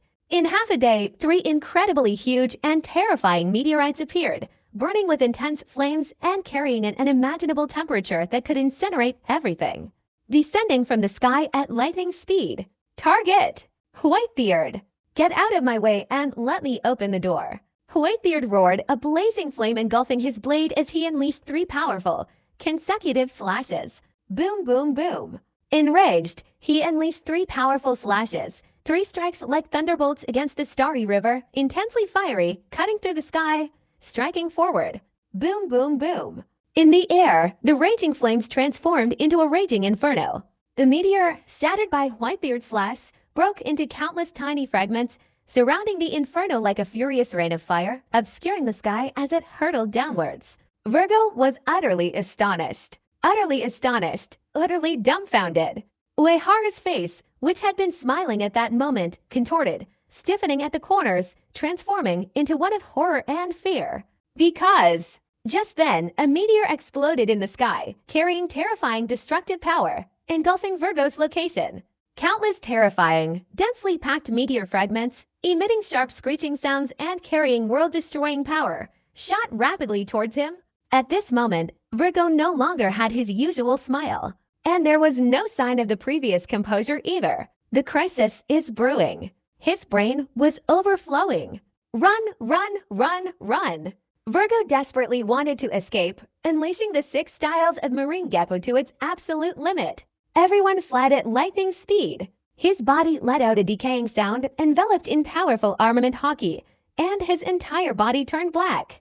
Virgo is proficient in the 6 styles of the Navy, and his training allows him to envelop his entire body in armament hockey. His strength is immense. He became a vice admiral just over a decade ago, and with the power of a vice admiral, he later went into hiding at the G5 branch base, where his strength continued to grow.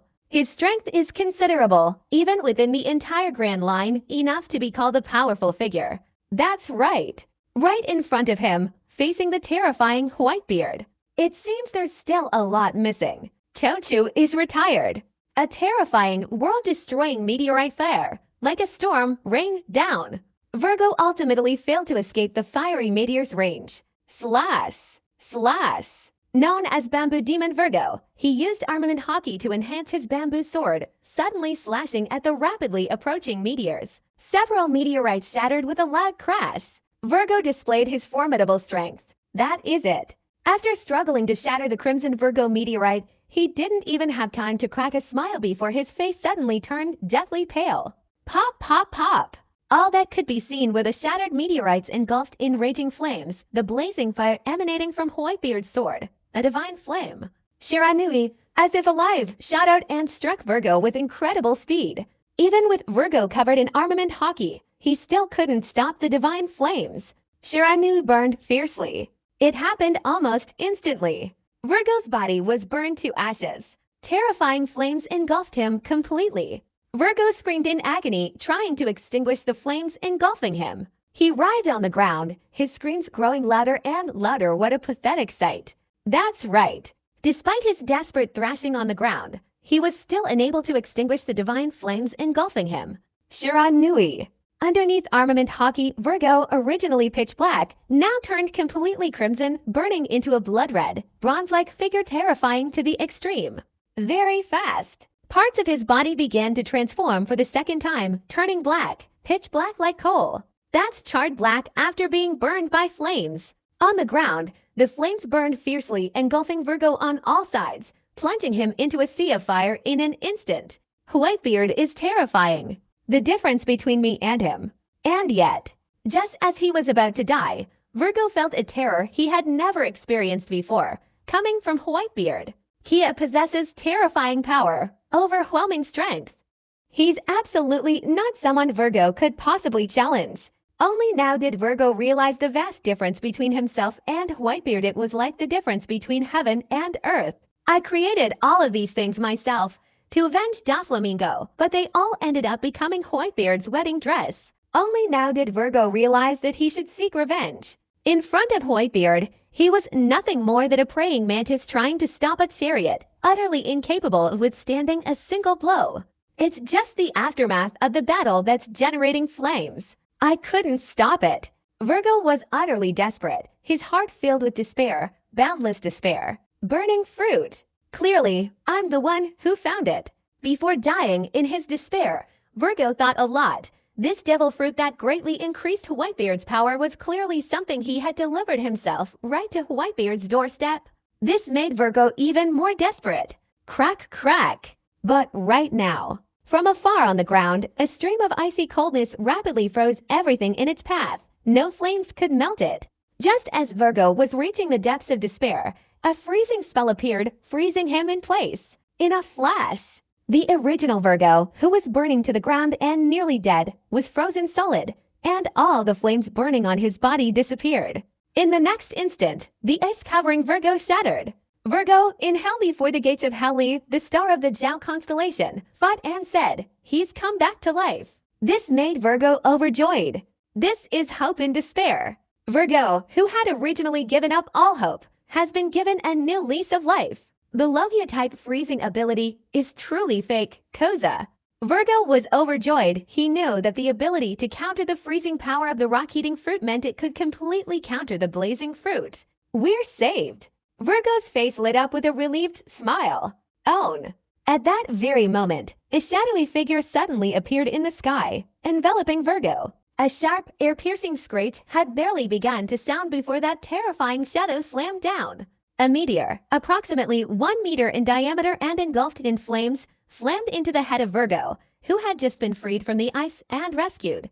Having overcome despair, yet finding hope, like finding a new life, Virgo had just begun to smile, but before he could react, a meteorite struck him, causing his blood to explode. His flesh and blood to splatter everywhere, and he died instantly. The most terrifying thing in life is experiencing despair. The moment hope is grasped, only to be engulfed by despair, and then face death. Own. The flames blazed fiercely, consuming Virgo's blood and bones along with everything else. A short while later, it turned into a charred wasteland of ashes. I can't save you. Far from the area, Aokiji stood up, withdrew his hand from the ground, and followed the layer of ice that had completely melted away.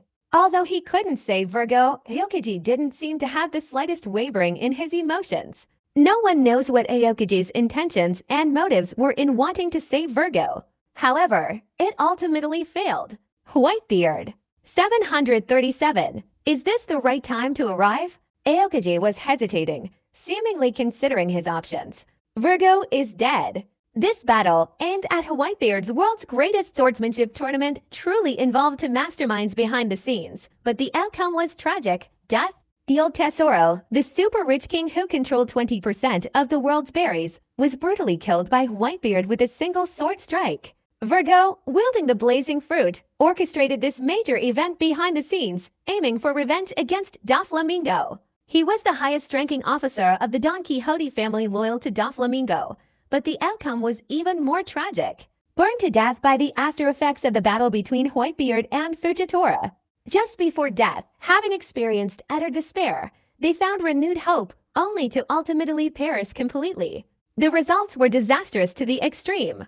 Il Tesoro was reduced to a pile of gray bones by the sword strike. Virgo was engulfed in the lingering flames of battle, scattering sparks towards the divine fire Shiranui, burning him to a pile of black ashes. Both of them thought they had to confront Whitebeard, but the results were unusually disastrous. Boom, boom, boom. The other side is still engaged in fierce fighting, continuing in the same spot. Whitebeard, displaying an unparalleled and domineering demeanor, wielded his flaming sword, slashing through everything in his path. The sword's energy poured down, unleashing an endless torrent of raging flames, incinerating everything in its path. The sky was filled with furiously destructive fire. With his eyes blinded, Fujitora, possessing exquisite swordsmanship, mastery of observation hockey, powerful armament hockey, and the formidable gravity fruit ability, relentlessly fought against Whitebeard. As the two men clashed with their swords, a raging inferno filled the sky, engulfing everything in its path as they fought, burning everything in its path to ashes. The entire Golden City was plunged into complete chaos. Pink. Whitebeard, with a single strike, forced Fujitora back for the second time. Holding his sword, an endless, raging fire blazed behind him, like a fiery totem reaching the heavens. Edward Newgate. At that moment, Aokiji, who had been silently hesitating, finally stepped forward. He, standing opposite Whitebeard, Fujitora was beside him. This is a plan to oppose Whitebeard.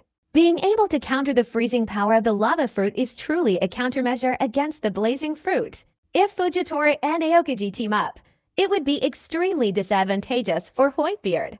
Your opponent is me. Shiki, the golden lion with his long, flowing golden hair, stood beside Whitebeard. He glared at Aokiji with a defiant look, his feet planted firmly on the two famous Otakogarashi swords, showing no fear of Aokiji whatsoever. Dong dong dong. But right now, Bartholomew has never once made a move. Kuma, come here. His eyes, long devoid of human vitality, now held only a kind of intelligence derived from science and technology. He had been completely transformed into a living weapon, a powerful, fearless, and painless humanoid killing weapon. It can be slightly compressed, it can move the wound, it can spin around and fly powerfully, fleshball fruit, containing the most advanced laser technology. Cold, indifferent, mysterious sequence. His strength is absolutely not to be underestimated. Bartholomew Kuma stood opposite Whitebeard.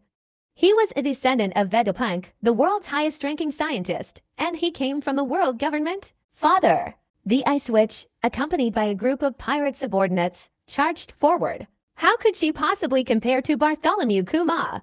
Even if they all joined forces, they still wouldn't be able to match Bartholomew Kuma's power. This form of confrontation with Whitebeard is extremely disadvantageous. Standing at a distance amidst the chaos, holding a can of beer, Rayleigh, the King of Darkness, shook his white hair. He was the only powerful figure, with no choice but to remain neutral. Is this all you're going to do? Even when facing several powerful opponents working together, or when his companions were far inferior in strength to his adversaries, Whitebeard remained as calm and confident as ever. Kia is a strong, confident type stemming from an unparalleled level of strength. Edward Newgate, you and the people beside you will definitely be defeated here today. Fujitora spoke, his voice low, neither joyful nor sorrowful, containing a certain kind of confidence. You, I'm afraid, are no match for us. Who said I wanted them to join forces against you? Whitebeard waved his hand, and behind him, a terrifying, blazing fire erupted. Your opponent is me alone. Hockey. Extraordinarily powerful and domineering. Whitebeard's words caused a tremor in the hearts of Fujitora, Aokiji, and Bartholomew. Kuma, too, felt a shock. In the entire Grand Line, to be able to utter such arrogant and domineering words under such circumstances, perhaps no one else besides Whitebeard would dare to be so audacious. Whitebeard didn't waste any words. His entire body blazed with intense fire. his sword transforming into a long stream of flames that swept out. Behind him, a raging inferno blazed fiercely, unleashing a furious barrage of fire upon the enemy opposite him. The sky was filled with raging flames. The intensity was overwhelming. The temperature reached an extreme level, accompanied by the force of a sword, sweeping over Fujitora and his men.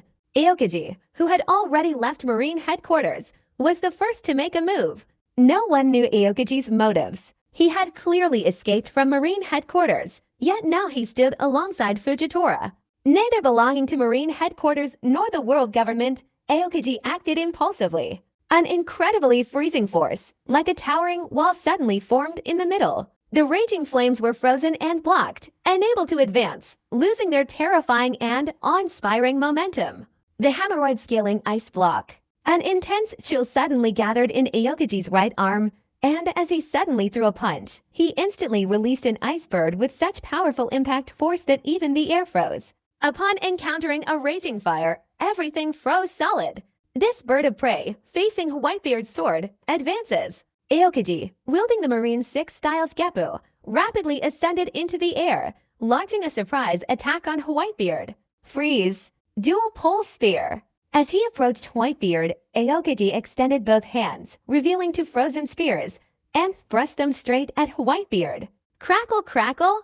Wherever Aokiji's body passed, even the air emitted a cracking sound as it froze. Facing imminent danger, WhiteBeard remained fearless. The momentum of his sword strike was already overwhelming and irreversible. With his other hand, he suddenly blocked Aokiji's attack, unleashing a punch. Mister! Almost instantly, an incredibly powerful armament hockey directly swirled around WhiteBeard's fist. With that one punch, even the air itself seemed to explode. East! Without any unexpected events, WhiteBeard's punch landed on Aokiji's two short spears, and in an instant, a deafening explosion shook the heavens, sending shards of ice swirling back. But when he proactively attacked Aokiji, he was sent flying by a single punch from WhiteBeard, tracing a white, icy trajectory as he was violently flung away. Impossible! As he flew backward, Aokiji's eyes widened, filled with an unimaginable depth of shock and disbelief. He couldn't believe it. Right before WhiteBeard's eyes, there was clearly no shockwave, yet he could still send him flying with a single punch.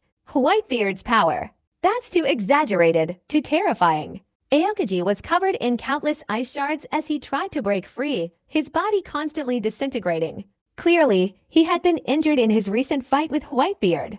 Aokiji felt it was incredibly unbelievable. Garp and Sengoku waited for the previous generation of Marines to take the lead, but Aokiji was no match for them. Unexpectedly, in the same era, the seemingly old and weak WhiteBeard possessed such terrifying power, giving Aokiji the illusion that WhiteBeard was in his absolute peak state. Aokiji possessed immense power. Even though he was sent flying by a single punch from WhiteBeard, he accomplished something no one else could. He annihilated WhiteBeard's sword, which was engulfed in blazing flames. The immense destructive power of this single sword strike from WhiteBeard is incredible. Just as WhiteBeard was about to draw his sword and slash at Aokiji, Bartholomew Kuma intervened. His hand, already disarmed, held a ball of flesh aimed directly at the incoming blade. With a single palm strike, a resounding clang sent the incredibly powerful blade flying away. Fresh Flower Bridge. At the same time, a gigantic compressed air sphere appeared beside him, emitting incredibly terrifying vibrations. This contained extremely terrifying destructive power. Giant compressed air sphere, Bear's Palm Impact. Bartholomew Kuma fired a ball of flesh into the air, creating a large spherical mass of gas under pressure. Once released, the immense force of the counter-reaction generates a massive shockwave. A single release possesses incredibly destructive power. In the next instant, Bartholomew Kuma felt the air around him compressed. This compressed air enveloped his entire body. Space displacement. All of these things, though seemingly lengthy, actually happened within an incredibly short period of time. Almost instantly, Bartholomew Kuma, carrying a massive spherical mass of compressed air, moved to WhiteBeard's side, holding the enormous compressed air sphere in his hand, and thrust it forcefully towards WhiteBeard. This thing emitted a terrifying fluctuation, a massive compressed air sphere containing incredibly destructive power, hurtling towards WhiteBeard at an extremely fast speed. The sword was hit by a bullet, There was no way to immediately withdraw it and launch a slashing attack. The other hand, which had just sent Aokiji flying with a punch, had already run out of strength. WhiteBeard's situation right now is extremely critical. Once struck by this terrifying shockwave, even WhiteBeard would be instantly injured. Once injured, facing several extremely powerful enemies, WhiteBeard would be in complete danger. How would he need to defend against Bartholomew? A massive compressed air shockwave from Kuma. Let's nip all these potential risks in the bud. Initially, in the Devil's Triangle region, Bartholomew Kuma used a similar tactic, severely injuring Zoro and nearly killing him. The current situation, however, is roughly 10 times worse than that. There are 10 times the terrifying destructive force of the anti-aircraft fire. Even with superior physical strength, resisting this level of attack at close range would undoubtedly result in instant severe injury. Given the current situation where Golden City is surrounded by enemies on all sides, WhiteBeard cannot afford to have such injuries. Seeing the compressed air ball about to fall on WhiteBeard, the situation was extremely precarious. A sharp slash, swiftly striking, this incredibly powerful slash, like a flash of lightning, suddenly shot forward, forcefully pushing Bartholomew Kuma towards WhiteBeard's compressed air sphere and slashing it away. It's noisy. The pressure sphere was severed, and the terrifying pressure threatened to explode, like a nuclear warhead detonating, producing a terrifying vortex of air that instantly surged outwards in all directions. The situation is absolutely terrifying. Bartholomew Kuma was slashed in half, but 553 forced him to retreat by the Black Blade Knight. Having been defeated by WhiteBeard's 3 sword strikes, Mihawk, at this critical moment, stepped forward and stood in opposition to the world government. This made Bartholomew Kuma chuckle with suppressed emotion. Everyone turned out unexpectedly. Whether they were Marines on this side or WhiteBeard's men, everyone was astonished. Hawkeye actively siding with WhiteBeard means he's an enemy of the world government. This is the hardest part, standing on the side of the team, and yet he ended up on WhiteBeard's side. Mr. Hawkeye Mihawk, why did you have to help WhiteBeard? Fujitora, whose eyes were blind, was the first to speak. He didn't need his eyes to see. It was as if nothing in this world could escape his notice. I've worked my whole life. I don't need to report to you, do I? Mihawk, with his hawk-like eyes, coldly stared at Fujitora and his group, and said in a cold voice, "Don't forget, you are one of the 7 warlords of the sea, a force under the banner of the world government. You must obey the world government's orders." Fujitora's low, serious voice left no room for doubt. He wore a righteous robe that fluttered in the wind. He was undoubtedly a man of justice. The title of 7 warlords of the sea wasn't something I wanted. It was those guys who, through a tough competition, added it to my name. Hawkeye spoke coldly, seemingly unwilling to say another word. Besides, saying anything would be pointless. Given Hawkeye's cold personality, he wouldn't even bother to explain. Talking is pointless, let's fight. Fujitora, wielding his staff, suddenly swung it, aiming at WhiteBeard. A terrifying gravitational force, instantly applied to the entire Golden City, crushed countless beloved buildings under its immense weight, as if they were being crushed within the Earth's layers. WhiteBeard seized the opportunity to retract his sword, intercepting the sudden burst of light, and unleashed a powerful, fiery slash, cutting horizontally outwards. The sky was filled with raging flames rising high into the heavens. The atmosphere was incredibly intense. The entire stadium became a scene of terror. At the same time, Aokiji, who had been sent flying by WhiteBeard's sword, returned for the second time, intending to intervene. Shiki the Lion King roared in anger and charged furiously towards Aokiji. In this battle, we must concede victory to WhiteBeard. Only then can our path to world domination be realized. We cannot lose. Shiki, the Lion King, was incredibly determined internally. He had to win. To dominate the entire world, to completely oppose and even overthrow the world government, this battle absolutely cannot be lost. Aokiji's freezing ability is truly terrifying. When he unleashes it, there's no limit to the terrifying freezing power, freezing entire swaths of space. Shiki, the Golden Lion, was equally formidable. He had unleashed the full power of his floating fruit ability. With a wave of his hands, countless lion heads shot up from the ground, shattering the entire frozen area. The two of them unleashed an earth-shattering battle. On the other side, Bartholomew and Kuma were engaged in a similarly epic battle with Hawkeye Mihawk. No one could match his slashing attack. Each strike extended far beyond the boundaries of the structures that were cut through. Bartholomew Kuma's attacks were even more flamboyant. With his powerful palm strike, a terrifying rebound was produced, and every movement of his hands and feet unleashed an incredible amount of force. It's even possible to instantly teleport. Bartholomew Kuma's power is far greater than anyone could have imagined. Even the Ice Witch, a notorious pirate who made a name for herself in the New World, couldn't get her hands on her. This level of combat is unimaginably terrifying. Each of the men who took action possessed the strength of a Marine headquarters admiral. The entire city has been plunged into complete internal chaos. Boom, boom, boom. Like a thunderbolt exploding in destruction. In the city, explosions were raging incessantly.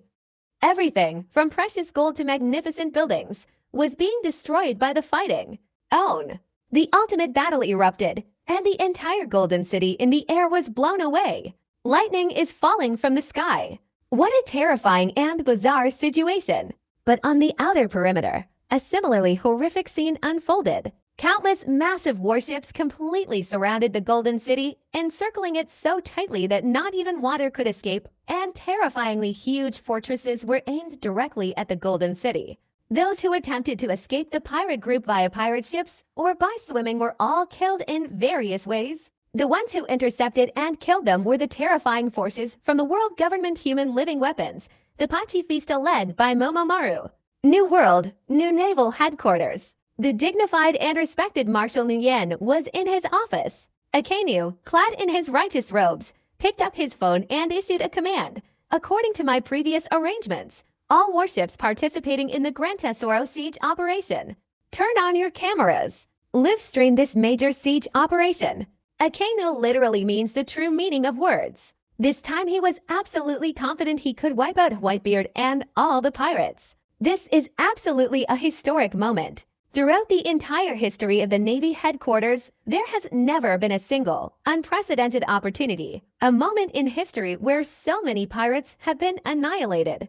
263 at Guild Tesoro, under its influence, this time, the world's greatest swordsmanship tournament brought together countless great pirates. Bring in countless pirates. Absolutely surpass the number of participants in that battle. Mobilize your forces and fully advance into this summit battle. Furthermore, there's a crucial point.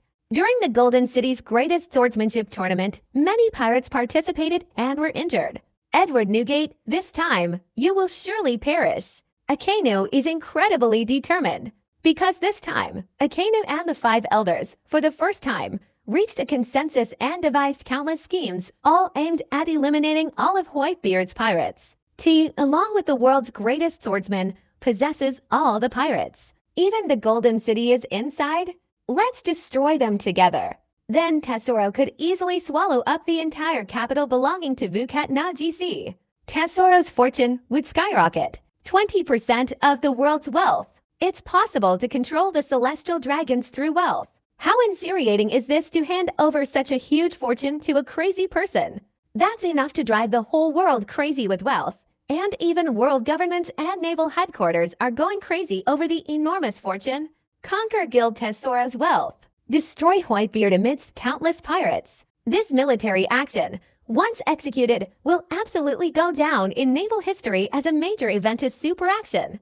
Once successful, Akainu's military achievements will increase even further. Of course, as Admiral Akainu, he doesn't care about military achievements. Such a large-scale military operation, capable of being recorded in history books, eliminating so many pirates, is not just a merit, not just an honor, but also a history-making event. And it could further elevate Akainu's status in the hearts of the Marines present. Those who relinquished control of the Navy were all extremely impressed by Akainu's wise decision. Moreover, this is a major event with an exceptionally high success rate. This is also why Akainu would be so resolute and confident in delegating authority to his subordinates, opening up a live broadcast to the entire world. He not only wanted to rise in rank among the Navy, but also wanted to convey his brilliant and decisive personal achievements to the whole world, so that all people, all pirates, and all sailors of the Four Seas would remember Himsa Kazuki's historic moment. Whitebeard, Although I cannot personally participate in the operation to eliminate you due to certain circumstances, you can still be eliminated even without me." Akainu was incredibly confident. His face, as dark as charcoal, was etched with unwavering determination. "Go live. Let the whole world remember this great moment." Clatter, clatter. On the outer perimeter of the Grand Tesoro, on the surface of the sea, one by one on the decks of the enormous warships, each sailor pushing the large screen cameras they had prepared onto the decks, opening up a massive live broadcast connecting all over the world. Under Akainu's orders, the Marines are to broadcast this major event live. Guild Tesoro was originally aligned with the world government, and Akainu's order this time was even more closely connected to Guild Tesoro's original mobile phone network scattered across every island in the world. Of course, Akainu added quite a bit of extra detail. Because of Guild Tesoro's financial resources, coupled with Akainu's deliberate actions, this made it possible for almost every island in the world with pirates or Marines to watch the live broadcast. Here's what the image looks like after it's opened. The whole world is in an uproar. The original World's Greatest Swordsman tournament had already caused a global sensation, and WhiteBeard's claim to the title of the World's Greatest Swordsman further fueled the excitement among pirates watching the live broadcast. It was possible to follow along and live stream the images because, amidst the chaotic fighting in the Golden City, the camera's camera was completely destroyed, and the live stream was cut off. At this moment, the second live broadcast connected, revealing images of countless naval personnel surrounding and attacking the Golden City from all directions, along with countless pirates frantically fleeing were inadvertently annihilated by Pacifista's shocking image. Right now, life is in turmoil. Oh my god! After Guild Tesoro died, the world government went crazy. So, 2 or 3 of those extremely large warships, even compared to an extraordinary summons, they would pale in comparison. It's not just an unusual summons. I even feel a surge of courage. This is a major event, even more terrifying than a summit battle. Is this a large-scale military operation targeting WhiteBeard? The world government and the Navy headquarters are insane. Do they want to wage a second summit war? This time, will WhiteBeard repeat the same mistakes? Countless people were terrified, staring intently at the live broadcast. The whole world is in an uproar. This world is absolutely insane. This is the first time since Akainu assumed the position of Fleet Admiral that he has so arrogantly launched a large-scale military operation. The whole world is broadcasting the military action live. This shows just how confident one is. Only then would they make such a confident decision. Do you want to repeat that devastating summit battle that shook people's hearts? Countless people watched the battle with great urgency. Since WhiteBeard's reincarnation, all the Marine headquarters' attempts to target him have failed miserably. But right now, this is a once-in-a-thousand-years opportunity. It's a never-ending story, and no one can predict the outcome of this opportunity. The world's greatest swordsmanship tournament has gathered countless pirates, while the Navy is simultaneously carrying out a large-scale destructive operation. It's definitely like catching a turtle in a jar. There's no escaping fate. And during the earth-shattering battle, the Golden City had truly entered a state of pure white heat transformation. Because Hawk had joined the fray, the situation became a 50-50th split. WhiteBeard's sword unleashed a sky full of flames, the Burning 8 Desserts technique, incredibly terrifying. Even with Fujitora's immense and unfathomable power, he still couldn't gain any advantage against WhiteBeard. He was even forced to retreat repeatedly, showing signs of decline. This is causing quite a few people to feel stressed. WhiteBeard's power is truly terrifying. After obtaining the blazing fruit, that sword strike became even more incredibly powerful. If it weren't for Fujitora's incredibly powerful observation haki, he would have long ago become a ghost under WhiteBeard's blade. Many people were impressed. WhiteBeard suddenly stopped and unleashed a sword strike, the blade transforming into a fiery dragon, twisting and turning towards Fujitora to kill him. The flames burned fiercely in their path, the air itself boiling.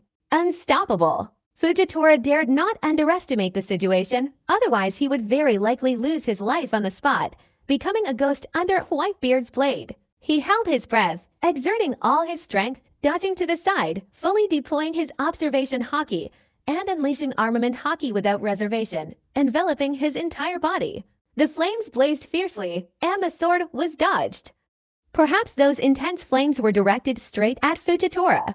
Even though Fujitora used his enhanced armament haki, he was still burned to an unbearable degree. WhiteBeard showed no sign of stopping, fighting alone under such circumstances. Who would dare challenge the mighty WhiteBeard? Not to mention Fujitora, even Kadu would have to think twice before doing so. Roar! The domineering sword was swung horizontally, like a fiery dragon, then suddenly turned around and instantly pierced towards Fujitora. Own! The fire dragon bombarded, and Fujitora was lucky to escape for the second time. Fujitora struck again, his gravity-powered blade slashing down, drawing the raging flames from the sky, forcing them to the ground and scorching it to ashes. Like a flash of lightning, a burst of light appeared, and Fujitora's gravity blade slashed towards WhiteBeard's body. Of course! WhiteBeard, wielding his sword hilt and swirling it with powerful armament haki, blocked Fujitora's gravity slash. Not only that, WhiteBeard suddenly swung his sword, the blade tracing a trajectory through the air, and abruptly slashed towards Fujitora. Whoosh! Fujitora didn't have time to retract his sword, and there was nowhere to escape. He was directly struck down by WhiteBeard's sword, blood gushing out. Ba ba ba! But at this moment, several figures suddenly appeared beside WhiteBeard, preventing the prolonged battle between WhiteBeard and Fujitora. Edward Newgate, today, you must die. The four people who arrived were none other than the four sweethearts of the Charlotte family who had previously escaped from the Blackbeard pirates. These four people even had bandages covering their wounds. The Charlotte family, the four-star generals of sweet treats. The four of them look like they want to team up against WhiteBeard.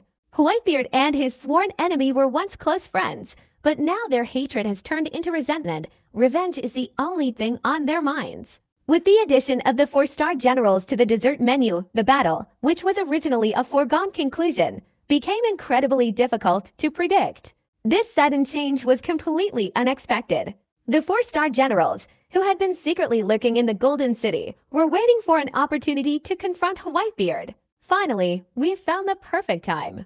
Do you really think you can avenge Charlotte Linlin? Facing the 5 men surrounding him, WhiteBeard didn't budge an inch. His expression was calm, radiating an intense, unparalleled self-confidence. If you want revenge for her, then enjoy the rest of your lives in peace. Charlotte's smoothie snorted coldly. The one who should be enjoying their last moments is you.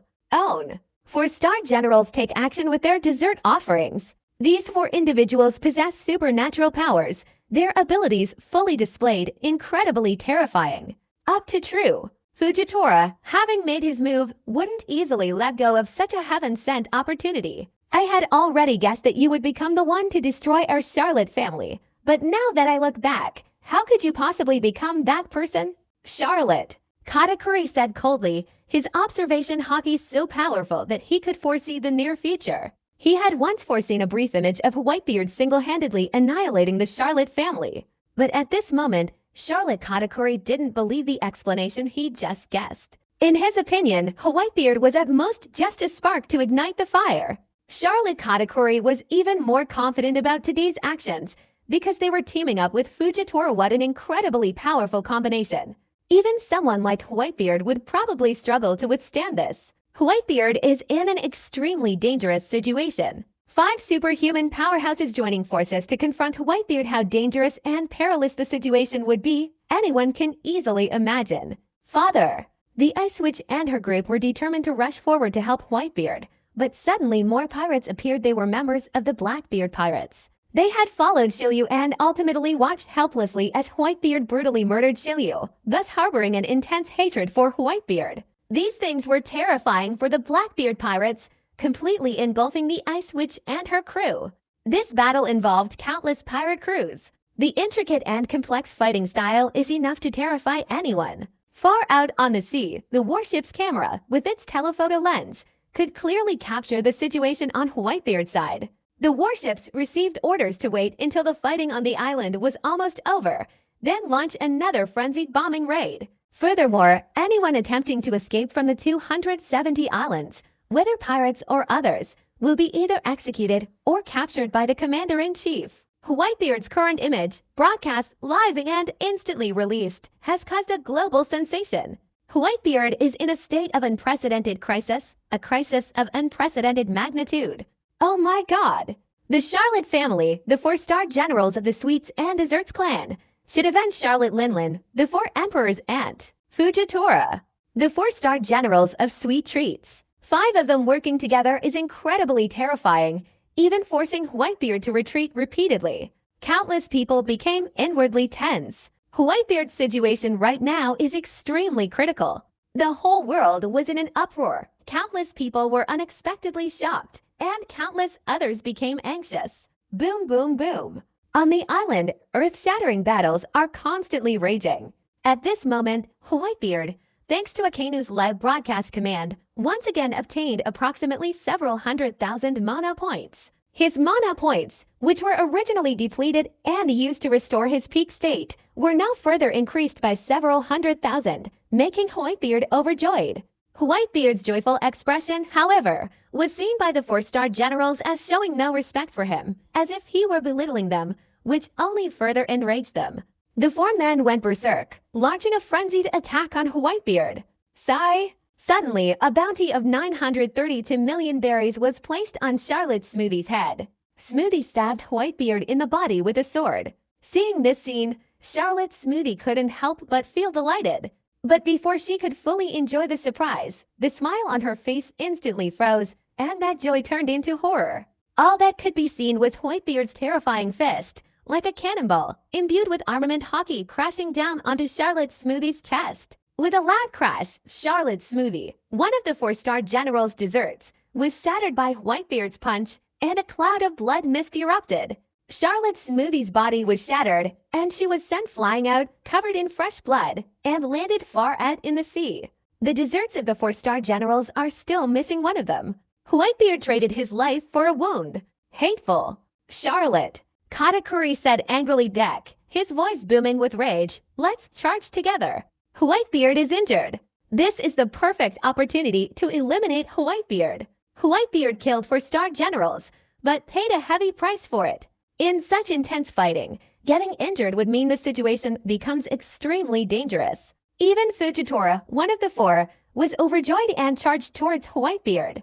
Lalo. Faced with such a perilous situation, WhiteBeard not only showed no signs of worrying, but instead laughed heartily. This has astonished countless people. WhiteBeard suddenly swung his sword violently, a fierce flame engulfing everything, instantly slicing through the four-star general's sweet treats, the Charlotte snacks, whose bounty was 600 million.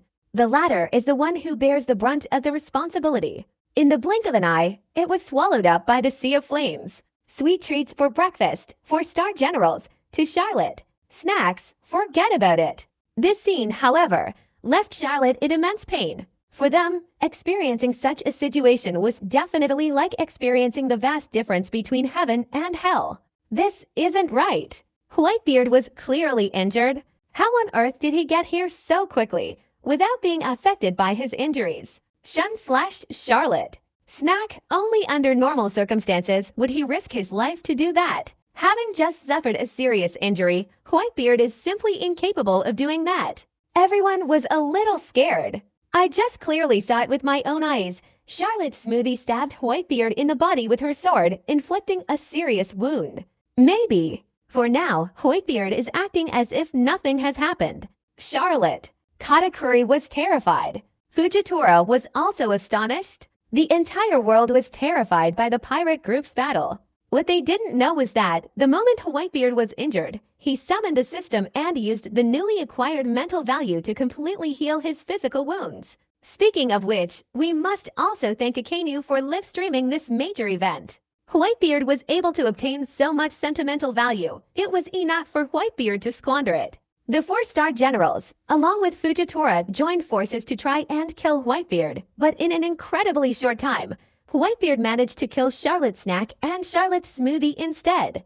It's a shocking sight. I don't believe WhiteBeard isn't injured. Charlotte. Cracker let out a long yell, suppressing his anger and ready to strike. Following his long shout, countless densely packed biscuit warriors, some wielding shields, others long swords, appeared all around him. Charlotte. Cracker is evolving into countless things biscuit arms. Senju Cracker. Each arm possesses immense strength. Each arm can also skillfully coordinate the use of swordsmanship with the shield. both offense and defense are almost unbeatable. In the New World, it's safe to say that pirates have an incredibly famous reputation. A powerful armament hockey instantly enveloped his shield and greatsword. Oh ah! Charlotte Cracker led the charge towards WhiteBeard. Countless, densely packed warrior biscuits swarmed towards WhiteBeard. A huge situation. Anomaly that shocks the heart. This is a human wave tactic. If it were anyone else, they would absolutely be overwhelmed by that human wave tactic, and then be hacked to death by Senju Cracker's giant sword below. WhiteBeard probably won't. How could biscuits possibly pose a threat to him? Don't joke around. Suddenly, WhiteBeard started brandishing his sword. Suddenly, amidst the raging storm, the flames transformed into a tempest, and the fiercely burning fire on the sword was swung wildly outwards. This raging storm of fire, with its terrifying force, engulfed countless densely packed biscuit warriors. The intense, high-temperature flames instantly burned countless biscuit warriors to ashes. In the blink of an eye, a sea of fire shot up into the sky. The raging fire, wherever it passed, consumed all the soldiers' biscuits, burning them to ashes, which were then scattered into a cloud of dust by the strong wind. It was like a sea of fire, amidst a thick cloud of dust. Senju Cracker risked his life to volunteer to stand by WhiteBeard's side. WhiteBeard suddenly unleashed a devastating flash. The blazing flames, like a raging dragon, aimed directly at Cracker, descending from the heavens to kill him. Of course. Charlotte Cracker, with countless arms holding a massive shield, struggled to block the slashing attack of the Blade Master. As the slanted blade fell into the blazing fire, it instantly transformed into a vibrating circle, pushing outwards from the massive shield. It's possible to stop WhiteBeard's sword strike. That's enough to prove Charlotte Cracker's strength. Especially those arms, each one possessing incredible strength. The more attention you attract, the more it will draw others' attention. Die for me. Charlotte Cracker let out a long scream, and countless remaining arms, gripping giant swords, slashed towards WhiteBeard. This group possessed incredible strength in their arms, simultaneously pouring all their power into the giant sword. The hockey-infused greatsword, swirling and flashing, instantly slashed out, severing even the air itself, possessing incredibly terrifying destructive power. You little devil. What a stupid idea you have. Facing such a terrifying blow, WhiteBeard showed no fear whatsoever, and suddenly swung his massive sword horizontally. Stop Cracker's slashing attack on the giant sword. Pink. Like thunder, a deafening explosion resounded, and the shockwave, like a nuclear warhead, blasted countless flames into the sky, soaring towards the clouds, a terrifying sight. What? The next second, Cracker's pupils suddenly contracted. His entire body instantly went numb. A chill ran down his spine, and he wanted to retreat quickly. That's right. Divine Fire. Shiranui. The sword, wielded with immense force, swept Cracker into its grip. In an instant, Senju Cracker was engulfed in a sea of flames, the eight desolate divine fire. Shiranui directly incinerated Cracker. Ahar! Cracker screamed in agony. The internal situation was utterly dire, with cries of anguish. No matter how much he rolled around on the ground, he still couldn't extinguish that terrifying divine fire. Waiting for Cracker's outcome, there's only one, being burned to death. At that moment, Charlotte, Katakuri, and Fujitora attacked almost simultaneously. The two of them must possess incredible strength.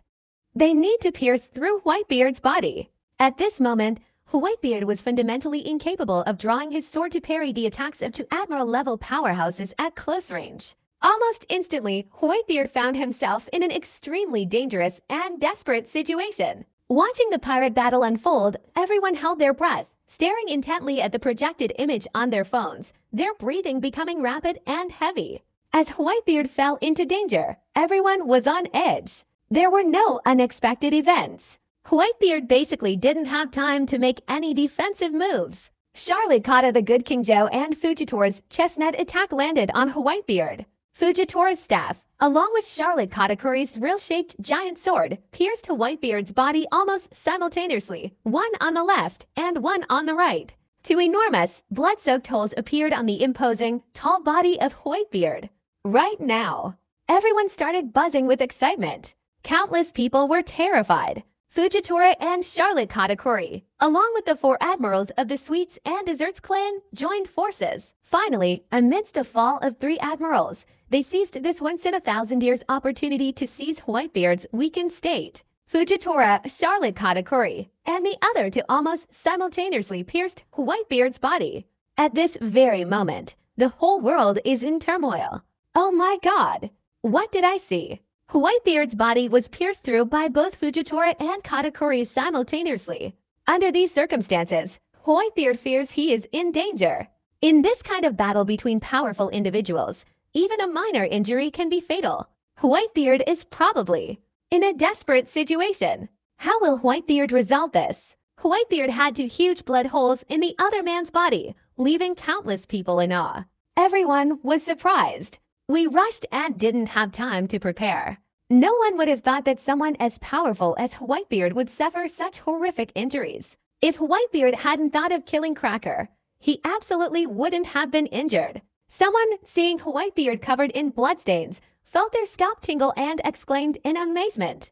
Whitebeard is as domineering as ever. He probably knew all along that Katakuri and Fujitora would follow Cracker and attack, so Whitebeard likely prepared himself for injury. Whitebeard chose to ruthlessly kill Cracker. That's Whitebeard's style. Some people speak with great enthusiasm. That's right. 630. This is the undeniably awesome Whitebeard. If I say I want to kill you, Cracker, then I will definitely kill you. Even if I know I'll get hurt, I won't even frown. One person single-handedly fought 5 supreme powerhouses and killed 3 of them. Such a feat throughout the entire Grand Line is something only a few people could achieve. That's something to admire. New World, New Naval Headquarters. Akainu, who was intently watching the live broadcast, showed a long-lost smile upon seeing this scene. It's incredibly satisfying. Akainu only said 4 words, his legs conveying the exhilaration he felt at that moment. Kia endured countless suffocating moments, enduring endless periods of sadness and suffering. But the moment she was finally released, she felt a profound sense of relief. Even just seeing Whitebeard injured would be incredibly satisfying. Excellent. Mr. Laughter, your performance has pleased me greatly. Akainu inwardly nodded in agreement. He had once yelled at Fujitora Isho, ordering him to confront Whitebeard, warning him not to return to any marine base if he failed. Upon seeing Fujitora's sword pierce Whitebeard's body, Akainu vanished. Akainu picked up the phone and relayed the order to the Golden City's outer perimeter warship. Just capture those fleeing pirates. Execute any resistance on the spot. There's no need to rush to bombard Grand Tesoro. Akainu's intentions were sinister. This order meant he wanted the whole world to witness Whitebeard's desperate situation. Huang Kim Fan, Father Whitebeard. Seeing such a display of betrayal by the Ice Witch, Shiki the Golden Lion and many of Whitebeard's pirates couldn't help but cry out in surprise. This scene spurred them on, making them fight even harder, wanting to escape their opponents and go help Whitebeard. All of these things, though seemingly lengthy, actually happened within an incredibly short period of time. In Charlotte, Katakuri pierced Whitebeard's body with a single sword strike, then revealed an incredibly confident smile. Whitebeard, our feud ends here. But then Charlotte Katakuri looked up at Whitebeard, only to see Whitebeard pierced by 2 large blood holes, yet not even a frown. His expression was unusually calm. Even Charlotte Katakuri, with that crescent-shaped white beard on either side of his face, had a smile on his face. In this fleeting moment, there is no reason. Charlotte Katakuri suddenly felt a surge of fear deep within her, a chill running down her spine, and her scalp tingling. Whitebeard. Charlotte. Katakuri had no reason to think of Whitebeard. After Whitebeard was pierced through the body, he not only didn't feel the sense of urgency or danger he'd experienced in that desperate situation, but he even broke into a smile. The situation here is extremely precarious. Whitebeard, wielding the Blade of Origin, transformed it into a ball of divine fire. Shiranui, hovering around Whitebeard's right hand, advanced, and Whitebeard's left hand was enveloped in incredibly powerful armament hockey. Right hand, divine fire, left hand, armament hockey. It's slow to say, but it happens very quickly. Suddenly, in the middle of the scene, Whitebeard, with a vast amount of armament hockey swirling in his left hand, grabbed Charlotte Katakuri by the neck, while his right hand burning with the power of the god of fire, unleashed a punch towards Charlotte. Katakuri. Are not. In that instant, Charlotte Katakuri's scalp tingled. Cold sweat streamed down his face, and an overwhelming inner turmoil screamed in agony. The more desperately he resisted and struggled, the more he tried to escape Whitebeard's restraints. That's right. It was all too late. A resounding roar echoed through the air. Whitebeard, wielding his divine fire fist, shattered Charlotte with a single blow. Katakuri charged forward. Boom! Charlotte. Katakuri's head was instantly smashed to pieces, like fireworks exploding. The brilliant, beautiful divine fire erupted in an instant. Fresh blood was consumed by divine fire. The brain was instantly burned to ashes. Own. In the next instant, the divine fire Shiranui ignited Charlotte Katakuri's headless corpse. A deafening roar echoed. The headless corpse engulfed in flames fell to the ground. Charlotte Katakuri didn't die immediately. His body writhed in the flames, struggling relentlessly. While struggling inside, Charlotte Katakuri turned into a cloud of dust. All of these things, though described at great length, actually happened within an incredibly short period of time. Whitebeard, with a single claw and a single punch, shattered Charlotte. Katakuri's head was then severed. His left fist, burning with divine fire, suddenly swung up, striking towards Fujitora. During the movement of the fist, the originally fiery blade reappeared, its entire body a blazing blade, suddenly thrusting towards the tiger. Fujitora, sensing imminent danger, swiftly drew out the staff that had pierced Whitebeard and held it horizontally in front of him. The ferocious sword thrust into Fujitora's staff resting on the sword. Boom, boom, boom. The deafening sound of the explosion rang out. The sky was filled with raging flames, which in an instant reversed direction, like a tidal wave, sweeping outwards in all directions. In the sea of flames, Fujitora was sent flying out.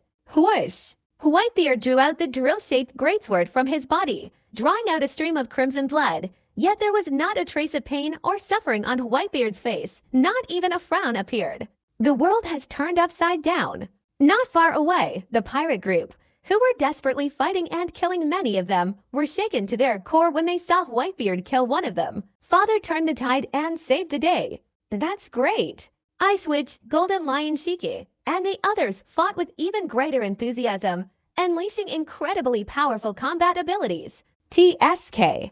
Everyone gasped in shock. The entire world watching the live broadcast of the pirate group and the marine group gasped in shock. No one expected that Whitebeard, in such a desperate situation, would use such a simple, brutal method, such a domineering attitude, to reverse the situation in an instant, change the course of events, and kill Charlotte. Katakuri forced Fujitora to retreat. This is Whitebeard, a born-to-be dominant king.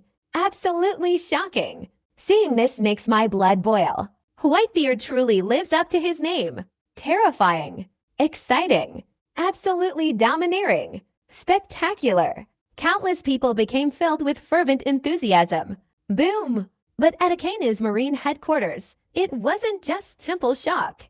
He had finally found an opportunity to vent his frustration, only for it to turn into a situation where, in the blink of an eye, Whitebeard counterattacked, killing one of his men and forcing Fujitora to retreat. Slap him in the face. Simply slap them naked in the face. A simple, brutal hockey attack to the face. Akanu's face turned completely dark. Damn Whitebeard. He's like a centipede that dies but doesn't grow back. Akanu took a deep breath. Seeing the two bloodstains on Whitebeard's body, his mood improved slightly, and he immediately snarled, "Edward Newgate, you're severely wounded. Your only fate is to meet a gruesome end at Gran Tesoro." The whole world was astonished. Akanu was furious, and all those negative emotions transformed into positive feelings towards Whitebeard. This time, Whitebeard estimated he'd gained several 100,000 points of emotional value.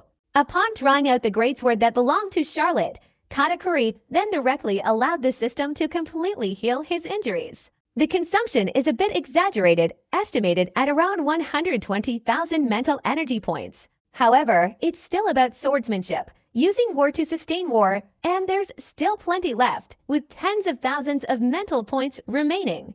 And more mental points are continuously being added to the account. Fresh Flower Bridge. Whitebeard had two blood-stained holes in his body, and the rate of healing was visible to the naked eye. Before long, they were completely healed. Not even a single scar was left behind. It's noisy. At this moment, the whole world is once again in an uproar. Seeing this, Akanu's anger flared up even more. Just moments ago, he had said that Whitebeard was seriously injured and certain to die, but now he felt as if Whitebeard had slapped him hard across the grand line. Damn it! What exactly does Whitebeard have on him? How can it instantly heal those kinds of wounds? Akanu gritted his teeth and snarled, HMPH. Whitebeard, even if your physical body possesses extraordinary regenerative abilities, you still won't be able to withstand my countless artillery barrages. Despite being repeatedly struck in the face twice, Akanu was extremely annoyed. It's possible that the outer perimeter of the Golden City on the sea had already been completely surrounded by the world government and Marine headquarters forces, leaving no escape route. Don't even talk about pirates. Even a fly, if it were to sprout wings, would find it hard to escape. Those who fled from the pirates, without exception, were all captured or beaten to death on the spot. Up until now, countless people have tried to escape pirates, but none have succeeded. The current situation, as before, doesn't offer any reason for optimism.